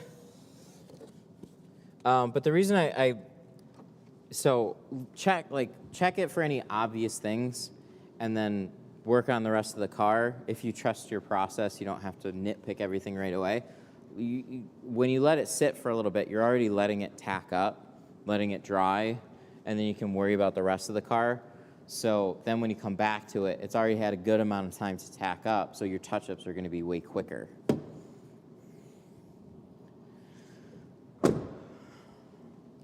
And then there you go. So that's 50 on the windshield. That's 20 on the front doors. And then 5 on the back window right there. So all in all, pretty nice shade choice. If we were standing higher, so see how that door now looks darker, and then you go, it's at eye level. So you're looking at 20, you see more silhouettes than anything. That's because everything's also at eye level. When you look at this angle into a dark cabin, that's when everything looks a little bit more private. So angles always play a key into it. What measures do you take to keep dust down? Wind. Keep wind to a minimum. So you can have your air conditioning on, you can have your heater on, as long as they're not blowing directly at the car, like where you're trying to move tint because it'll blow it off the car. You're fine. Keep ceiling fans off from being overhead. And honestly, the rest of it just kind of takes care of itself. You don't have to get a HEPA filter. You don't have to do anything crazy. If you look around for dust, like seriously, clean off a piece of glass and then just wait and see what settles on it. And for the most part, you have very little exposure time. So when I cut my window, shrink it, it's ready to install, jump to the inside, clean off the inside of the glass. How much time is in between cleaning off the inside of the glass, going out here, peeling my tint, spraying it, picking it up, and putting it in here? That's what? 10, 15, 20 seconds? It's like hardly any exposure time. So like during all of that, you could have any number of little things, right? Up till that point, you could have people working on like wood boxes and stuff. It doesn't matter because you're just cutting out your patterns, getting the job ready for install. What matters is what happens in between you cleaning the inside of the glass, peeling your tint, sticking it in there. Seems I can't keep dust down in my garage even though it's clean. It's likely the install, not the environment then. Because if the wind is kept to a minimum, then you can have lots of dirt. I worked in a wood shop. You can have dust on the ground as long as people aren't opening garage doors and kicking all that up into the air. Then you give it a little chance to settle, and then it's mostly on your installation, not your environment. That's what's really tough about window tint.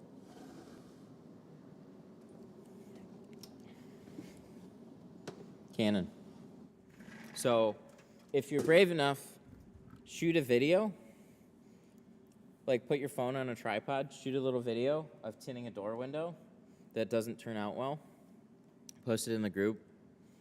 And it's typically the process. Anytime you struggle to install, that's when dirt is going to be introduced. What is the hardest glass for tinting for training? Really hard one would just be a VW bug back window. Model 3 back window, VW bug back window. Those would be difficult to learn on. I wouldn't recommend learning on them because you can learn principles on so I have an Ultima for the class. Once you learn how to do that back window on an Ultima, which doesn't take people very long, you can tint so much. People miss the little principles right at the beginning. Once you understand what you're looking for, so many windows are so much easier. So many windows are very similar. Also avoid touching seals and interior panels. That's why I recommend taping sides, because if you have to fight to install that window a little bit more, doing something that traps that dirt and keeps it from bleeding into your film is just another helpful thing that you can do. It's not necessary for somebody that's been doing this for a long time, but hey, those little things, they go a long way.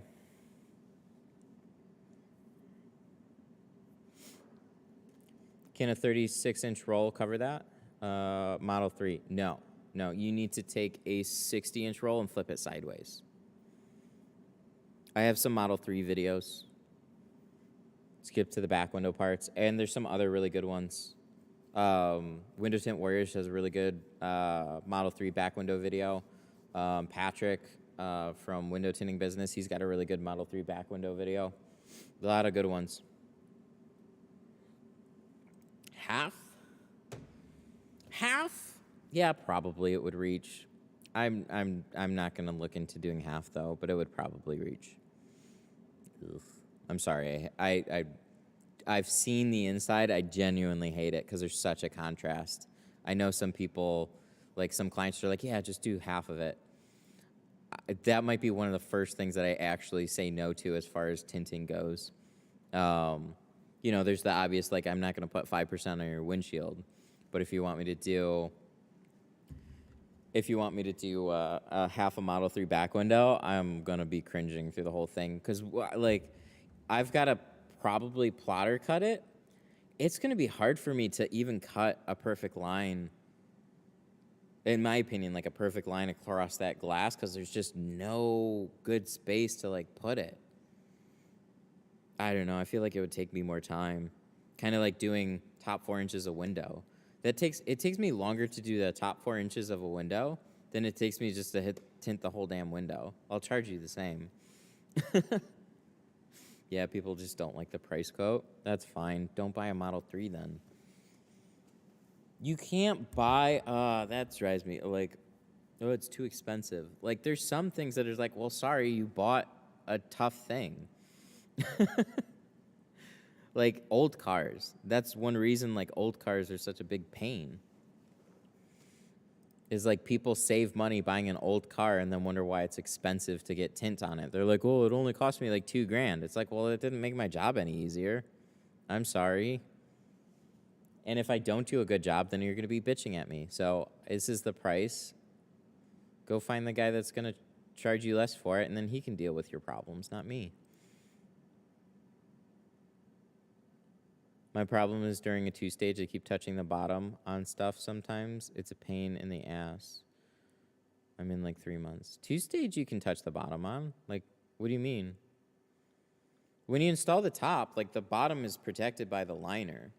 So like you keep the liner there, and that's resting against the car, and then you roll up the window and peel out the liner, and then at that time, the window's back up.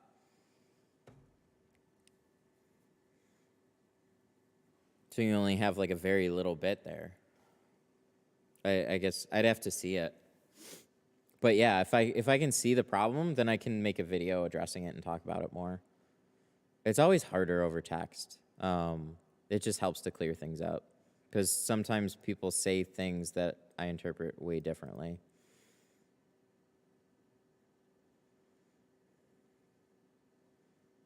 Altima, which model? I got like a 2010 Altima for the classes. It's a great all-around car. You learn so much on that car. It's touching on the bottom panels, or maybe I have too much on the bottom. Maybe. Yeah, it's hard to say. It's okay for like the bottom little bit to like hit the door panels and stuff. I mean, nowadays, like wipe off the panel a little bit if you don't have something to cover it. And then it's really like you're only tucking like honestly like a quarter to a half inch into the seal. So when that window's rolled all the way up, yeah, there might be some overlap there, but it's not going to be much. Then it's just pick up your corner and shoot and tuck. Done. If you want to make it easier, tuck less into the bottom seal.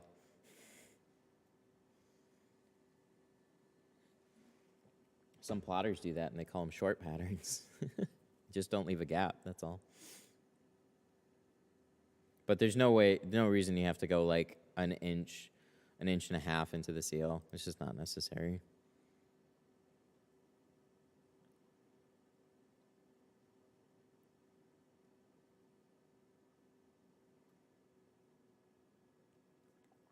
I found a trick to get a clean top edge after install, hit it with a carbon blade at an extreme upward angle from the inside, tracing the top of the glass. You think there's... No, people call that shaving. That's a tough thing to do. So you let it dry out first, though, and then you, like, shave the top edge. No, that's super clean. That's awesome. More power to you, man. That's how you get a perfect edge.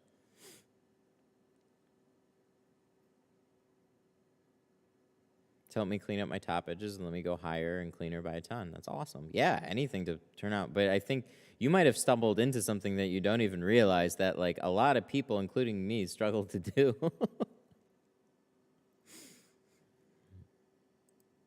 Probably my slip solution is maybe a little bit too slick to make that happen quickly. I have to dry out the window first before I can do it. I've just never been good at it. I'm not ashamed to admit it. I would love somebody to come out here and show me better. Yeah, it's dry. No, you should look up, literally like YouTube would have a lot of videos now. Look up like shaving window tint or shaving a top edge, and you'll find like exactly that. People take a blade and I gave it a full 24 hours before I trim. Okay, okay, no, great. You're not going to have, obviously, time to do that with a customer vehicle. So then warming up the top edge, letting it dry out faster, that's where it's like, now all of a sudden, dude, it's fucking great. Nice job. That's cool. But you'll see. Search shaving a top edge, both in the Facebook group and on YouTube, and you'll see. You'll see a lot of examples. That's crazy. Like, it's so cool to see what people just stumble into. That's how people figured it out.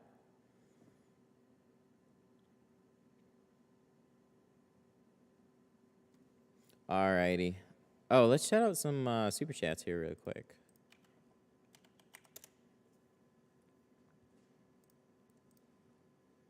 Dashboard.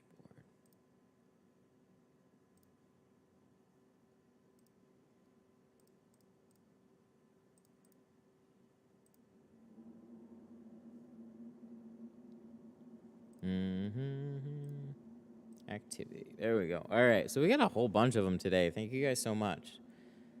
That's kind of crazy. All right, big shout outs to Dominic. Oh, did I miss? Oh, yeah, it was with the trash can. Dominic, thank you so much for the 5. Best channel for new tinters. I appreciate that so much. Conalure, Sean, Dorito, Bobtailed Trucker, Pablo, Leo, Christ, Chanik, Logan, and T-Town, and Juan. Thank you guys so much. I really, really appreciate.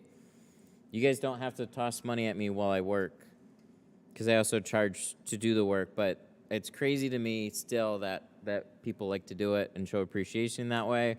So we give back, at least with Fog Machine. That doesn't work now. Hang on. I try and make it fun. That's all. Thank you guys. I really appreciate it. Thanks again for all you do. I've been trying to get it for Tint for years. Never got all the info. I need it until I find your channel. Thank you. Dude, that's so cool. Thank you. That's good to hear. That's why I started live streams. It shows everything. Whether we fuck up, we're trying stuff. Whatever it takes to get the job done right. I said thanks, and it did shank. All right. Alrighty, guys, I got to hop off here. I will catch you later. Monday, we got another, like, full ceramic live stream, actually. It's going to be on a BMW, so brand new, like, M4 or something coming in. And we've streamed a couple of these guys' cars. Like, he brought in the Super and whatnot. So pretty excited about that one. That'll be great. I will see you then.